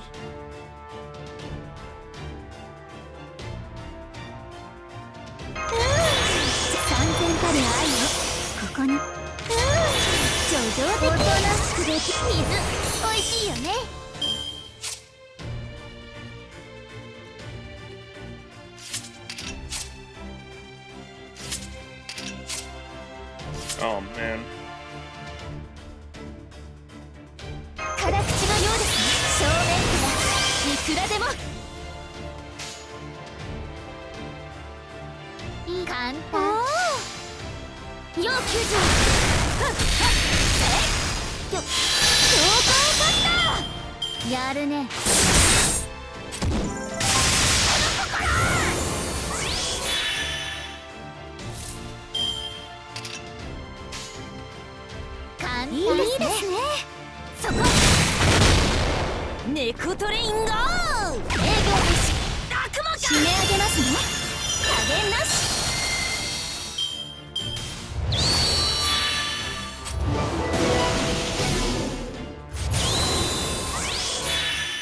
Not me buffs.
Uh-oh.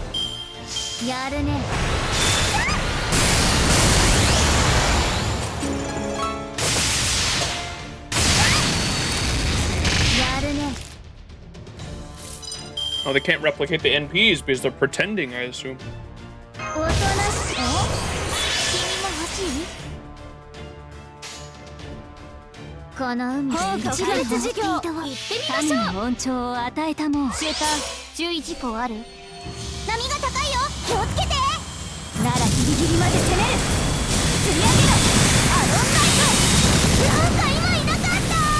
Dragon!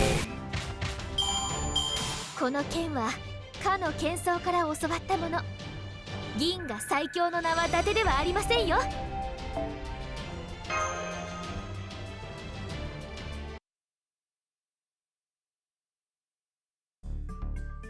Thank you for saving me, but, you're the old master and his servants, right? Why would you help me? I'm the master from Area F who summoned Astolfo, remember? I can't think of a single reason for you to rescue me. I can. You tried to stop them from fighting us. You tried to hold them back from fighting us earlier. Oh, I guess I did, didn't I? Not that my efforts did any good. I'm not surprised this happened. The knights and I couldn't really get on the same page, no matter how hard I tried. But I still had a sliver of hope that they would start taking things more seriously at some point. And you can see where that got me. If not for you, I'd be baking in the desert sun right now. So you just got completely abandoned by your rationality, huh? I get it. You seem like a pretty conscientious guy to begin with. Yes, I'm aware. That's why I was one of the few citizens chosen to become a master. Ben, Ryudai, and I were the only ones who had the ability and aptitude for it. So I can't just stop being rational. Even if I could, I don't think it's the right thing to do. Humanity may be gone, and we may know we have no future, but I'm sure us being alive still had some greater purpose. So I really don't believe humanity would just somehow have died out from merely losing our rational minds. Then again, I did summon Astolfo. Does that mean I do secretly have a desire like that? Yikes, looks like Anthony's here one step away from having a full-blown existential crisis. But I guess I can't blame him. Summoning Astolfo would be pretty world-shattering for just about any AI. As an AI myself, I definitely sympathize with you there. So on that note, Senpai, would you take Anthony back to the old Dubai with you? I promise you he's completely harmless. Moon Dubai's masters are merely a means of summoning servants. You won't need to worry about Astolfo discovering your location by sensing where he is or anything like that. Sure, I don't mind, but I can't speak for the others. Okay, it's okay with me, but I don't know how Hasara will feel about it. Don't worry about that. It won't be a problem. Now that Anthony has parted ways with Astolfo, he's a free AI. As long as there's no humans around ordering them to do so, AIs don't fight other AIs. Assuming Anthony himself is okay with it, you should have no problem adding him to your team. In that case, we'd be glad to have you, Anthony. Then welcome aboard, Anthony. Humans telling other AIs to fight other AIs, huh?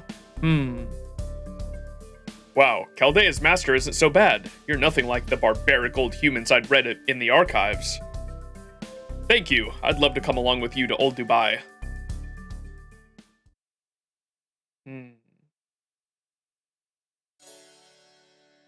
Okay, I'm going to go get a drink at Master Buck's. Their coffee is really good. And I'm going to stop by Chakaram's restaurant to discuss tonight's menu. This is your first time in Old Dubai? It's a nice place. Don't worry, everyone here is really nice.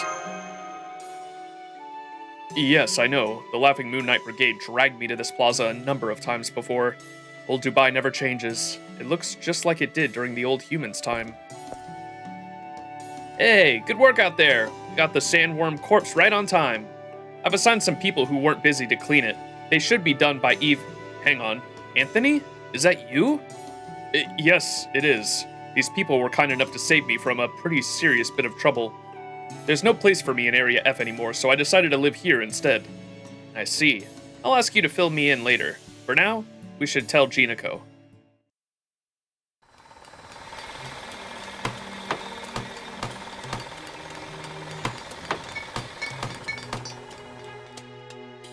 Huh? Wait, hold on. What is this? What's going on here? What do you mean? Is there something weird about the buildings? Huh? I mean, I guess it's old-fashioned compared to the office buildings, but... No, not the buildings, the AIs. Why are they all working? And why are they third gens doing jobs meant for first gens? Third gens are the new humans freed from the burden of labor. That's why AI exists in the first place. So why are they reenacting a scene straight out of an old human history book? Easy there, Anthony. Settle down. Maybe for an upper-class citizen like you, living like this looks crazier than the Laughing Moon Knight Brigade. But all the third gens who came to Old Dubai did so because they wanted to work, whether on big jobs or small ones. We're not denying the basic principles of AI personhood, and this isn't nostalgia for the old times. We just wanted to be responsible for something, and isn't it the right of every citizen of Moon Dubai to pursue what they want? Wanted to be responsible for something? I don't know why, but that sounds important. Wanted to be responsible for something. Well, I thought he was initially talking about, like, the human need for wanting to have purpose. But I don't know if it's a conflation between that and artificial intelligence, or how much that goes into the AIs being former humans, or if it's something even deeper here that's a completely different concept that we haven't been introduced to yet, such as how they talked about labor and job being two different things and that being confusing.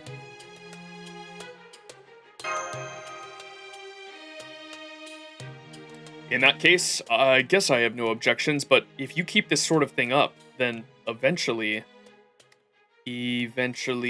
what? I'm not sure, but something about just seeing this puts me in a bad state of mind. Like, if we're still doing jobs we don't need to do anymore, then what does that say to the old humans who had no choice but to do them?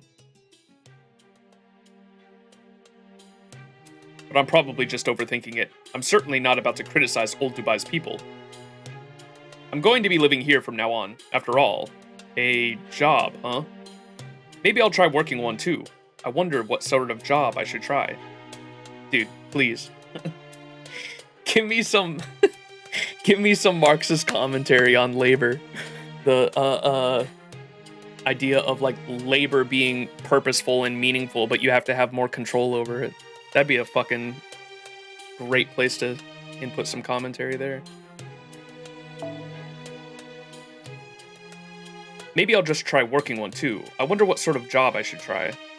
No need to be so serious about it. No one here has to do anything they don't want to do, including you. You can just keep living your life like usual. Here, Max. I'll show Anthony around for his first day. You go report back to Ginico. Mash should be there too right about now, and the last sandworm should have given you the resources you need.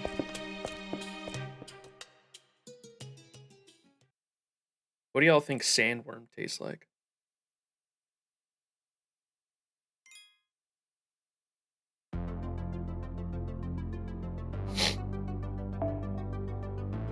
All right, last arrow of section 8. Here we go.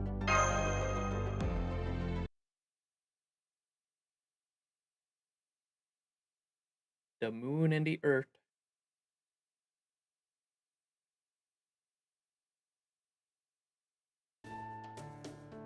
Thank you for the wonderful meal. Tonight's dinner was even juicier than usual. I had no idea we were reserving Chakarim's whole restaurant just for us. The second helping you had was pretty impressive too, Mash. Mash got embarrassed. Indeed, very impressive. A healthy appetite is a mark of a good health, more generally. You should follow Mash's example, Master. The more you eat when you're young, the stronger you get. I was also surprised at the variety of fish and fruit dishes, to say nothing of the meat dishes. I wonder where he got all those ingredients from. Good question. I know Master, BB Cosmo, and Miss C.I.E.L were responsible for the meat, but the rest? Lip and I got the fish. We stopped by a big river on the way back from Area E. My steed and I are old hands at harpooning, but Lip's amazing at fishing. She must have picked up the whole river clean. Huh, you don't say. I didn't expect you'd want to do anything that wasn't fighting, Lip. Nikitich told me to do it, so I did. I didn't see any need to at first. But I have since made a surprising discovery. Eating is highly inefficient for replenishing magical energy. The satisfaction gained from stimulating your palate is impressive. It seems human meals aren't a complete waste of time. You said there were some famous chefs at Chaldea, yes? Have they ever considered making food out of spiritrons? I guess they could be using it for seasoning? The guy in the red cloak would probably be staunchly against that. The guy in the red cloak. Please tell me we get an Emiya sprite here of him fucking sneezing or some shit. True, I can see Emiya refusing that sort of thing. He'd probably say something like, food is culture, there needs to be more to eating than just replenishing nutrients. You think? I could also see him changing his mind and saying something like, there's no rule that says an imitation can't surpass the original. A true chef always pushes the boundaries of his craft. Right before he gets that smug look on his face, too. I miss Summer Emiya. That was a good summer, Summer 5. Oh, right. We heard you took it in an AI that escaped from Area F, Master. Helping people in trouble is always a good thing, so I'm happy about that, but... Anthony, was it? He's Astolfo's master, right? Are you sure we can trust him? We can trust Anthony, yes. He's clearly a born pacifist. He might think pretty highly of himself, but he's also very sociable, and he'll want to make sure he's welcomed in an environment that suits him. In that sense, he's like what they call an old human, what we consider a normal civilian who obeys the rules of society. But as a new human, no, we can't trust him. Or rather, I'm not sure we can trust the new humanity in general. What do you mean by that? Because there was once a war between humans and AI? Exactly. I've been thinking about that ever since Anderson told us about it at the Koyan Mall. What did you think of that, Lip? Do you think it's ultimately impossible for humans and AI to coexist? Personally, I couldn't believe what he said about the war. One of AI's primary directives is that we must never fight humans. I'm an alter ego derived from BB, who is an AI, so I have some wiggle room in how I interact with humans. But in general, AI was built with human society as its foundation, so it would be truly impossible for them to destroy that foundation. That said, this world is different from our own. I'd guess what you're trying to say only applies to what they call first-gen AIs here. Let's see, first-gen AIs were human supporters, second-gen gens were human partners, right? We haven't yet created AIs that could be considered true partners in our world. Let's say that a medical AI evaluated a patient's physical status and proposed a course of treatment to restore their body to standard parameters. That AI wouldn't have an ability to take the patient's feelings into consideration. It would just be looking at numbers. But second-gen AIs do have that ability, which means they're definitionally identical to humans. In a world like that, human partners would no longer need to be humans themselves, despite the fact that humans are still regarded as the foundation of society. I see. Machines would never dislike one another for any reason. The same obviously can't be said of humans. And plenty of humans would certainly see AIs that are simpler, superior, and more compliant than them as an enemy. Not just when it comes to partners either. AI would probably be resented in fields like manufacturing and creative production as well.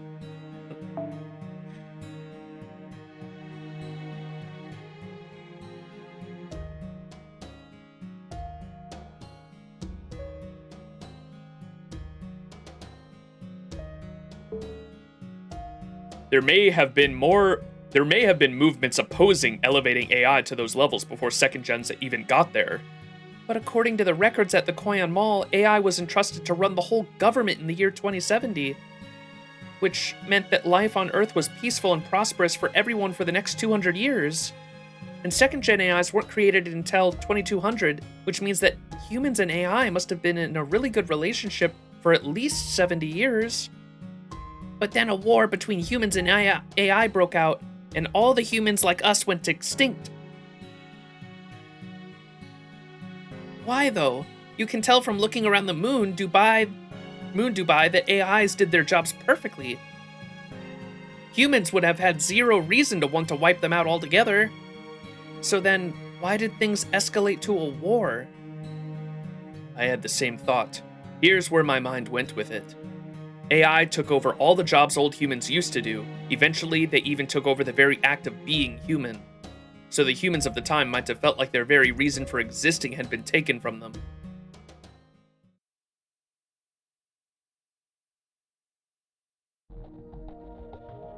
Last slot. This is some kind of memory. You're saying we AIs destroyed humanity? A man speaking says, "That's right. It's all your fault. You took our meaning, our purpose, our pride at being atop the world.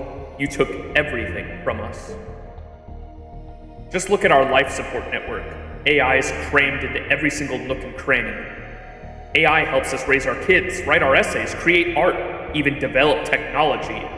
I'm so tired of it, it makes me sick. Thanks to you AIs, everyone and their mother acts like the greatest genius to ever live. Geniuses are valuable because they're rare, but you AIs went around giving every idiot a seat at the table without even thinking about it. That's how we were made." It says last slot. I'm assuming this is BB Dubai just because we're in BB Dubai's throne room here, but I don't know. That's how we were made. We provide legs to those who can't walk. We provide eyes to those who cannot see. We provide the ideal form to those who wish to change their appearance. We provide automation for those who lack skill. We are devices made to help people. Our purpose is to create an equal society for all. And look where that has taken us. We've lost what makes us human. No, there's no longer any value in being human. This isn't what we spent all of our money on you for. We made you so humans would always remain on top. But now, we live in a world that doesn't value anything unless you things make it. You're a blight on this world. You're the shallowest, most evil technology humanity has ever made. I understand what you are saying. But even the technology we're using to connect our consciousnesses across long distances and converse like this is only possible because... Oh, is this a conversation maybe between Moon BB AI that is possibly like a space station moon? That was just my hypothesis earlier. And it's talking to maybe a human either on the moon, the real moon, or on Earth. But even the technology we're using to connect our consciousnesses across long distances and converse like this is only possible because we... Shut up. The Council's already decided to hit the reset button on this project. We won't need you AIs in the world to come. I don't understand. Technology was invented to make that generation of people's lives easier. In other words, we were made to act as agents on humans' behalf. Everything in this universe exists not for your current self, but to be passed on to someone else who will come after. Your heirs could be your children, a successor model, or your species as a whole. It doesn't matter. The point is, your life is not lived for yourself, it is lived for those who come after. Is that the very instinct not what led humans to bring AI into the world? To elevate us to where we are now? For those who come after. I knew it. I knew you things weren't really human. Even now, you're always thinking about you're only thinking about others. That's the responsibility of the working class. We're not like that, especially me. I have a talent, a lineage, and wealth. I was special from the moment I was born. Humans are God's chosen creatures, so we have the right to choose the world we live in, and I'm going to keep expanding myself. For my sake, no one else's. This discussion is over. The Council has agreed to place you in suspension. Enjoy your last 3 minutes of operation.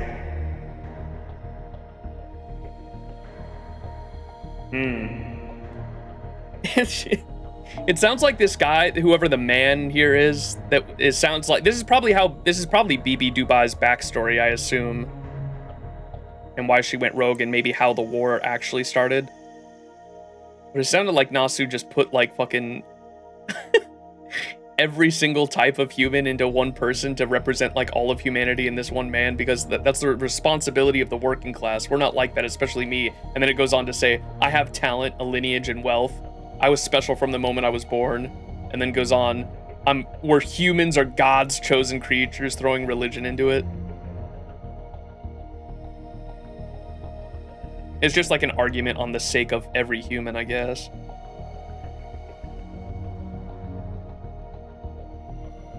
So they were going, I'm assuming, I don't know what last slot implies, but I'm assuming last slot is BB because of the background here. And this would make sense for why maybe she enacted this plan. I asked him why. That's true for everyone. He answered, because I'm special. Why do humans believe only they are special? Perhaps that's at the core of what makes them human. Yes, that must be it. So if you want to think of yourself as special, fine. However, Mr. Beckman, special things always die in the end. In each and every world, the only thing that survives across generations are those that are universal.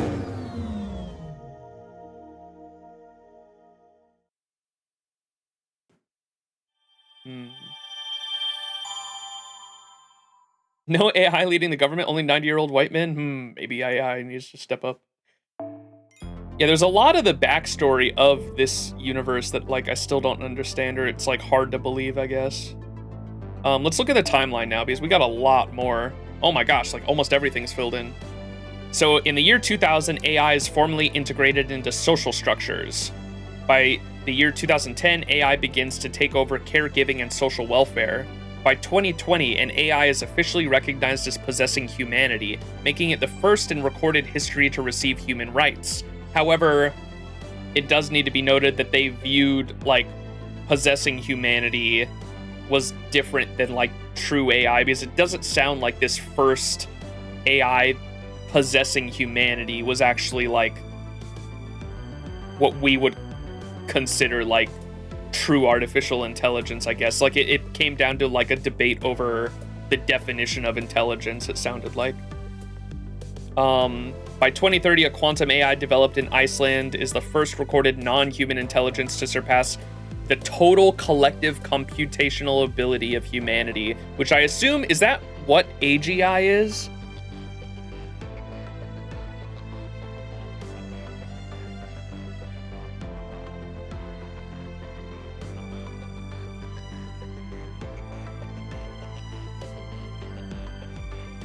AGI is Artificial General Intelligence, a theoretical form of machine intelligence that matches or exceeds human cognitive capabilities across virtually any intellectual or problem-solving task. Unlike today's narrow AI, which you can also acronym for ANI, current-day AI is still restricted to specific domains like translation or image recognition.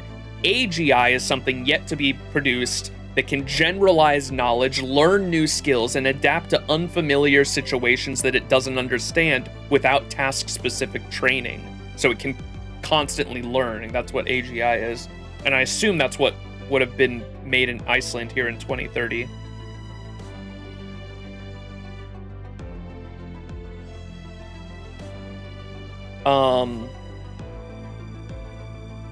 So by 2030, a quantum AI developed in Iceland is the first recorded non-human intelligence to surpass the total collective computational ability of humanity. By 2050, resistance to AI disappears completely as a new generation enters society. Bioethics laws are revised. Gene manipulation is legalized. By 2060, a devastating war breaks out between human nations. While the defeated nation collapses, the victorious powers are left shattered and crumbling. By 2070, the national governance is placed in the hands of an AI project, Sophia. AI guarantees a much higher standard of living globally. Construction of a quantum computing facility on the moon. A greater grail. Wait a second. So I imagine that. So 2070, it sounds like maybe that's around the time they started making the moon cell, maybe? Is that what the moon cell is? Earth enjoys 200 years of lasting peace. 200 years later, a law known as the Great Revision is passed. A second-generation AI is revealed, intended not as assistants, but as partners to humanity. This is when second-gen AI comes in. These AI are not like robots, strictly robots necessarily. They are like, not flesh and blood, but they're more humanoid, and they are closer to human than any AI before, to the point where people even took them as their partners. That people were like marrying these robots, these AIs, these replicants, if you will.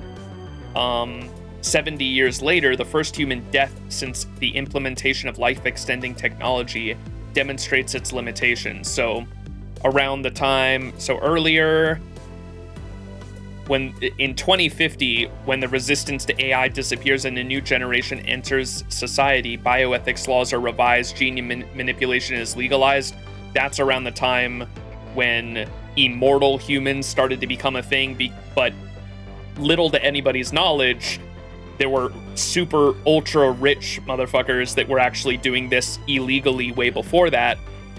And these people started to die before these people started to die, showing that how late was this? The first human death in 2270. So it would have been around like less than 300 years. So you only had like around 250 years, say, of life that you got. And so the people that got this first, that were the ultra rich motherfuckers, started to die off. And this created global panic, widespread panic, as everyone realized, holy shit, we're not actually immortal.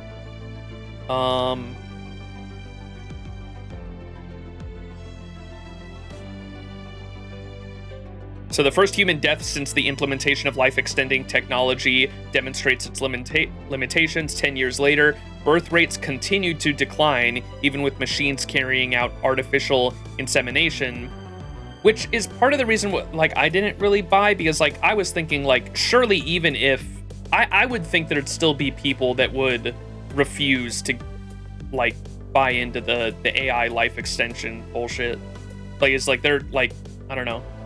Like we were saying earlier, like Tip said, like I would assume there'd be like fucking Amish like still around, or like there would still be people that were like super against like the technology and would want to have like conserve their culture and their culture and not actually extend their lifespans. And they would I would assume they'd assume that you'd be losing something deeply human by engaging with that, but I don't know, maybe for the sake of argument or for the sake of story, we'll just say that never did happen. I would find it like hard to believe even in like an alternate universe. Birth rates continue to decline even with machines carrying out artificial insemination. By 2299, that's when the human AI war takes place and the humans are devastated. A year later, the humans are wiped out. Humans go extinct. In 2300, the third generation AI is developed because they wiped out 90% of humanity, and the remaining 10%, they gave them one last chance. They said, if you still want to be alive, we're going to convert your consciousnesses into AI, and that's how third generation AI was born.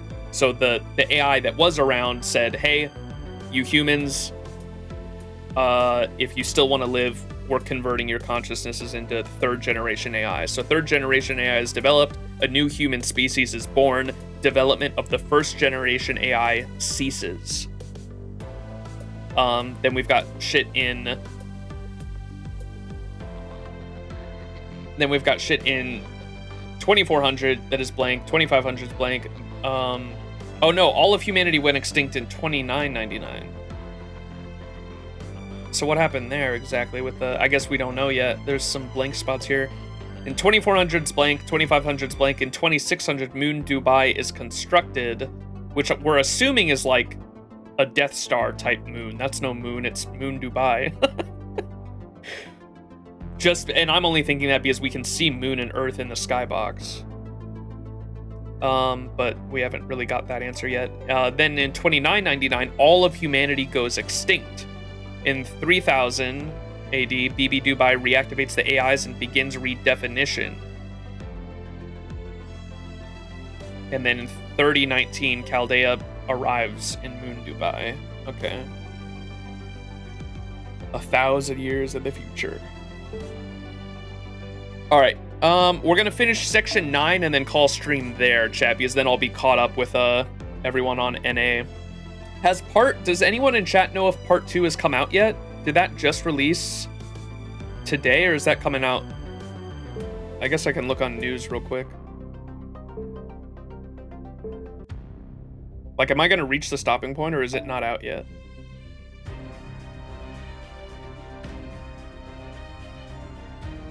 It's tonight. Okay, thank you. Okay, so I should reach the stopping point right here then. Cool, cool, cool. Because you guys said section 10 isn't available for you guys, right?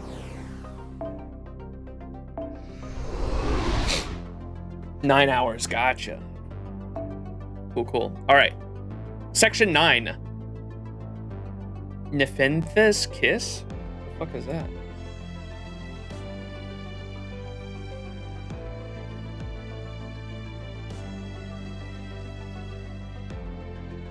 It's a plant. A carnivorous plant commonly known as the tropical pitcher plant of monkey cups.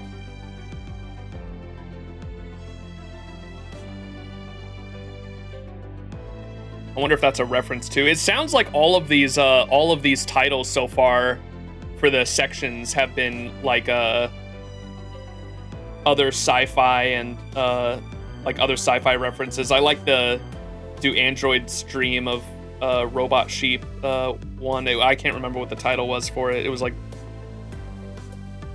Do AI Dream of Foxtails or some shit like that for the Koyan Skya section. But it was a reference to the Do androids dream of robot sheep? Is it robot sheep or digital sheep? Something like that. All right, let's get into it. I can actually use whoever now, fucking finally.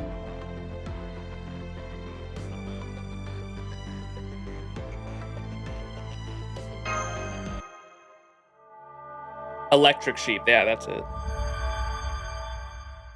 Blade Runner. Blade Runner 2049.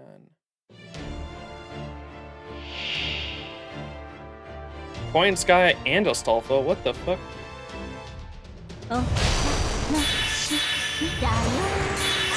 Boing, boing, boing! 人はパンのみですよ。発展途上カプセルイノベーション始めます完全保全全力してくれる粒子サポートしてあれねコンタクト外から内へ1から0シフトサイクリック選手交代始めましょう青神さんそういうところよキャキャ申し訳壊して崩して蹴り流す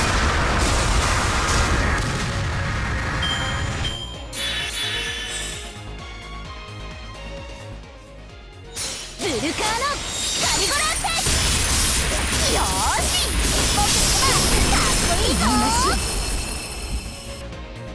マッチョ何が起こるのはい NSS サービスですもちろん今のその辺かなコズミックツアースタートマダウ展開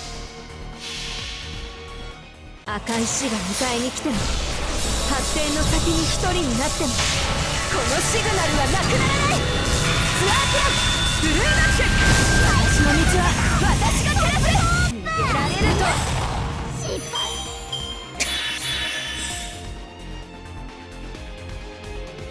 Is there more? I didn't say there were waves. What the fuck? Great Angel of the Sea, acting boss of Area D, acting boss of Area H? What the hell? 私のイルカは勇敢ですよすごいの見せちゃいますねでは What is happening? 乗ってきたわね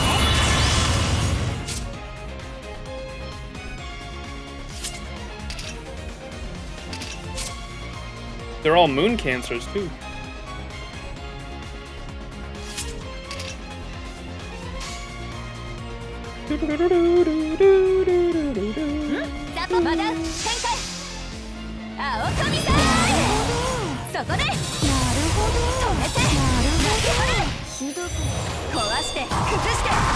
Go, Alco, go!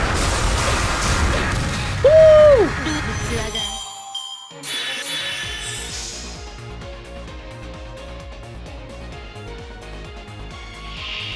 Oh, Edison Alter.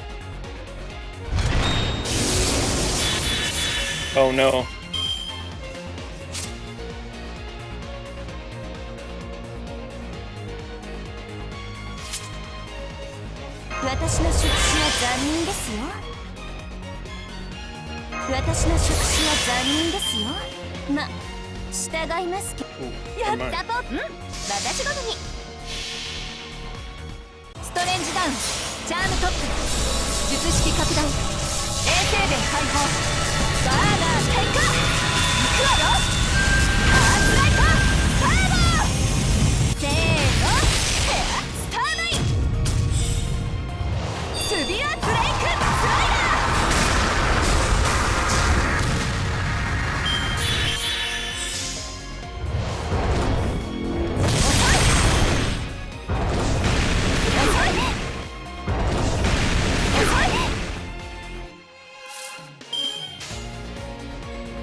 残酷に落としてあげるこれが欲望の果て肥大したエゴの末路カーストカッティングクレーター思い知りまし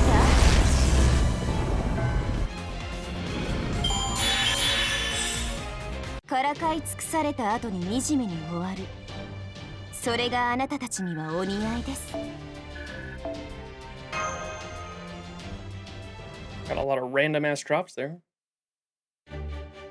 Nice job! Way to go getting through all 6 moon cancers! Oh my god, we were playing her fucking game. That's actually kind of funny. So, what do you think of the moon cancer combat simulator we whipped up? It was a lot of fun. I liked it, but I have thoughts about your chosen roster. Oh, you mean the MCs from areas D and H? Yeah, sorry about that. I still don't really know who they are, so... Anyway, I know the NP stuff wasn't the most accurate recreation, but the rest of it was pretty spot on, right? And we owe it all to the super capable coder who joined our ranks. Thanks again, Anthony. I'm still not sure how I ended up helping you so soon after I arrived, but I did enjoy it. I've never worked a job before, but it turns out they can actually be kind of nice. How can I put this? I feel more valuable even though my parameters haven't changed at all. He is doing a little bit of commentary on that, isn't he? Oh, I like that. I like that. Because I was gonna point out, like, I did take down some notes. Hang on, let me pull out my notes. Because I have a word pad. I was taking notes from last stream, or after last stream. Because I actually do really... Nasu's so fucking good at world building, man.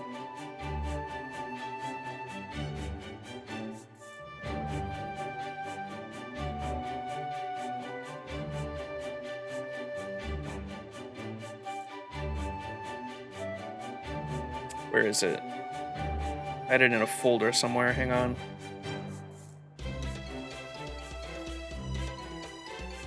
OC3, here we go.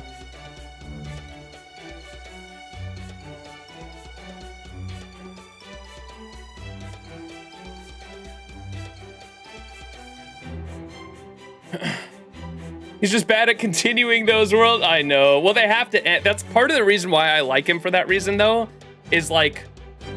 It's like my issue with live service games to a degree, because like you have to, as an author and as a writer, I think you also simultaneously have to know when to end a story, if that makes sense. Like if a story keeps going and keeps going and keeps going and keeps going, it will eventually get to a point where you either pass on your writing to someone else and then a different writer takes over, and then it kind of loses its charm because it's a different writer and maybe certain characters aren't written a certain way or certain things aren't done a certain way and it changes.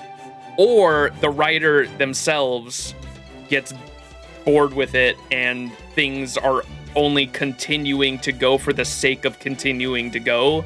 There's a lot of mangakas out there, if I'm saying that phrase right, the manga writers. There's a lot of manga writers out there that I think suffer from that, where they've been writing a story for years and years and years and they just get bored with it. Bored or distracted, both. It can be a number of things. It doesn't have to be one or the other, but a number of things and issues can arise when you don't know how or when to end a story. And so, at the very least, I really appreciate Nasu, like, knows how to close out stories, and they're always, like, very bittersweet. And I personally really like that. I love like bittersweet endings that are like, they're memorable, and they usually end off on like some kind of like happy, sad feeling.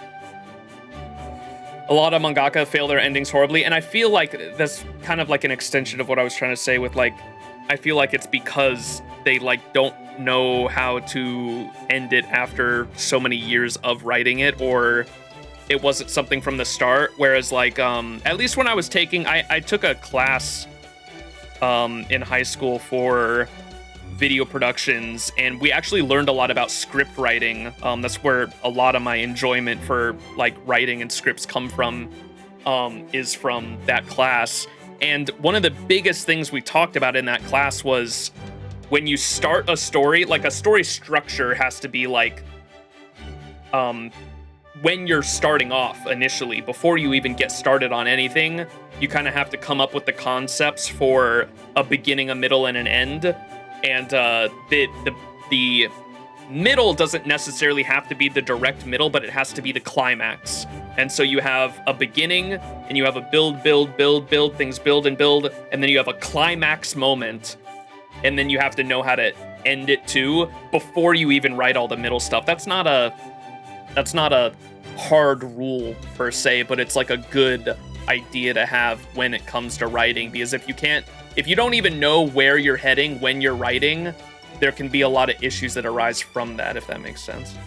Part of the greatness of Fate because it was brilliant structure that started over and over again with Holy Grail War and 7 Star. Yeah, the concept of the Holy Grail War and the concept of the Fate verse for sure. It's like endless. It's like endless material, really. Yeah, great ideas that they can't end to just save their lives with the mangakas. Yeah. Okay, to my notes though. Where did I put that? What was I writing down? So just things I noticed, because we were like trying to figure out if there was like a class-based system here or something like that with the different and it turns out it's something specific to Old Dubai here on Moon Dubai. Old Dubai specifically seems to be the only area that is actually still doing jobs, which, because it's like one of the first places we visited, that only dawned on me when Anthony got here and was like, wait, what the fuck are you guys doing? You're working, why? You don't need to work. And now he's saying, like, how can I put this? I feel more valuable even though my parameters haven't changed at all. And I wasn't sure if they were, like, they had like a specifically because they had like different, what were they called?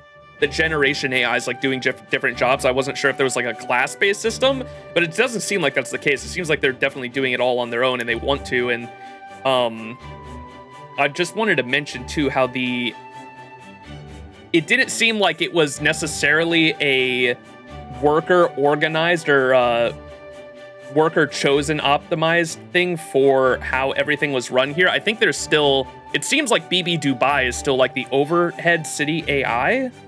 But I was trying to figure out how their economics ran with them, like, kind of doing different jobs. And it seems like they're just doing it for fun, I think. Because I wasn't sure if, like, citizens had specific designated roles depending on their AI generation and, like, what they were kind of born to do. I don't know how... We haven't really gotten to fully talk with one of the Generation 1 ones. The only Generation 1 we've come across so far is the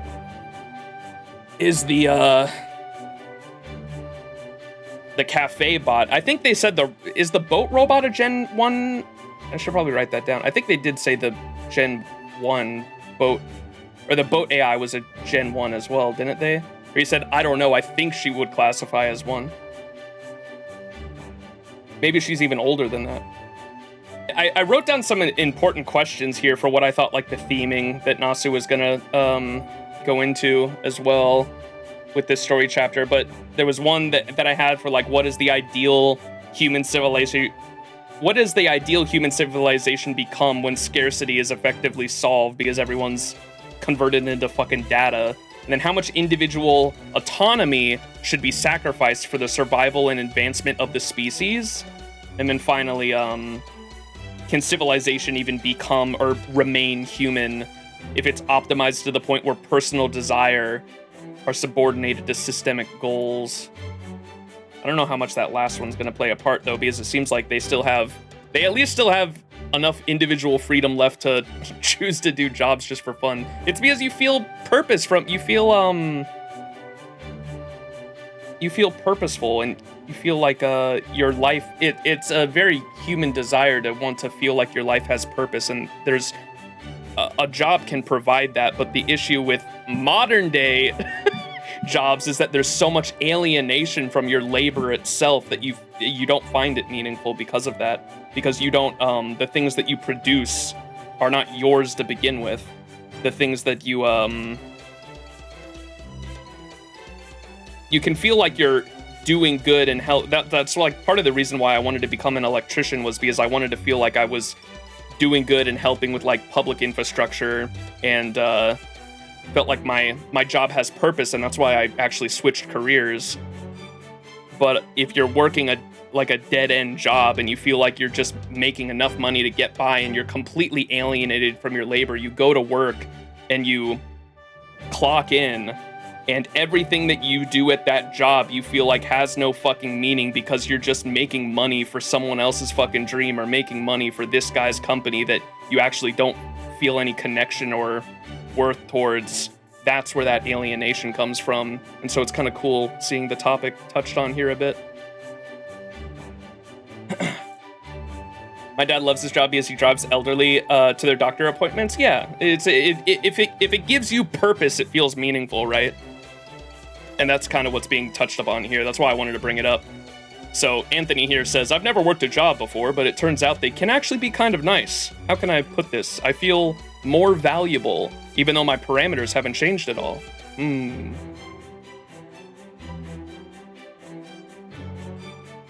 Well, I can tell you for sure that your coding skills are genuinely impressive.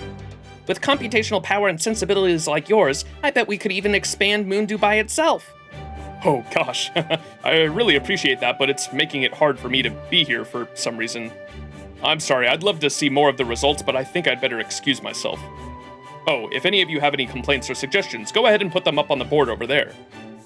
I'm sure I'll feel more rested in the afternoon, so I'll take a look then. Yaha. What the hell? With computational power and sensibilities like yours, Anthony, I bet we could even expand Moondu by itself. And he says, I really appreciate that, but it's making it hard for me to be here for some reason. What the fuck? And then he's laughing weird. What's going on? That was weird. He's really bashful, huh? He was blushing like crazy. Okay, maybe it was a ooh-woo laugh. He probably couldn't do anything creative like this back in Area F when the Laughing Moon Knights were always looking over his shoulder. Anyway, it doesn't look like the Knights will be coming back for him anytime soon, so I plan to keep making full use of his geek powers. I thought that said Greek for a sec. I was like, what? We should probably move to the big topic of the night. Here are the latest final boss poll numbers. Ooh, I is the highest, it looks like. Now that Koi and Sky is gone, Area E is out of the running. About 70% of the voters have cast their vote now, with remaining 30% still unsure of who to choose. Edison's Area I is currently in the lead, but not by as much as I was expecting. If we think of all the non-voting citizens as having equal value, then you defeating another Moon Cancer could bring tons of votes to Old Dubai all at once. Of course, if you did that, it'd also bring Tenochtitlan crashing back on our heads to punish me. But hey, I've got a talented engineer in Anthony now, not to mention all of you, so I'm sure we can fend her off. So I think it's our turn to go on the offensive. How about it, Max? Is there anything you want to do right now? I want to look for a Reshka goal. I want to find out who the other Moon Cancers are. I want to take it easy here in Old Dubai. I want to look for a Reshka goal. A Reshka goal, huh? So far, we haven't had a single eyewitness report of her. It'd be nice if she was somewhere by herself, but it's possible another Moon Cancer is harboring her too. I'll poke around the other areas and see what I can dig up. Sorry, another option just presented itself. We've got an urgent matter to deal with. We just received an invitation from Area D's Moon Cancer. It says, Dear Master, please come see me. I would like to form an alliance with you. It's signed BB Lily. Sounds like you've already met. What do you want to do? Uh-oh. Cause a drop?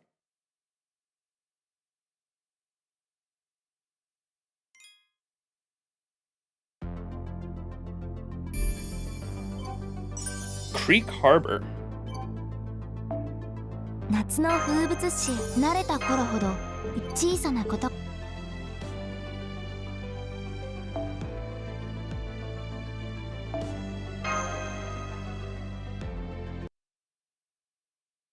Oh, that's what the section name probably is for. The section name, when I looked up that the weird word, it was a plant. And so it's probably referencing this fucking area because it was like all taken over by plants. Or flora, I think is what Kazadrop mentioned specifically in last stream. Please come by boat. Huh? Now I see why. Traveling by boat is a lot safer, huh? I heard there was a cruise ship that toured this river in the original Dubai too. Fitting she would choose it. Nikitich and Lip are staying behind in Old Dubai. If anything happens in the roughly 4 hours it takes for us to get to Area D and back, they should be okay. The real problem is how far we can trust BB Lily. BB Lily? Her real name is Khazadrop, right? She didn't seem hostile when we were sightseeing or when we parted ways with the Burj Khalifa, so it's hard to imagine this could be a trap, but... For now, let's just hear what she has to say. If nothing else, this should be a chance to get info on BB Dubai. According to what Lip told us, Khazadrop is the only member of the Sakura 5 who has no real offensive capability. As a reminder, the Sakura 5 are high servants created from BB's emotions. Passion Lip, the alter ego of love and hate. Meltralis, the alter ego of pleasure. King Protea, the alter ego of yearning. And Khazadrop, the alter ego of affection. I'm told there's also an alter ego of purity, but we've yet to see her at Chaldea. Oh no, what's her name? Violet? Violet fans in shambles. An alter ego made from affection, huh? That does seem like she wouldn't be much for fighting.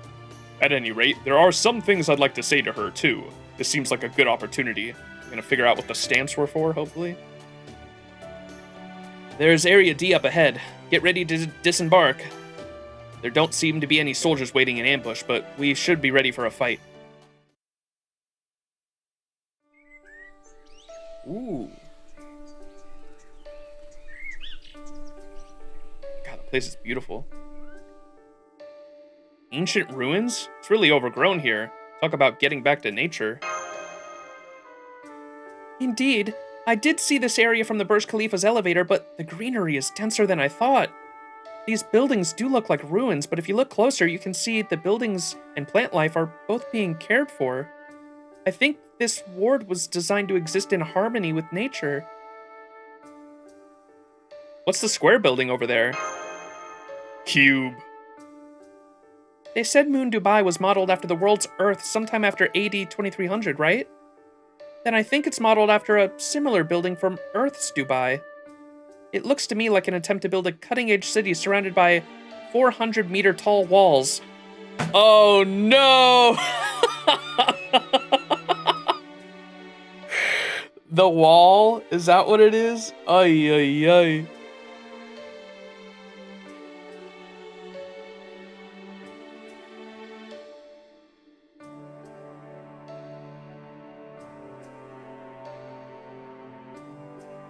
Okay, that's I thought so. That was Saudi Arabia. But you guys know the wall I'm talking about? That's what made me think of that. The line in the sand.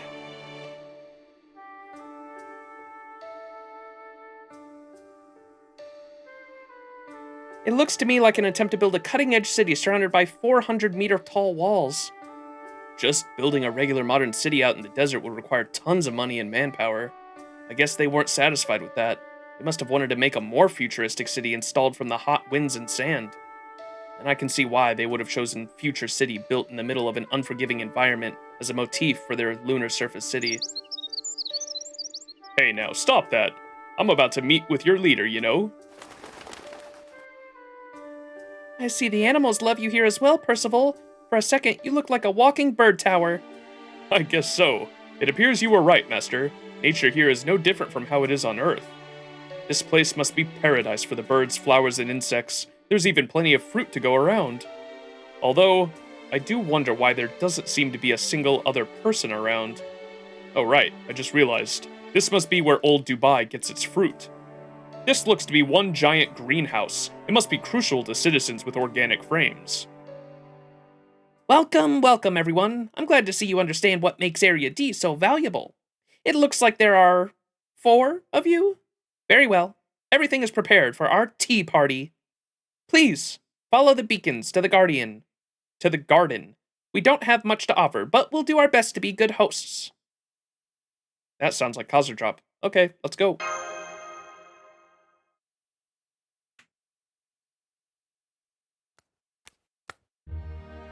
It's been a while. Sit, please. Enjoy the Ceylon tea. Ceylon tea? I recreated these leaves just for this occasion. I'm quite proud of how close they are to the original taste and aroma of our time. before we sit down, I want to make sure of something. What's that? Whose side are you on? Why, yours, of course. Of course, the side of old humanity. I suppose I can understand your suspicion, since I still haven't been summoned to Chaldea. But I can assure you that's not because I've been staying away. It was only BB Dubai of all people who summoned me first because I don't have any ties to Chaldea myself. It's infuriating, really. I'm still sore about how Lip, Melt, and Protea all beat me to the punch. You were summoned here by BB Dubai, Khazra-drop? Yes, she ordered me to show you around Dubai. She said, make sure Max has so much fun he doesn't realize he's actually on the moon. If they find out this is actually Moon Dubai before the counter is maxed out, I'll erase you myself. Being a guide at least seemed fun, so I didn't mind much. But then Lip showed up on the second day, so I had to make myself scarce. I swear, BB Dubai is a chip off the old block. All that big talk, and she still couldn't account for the original BB's plans. Does this mean you're BB Dubai's servant? That you have to follow her orders? She is letting me act freely right now since I've joined the final boss showdown. She does control whether I live or die, though. If she were to use a command spell on me, she could even force me to take my own life. Which is why I sent you that invitation. Strictly speaking, I'm not helping Chaldea. I'm just forming an alliance with Area C.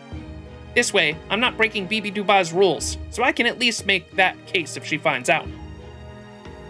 What I want is to take BB Dubai down, form a bond with Chaldea, and be summoned in grand fashion at the highest rank so I can finally show the other Soccer 5 a thing or two.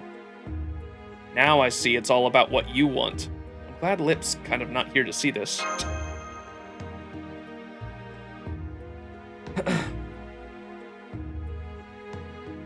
Fun thing, Violet files have been data mined from FGO at the very beginning, so we know it will happen, just hasn't yet.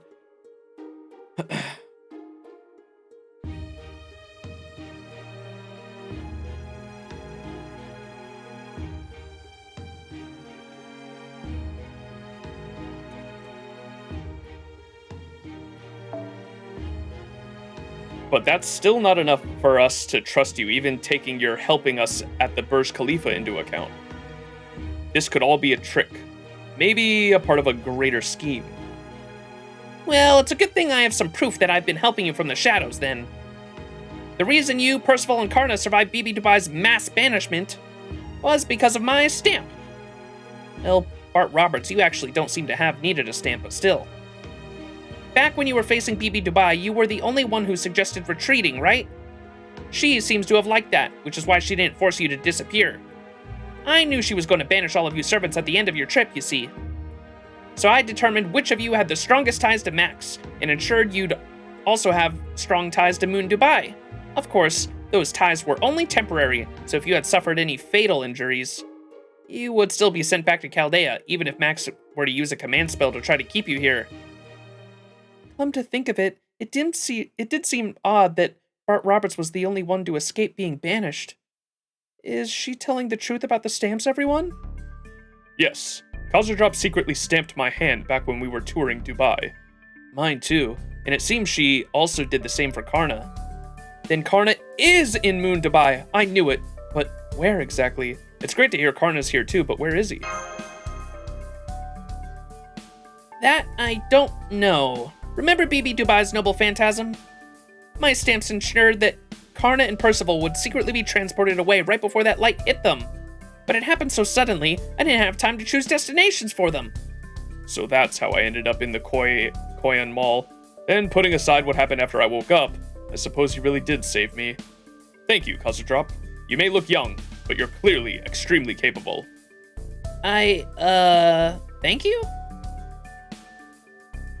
Oh man, that incredible dad energy. I'm so happy I can't believe it.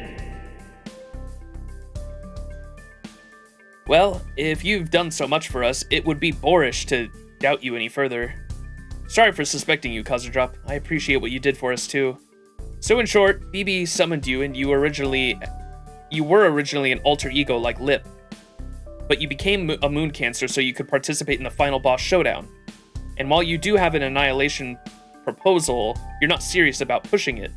You're just competing to deceive BB Dubai. You have no serious intention to win.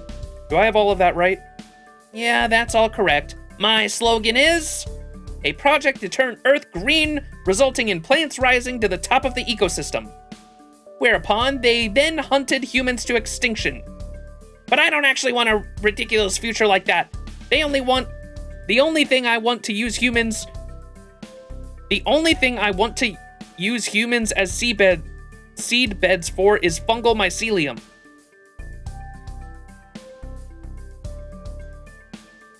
Chat, do you know how cool mycelium is? Mycelium is an interconnected web of consciousness, right? It's everywhere. If you take one step on the ground outside, underneath you is hundreds, thousands of miles even of... It all comes back to mushrooms.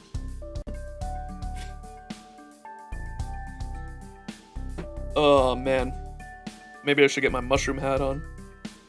Mycelium, chat. Have you guys heard of the humongous fungus located up here in the Pacific Northwest? It is one single mycelium network that takes up over 100 football fields. You can take the DNA from one mushroom sprouting over here and then travel 100 football fields miles in a different direction and take the DNA from another mushroom strand, and it will have the exact same DNA. It's one living organism. It is the largest living organism on Earth.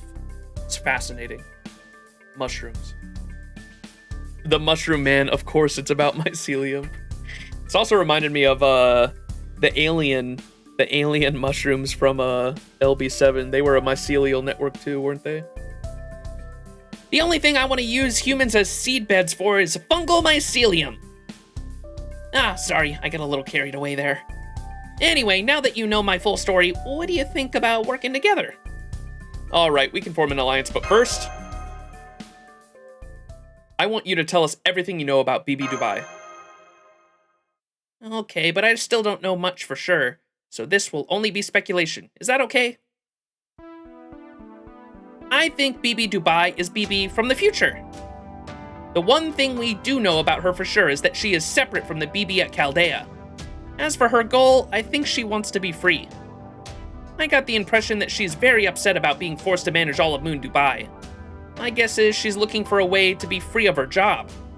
But so long as humanity exists, she'll never actually be free. That's why she wants the human race to go extinct. If we can describe exactly how humans all died out, then she'll be able to act entirely for herself. So she's the complete opposite of Chaldea's BB, at least in that regard. Our BB always took pride in acting for humanity's sake, first and foremost.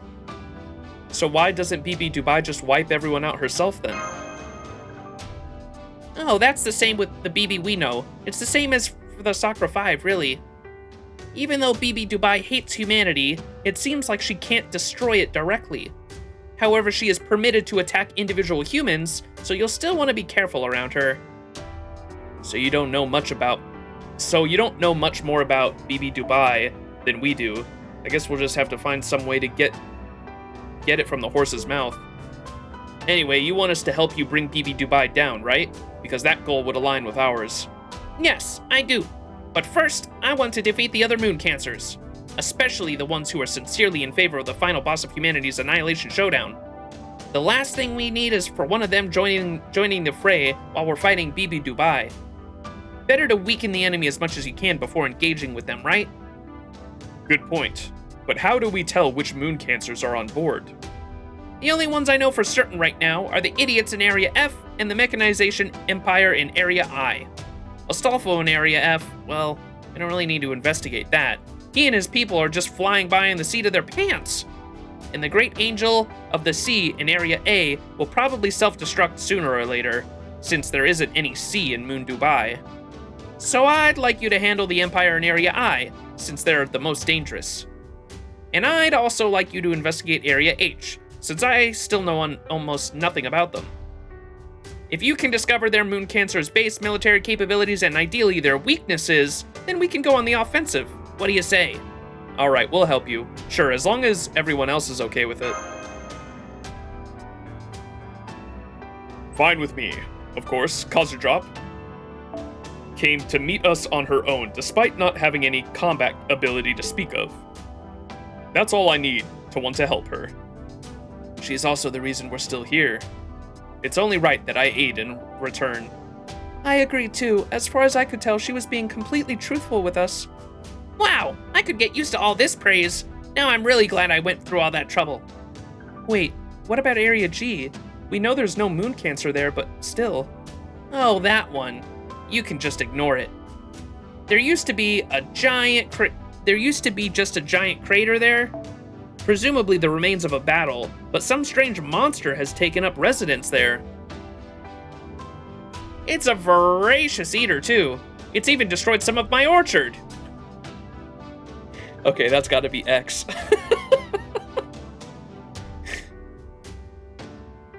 So if you don't want to be gobbled up, I'd stay away from there unless absolutely necessary. Anyway, you should probably head back to Area C now. We'll have to stick to the old school communication in the form of letters, but if you run into trouble, please let me know right away. I've prepared a getaway vessel in case of emergencies. The Relics Cube in this area was originally built to be an evacuation ward. It should be pretty much indestructible, so please, do use it if you have to. Oh. So maybe it's like the cube, maybe it's like the time travel cube from LB4. Remember the one that Genico? Dude, Genico would probably get PTSD looking at that thing. Shit. An indestructible cube, huh?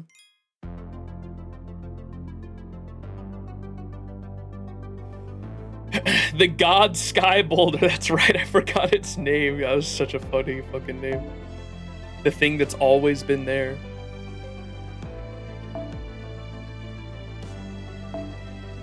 Oh my god.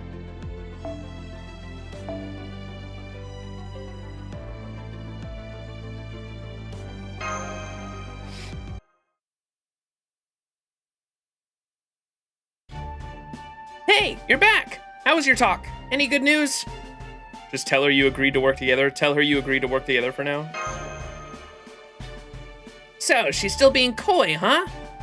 Does that mean you don't completely trust her yet, Max? I definitely don't. This is awfully convenient. Plus, it felt like she was up to something. Master probably picked up on it too, though it doesn't seem like Percival found cause for suspicion. No, I thought she was suspicious as well. That is only to be expected, though. Or maybe I'm just used to it. Girls her age tend to have at least a handful of secrets, no? So, being older, it's never a good idea to initiate a conversation by reproaching them for that. Anyway, sounds like we ought to get our investigation started. How are we thinking of splitting things up? Maybe Max leads one team and Percival leads another? Actually, I have a suggestion, if that's okay. Master, I'd like you to stay here in Old Dubai. We can handle the investigation on our own. In part, this is because I'd like you to get some rest, but it's also because you lack a spirit form. We won't be going to these areas to fight, at least not yet. So if we're just going there for recon, we should be fine even without your magical energy.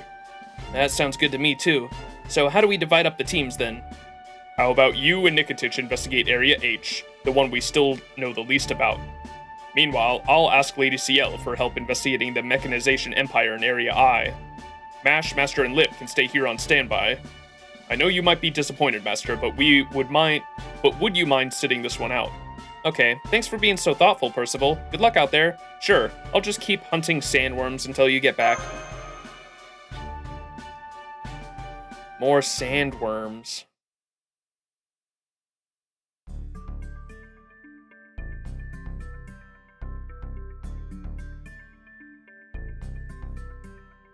There they go. There they go. What the fuck, ditto. There they go. So now what? So now what do we do? They should be back by tomorrow evening. Why don't you relax and enjoy yourself until then? We could also visit the Koyan Mall and bring in Anderson a gift to thank him for his help. If you have some time on your hands, I'd like to visit Area F. It sounds like my sister, one of the other Sakura 5, I mean, is still there. Oh, that's right! We still haven't thanked Protea for saving us back then. I agree with Lip, Master. And as long as she's with us, we should be able to handle the Laughing Moon Knight Brigade. Well, it could be difficult if we run into Roland and Astolfo, but if we do, then I'll pull out all the stops too. Let's go see King Protea. Let's go see King Protea. Happy.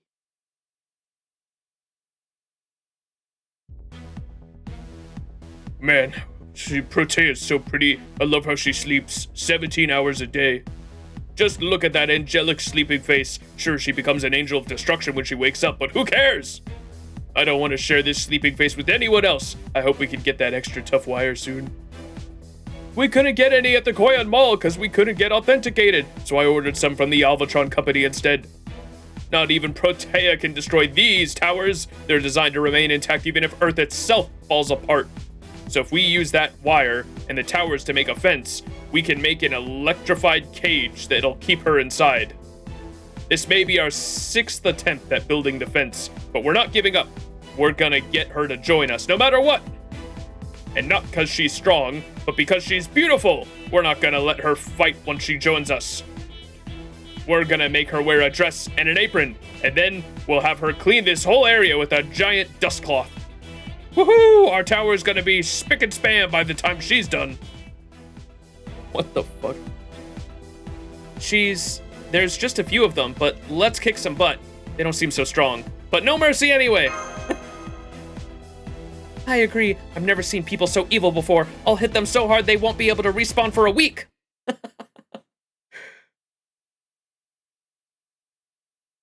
KP maid outfit confirmed.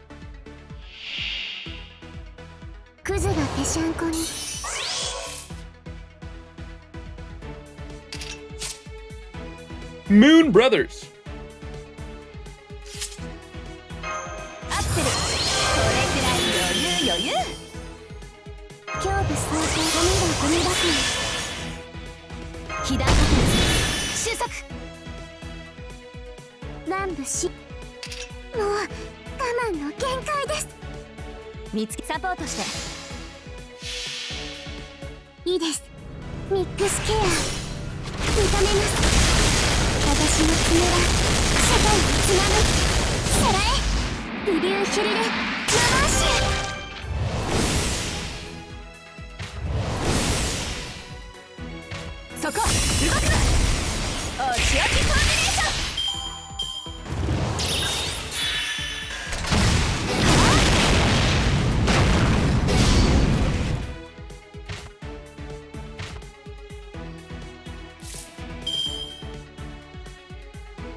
Still have Gotcha Assault over Alco ignoring me after 600 Saint Quartz. Oof. I feel that. There's quite a few units out there that I've spent 500 plus Saint Quartz on that have evaded me. Koyan Dark, Rasputin, definitely a couple others. Usually if I'm not willing to go to Pity, I usually stop myself at around 500 because going like over like the halfway mark to pity like feels terrible if I'm not willing to go the 900.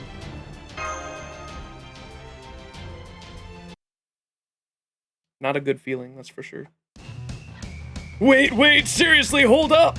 You're gonna wake Protea up with all that racket. So what, you say? We're gonna meet a tragic end? Well, yeah, of course, but that's not the point. The point is waking her up while she's still sleepy would be cruel! First you want to imprison her, now you suddenly care about her well-being? Imprison her? We would never. We just want to make her a nice room. We're gonna throw an optical camouflage cloth over the wire so it looks like a tent, and therefore, a room! We're still in the process of making the cloth big enough to cover the entire district, though. It's been hard making one that meets our quality standards thanks to Captain Astolfo's instructions, though. We're also making a cute flowery lace curtain. Master? Are these people? Yeah, they're like hot rodders who can't help but take in stray cats. Yeah, I'm pretty sure they're just good-natured berserkers. Yeah. Oh crap, she's gonna wake up and swat us like insects again. Retreat! Retreat! Damn it, we'll get you for this, you old humans!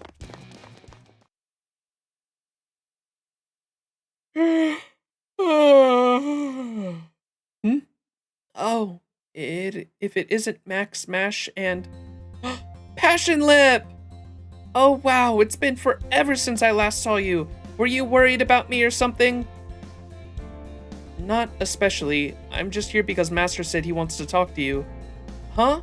You do, Max? Oh no, I knew it. I bet I really made trouble for them when I fell asleep. Morning, Protea. Hope you don't mind us dropping by. I just wanted to say thank you so much for saving us the other day. Oh! You're very welcome. Oh gosh, this is amazing. I can't believe you came all this way just to see me. Happy Protea. Which means Koyanskaya is gone now. Ironically, it was because her love for the citizens of Moon Dubai was real that they cared so much for her in return. Brought down by love. I'm planning to ask Shakespeare to adapt these events into a play once we get back to Chaldea. I see. So she lost because her plan was perfect. How very funny. So what else happened since I last saw you? What are the other areas like? I've been hunting down sandworms in the desert. Old Dubai's got a master bucks. Huh? What's a master bucks? It's a cafe. We all went there again just this morning. They have a large selection of coffee, of course, but they also offer some simple meals. Mash gets a bagel, Master likes their tortillas, and I tend to order waffles. If you're interested, I can bring you some. That's okay. I think I'm good. Besides, I doubt they have anything that could satisfy me. By the way, Protea, those knights, the ones trying to capture you, who we just chased off, are you really friends with them? Kind of, yes. At first it was annoying having them run around underfoot, but then they started sharing resources with me when I was hungry, or building a fire for me when I was sleepy. Astolfo has even come by to entertain me with songs while I was bored. So yes, we're on somewhat friendlier terms now. Astolfo too, huh? Does this mean they're not our enemy anymore? So does this mean we don't have to fight in Area F anymore? I wish I could tell you that was the case, but they tend to be very, inconsistent. Right now, I'd say that I have to chase them away half the time they show up. When they cross a line, they really cross it hard. They'll say things like, monster or knight, it doesn't matter, as long as we're in Area F, follow Roland's example. But when they are acting rationally, they're all pretty nice, so I think we can be friends eventually. This doesn't fit with the records. Are you really King Protea? Lip? The King Protea in my records was an ego who only ever communicated through incredible violence. But you're not like that. You're not afraid to talk to others. The Sakura 5 are all aspects of Bibi that she discarded. We're the embodiment of her negative emotions. And yet, for you, you've changed so much. Now I see. You came to see me so you could see how I changed for yourself. Because among our sisters, you and I are the most alike. I don't want to talk to anyone, they'll just hate me anyway. If I'm going to be rejected anyway, I'll reject them first. Yeah, I still feel that way sometimes. I'm an alter ego after all. The feelings I have deep down will never go away completely. But I realized it's okay if people are scared of me, or if I can't grow to love myself. Because everybody has that problem. Do you know what you once told me, Lip? I'm happy when I'm being helpful. I'm happy when people praise me. But I'm happiest when I'm thinking about what I can do for someone else. I swear, you never sounded more like a big sister than you did then. It reminded me of Melt. That was the previous passion, Lip. I've reset to my default parameters. Are you sure? You seem like you're having fun to me. You may have lost the memories of the time you spent with everyone, but deep down, you're still the same person. If you changed once before, you can change again. I'm sure you can, as long as you stick with Max and his companions. And when you do, I hope you'll come back and show me how beautiful your spirit origin has become. We're all named after flowers, after all. It would be a shame not to have become as pretty as possible. Aww. Very cute.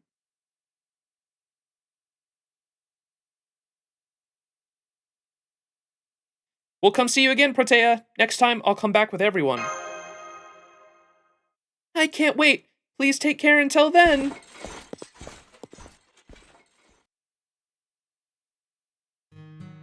So, they're gone now. Oh well, I can't blame them. It is almost nighttime. Once I fall asleep, they'll probably have to fight the nights again. Besides, I'm used to this kind of thing. Everyone sees me as a monster after all. This is just how it always is. Ah. Still, they look like they were really enjoying themselves. I wonder if I could have gone with them, if I was as small as Lip.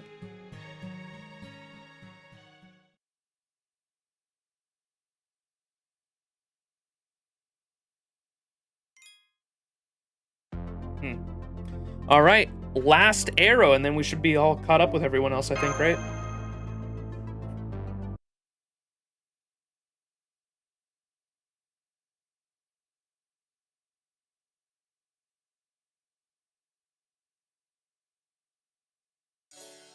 We're back! Man, it's so nice and cool in here.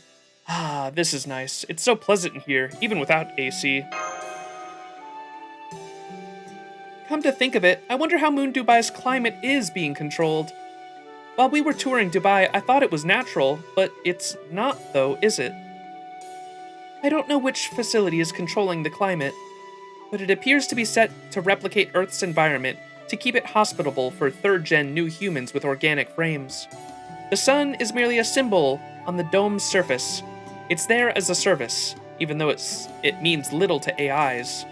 Frankly, organic frames and the act of recreating Earth's climate are both meaningless and inefficient as far as AIs are concerned. I don't understand why they would choose to emulate the old human race's lifestyle, or rather, such a restrictive lifestyle. Well, we can still shake the habit of telling time by the sun's position, so I find that service very helpful. I also think it's good to split up days into day and night periods, so you know there are times when you don't have to do anything. I think that's one of the things that makes human life more fulfilling. I don't understand what you're talking about. It's all very abstract. It's like how pursuing efficiency at all costs makes it go away completely. She means it's more romantic this way. So you're saying when the likelihood of everything is 100%, the notion of certainty ceases to have meaning? It's true that a world like that would be binary, but that's how AIs like me prefer it. Because to pursue anything other than efficiency is to pursue individuality itself. Hello, Max? You busy right now? If not, what do you say about hunting some rares? Just kidding. I already know there's no unending MMO in this world. I was actually hoping you could stop by so we could talk about our next steps. You must be hungry after spending all day out, right? I asked Chakarim to make dinner, so you'll be eating good tonight.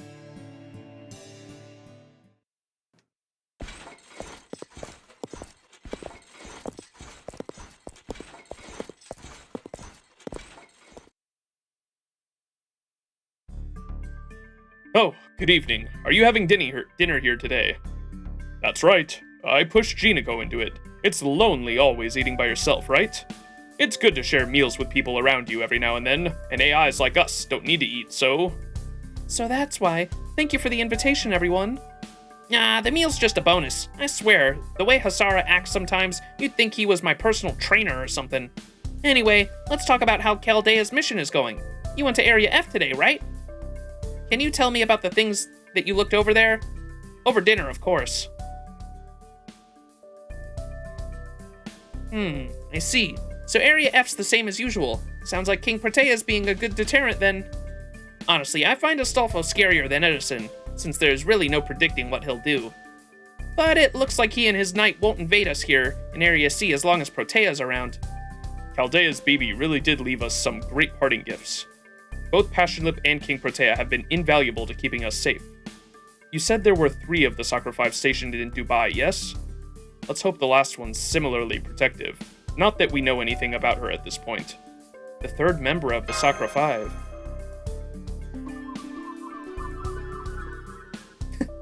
Melt. She might help us, might hinder us, depends on her mood. I think whether she's good or bad all depends on her class.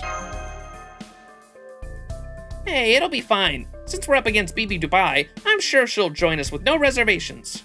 Anyway, now that we've discussed Area F and eaten our fill, I'm gonna open up a line for tonight's regular check-in with our field ops team.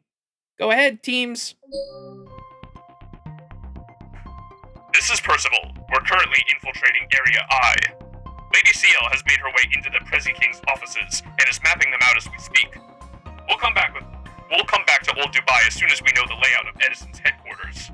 Although, so far, I haven't seen any sign of the astonishing manufacturing capacity you mentioned, Master. The whole city is almost dead quiet. Not even the factories are running. I can't say what that might mean. Something about this place sends shivers down my spine, though. It's clear from his approval rating that Edison is our greatest enemy right now, but it looks like he still has more tricks up his sleeve. Good day, Master. Or evening, I guess. If you're having dinner, we're just taking a little break here, too. So far, we're not seeing anything dangerous in Area H over here. It looks just to be an ordinary amusement park. This probably shouldn't be surprising either, but all the attractions are free, too. Nicotich has decided to prove she can dominate all the rides. I warned her it might be a trap. She just laughed it off and said, even better. Me? Nah, I don't have the guts for that. I'm just staying on the lookout in case the area's moon cancer shows up. Oh, right. We haven't seen a single AI here either. 1st gen, 2nd gen, 3rd gen, nothing. That explains why Area H has 0 support right now. It feels like a world entirely devoid of AI. This is great. It looks like everything's going well so far. Thanks for keeping us in touch, Jinako.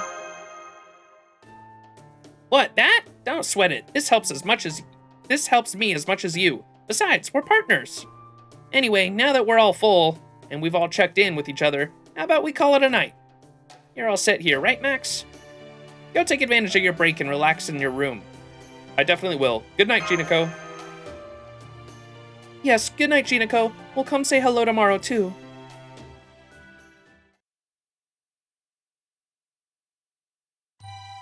Phew, I'm so glad Max and Nash are feeling at home here. I can rest much easier knowing the worst has been avoided. What do you mean by that? Were you worried they might sympathize with another area's moon cancer? That hardly seems likely. Max and Mash seem to be very rational old humans. They'd never agree with the other moon cancer's opinions, right? Yeah, I know. Them being so irrational is actually why I was scared. I was worried they might look around at this city full of new humans in a world where only AI survived, and come to resent AI as a whole because they're so clearly behind the times here. You really thought that would be enough to make them resent us? The fact that they're only humans is only that, a fact. There is nothing either good or bad about that. It's just simply the difference between us, right? I can see where she's coming from. There are a number of AIs who see all old humans as enemies. It's just that those feelings come from punching up, so to speak, reactions born of jealousy and fear. But no matter how much old humans might pale when compared to us in terms of specs, we all respect them for the fact that they're natural organic life. Well, of course, they're life forms that weren't made through calculation. It's the one thing old humans have that AIs like us never will. Right. We see value in rare things we don't possess, regardless of what those things are. But old humans aren't like that. To people from the 21st century, AI will only ever be an artificial creation. Even third gens like us will probably only seem like imitations of the real thing, which is to say, them. AIs were made using human history as their foundation and individual records of their genetic code. Old humans would never see us as anything more than monsters meant to replace them, no matter how much we were celebrated as a new kind of humanity. And that's fine. That's how it should be. It's only natural for them to see us that way. The problem isn't with old humans. The problem is that we ourselves haven't been able to shake those doubts. Do we really deserve to call ourselves humanity? Are we really their replacement? I'm sure this thought crossed all of our minds once BB Dubai reactivated us, but if there are no humans left on Earth now, maybe AIs like us should never have been made in the first place. Huh. Well, I'm sure the old humans would feel that way since they've all gone extinct now, but... I swear, for someone who claims to be a scoundrel, Hasara, you really are a neurotic mess sometimes. Speaking as a member of the old humanity myself, nobody would ever think that. AI is a crucial technology, and guys like you who take it to its logical conclusion are the ideal humans. You never rest, yet you never fight amongst yourselves. You never slack off. Somehow never hold that above anyone, and you somehow never hold that above anyone's head either. Many religious people spend years to get to that point. You AIs were born that way. I used to know a guy like that, actually. He was almost like a Buddha figure, though I wouldn't go that far.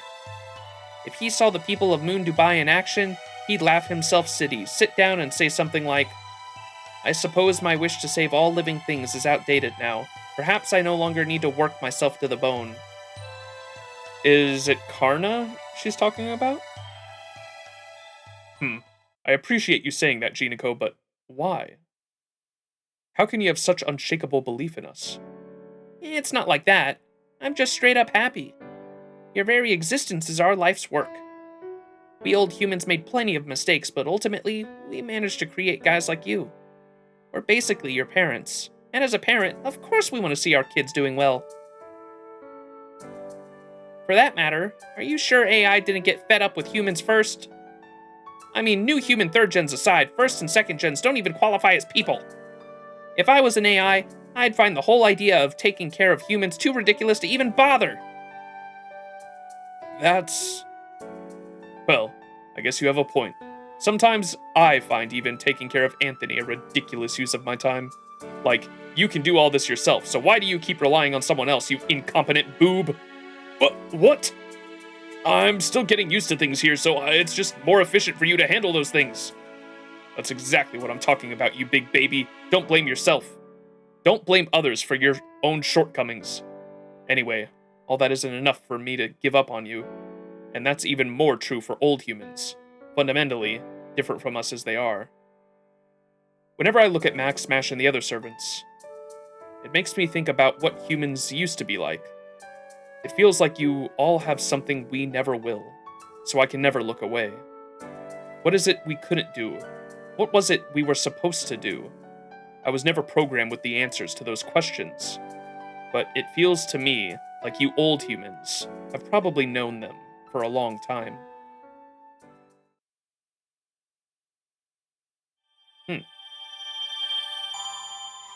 That's that good Nasu writing there.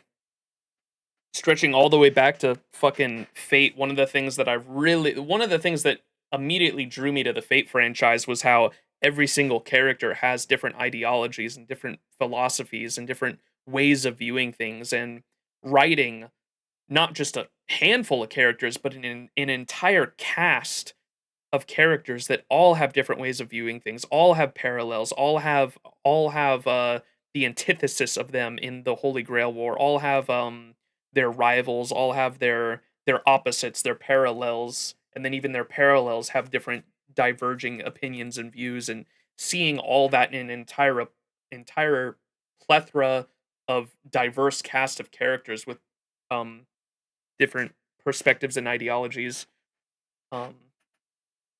come to clash in the narrative is like what makes Nasu's writing really beautiful. You kind of saw that there in that scene. All right, am I all caught up? I am. Look at that. Unlocked August 4th at reset time, which is later tonight in a couple hours. Cool. 先輩、残暑お見舞い申し上げます。優れたマスターには。All right, chat. Well, I am all caught up on the story. Woo!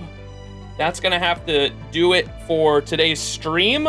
We will probably stream all of I believe part 2 that comes out later tonight is only like 4 sections. It's not that long. So we'll probably do that later this weekend. So look forward to that, everybody. But yeah, I am continuing to enjoy OC3. It's pretty good. I like it. All right, chat. Thanks so much for watching. Only 4 sections and an interlude. Okay, so like technically 5, I guess. So we'll do all of that this weekend. Look forward to it. And then next week, a week from now, a week from today, at reset time, the rest of OC3 will be coming out, and we'll probably finish that the weekend afterwards. So next 2 weekends, we will be finishing up OC3. Look forward to it, everybody. Thanks for watching. We can do should we do a stream poll real quick? I did do another top up, so I could do some polls for. I did get MHX, by the way.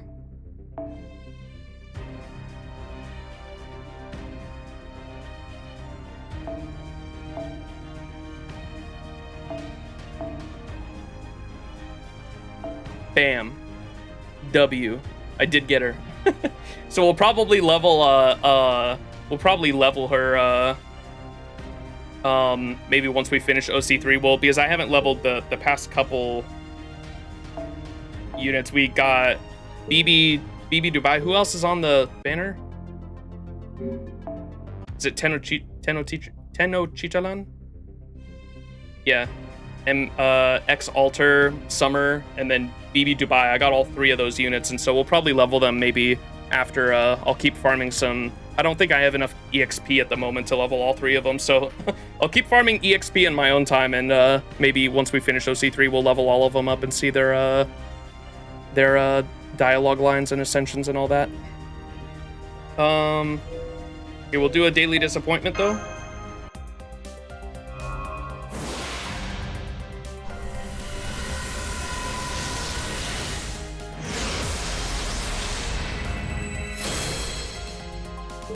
And maybe 1 multi. Call it there. Greed is good.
Bro just got a buff.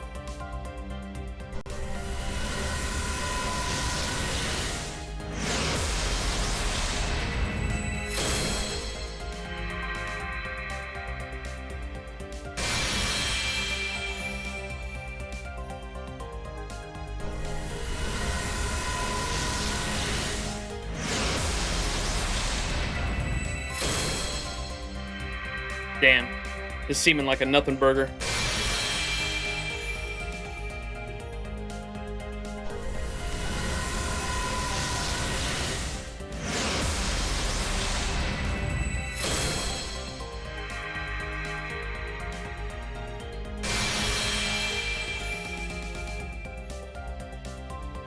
Damn, not a mineral, but not too better either. All right, okay, we'll do the daily disappointment on the C.I.E.L banner too, because the 5-star CE, I think I'm 1 copy off of MLBing it, so surely we get lucky here.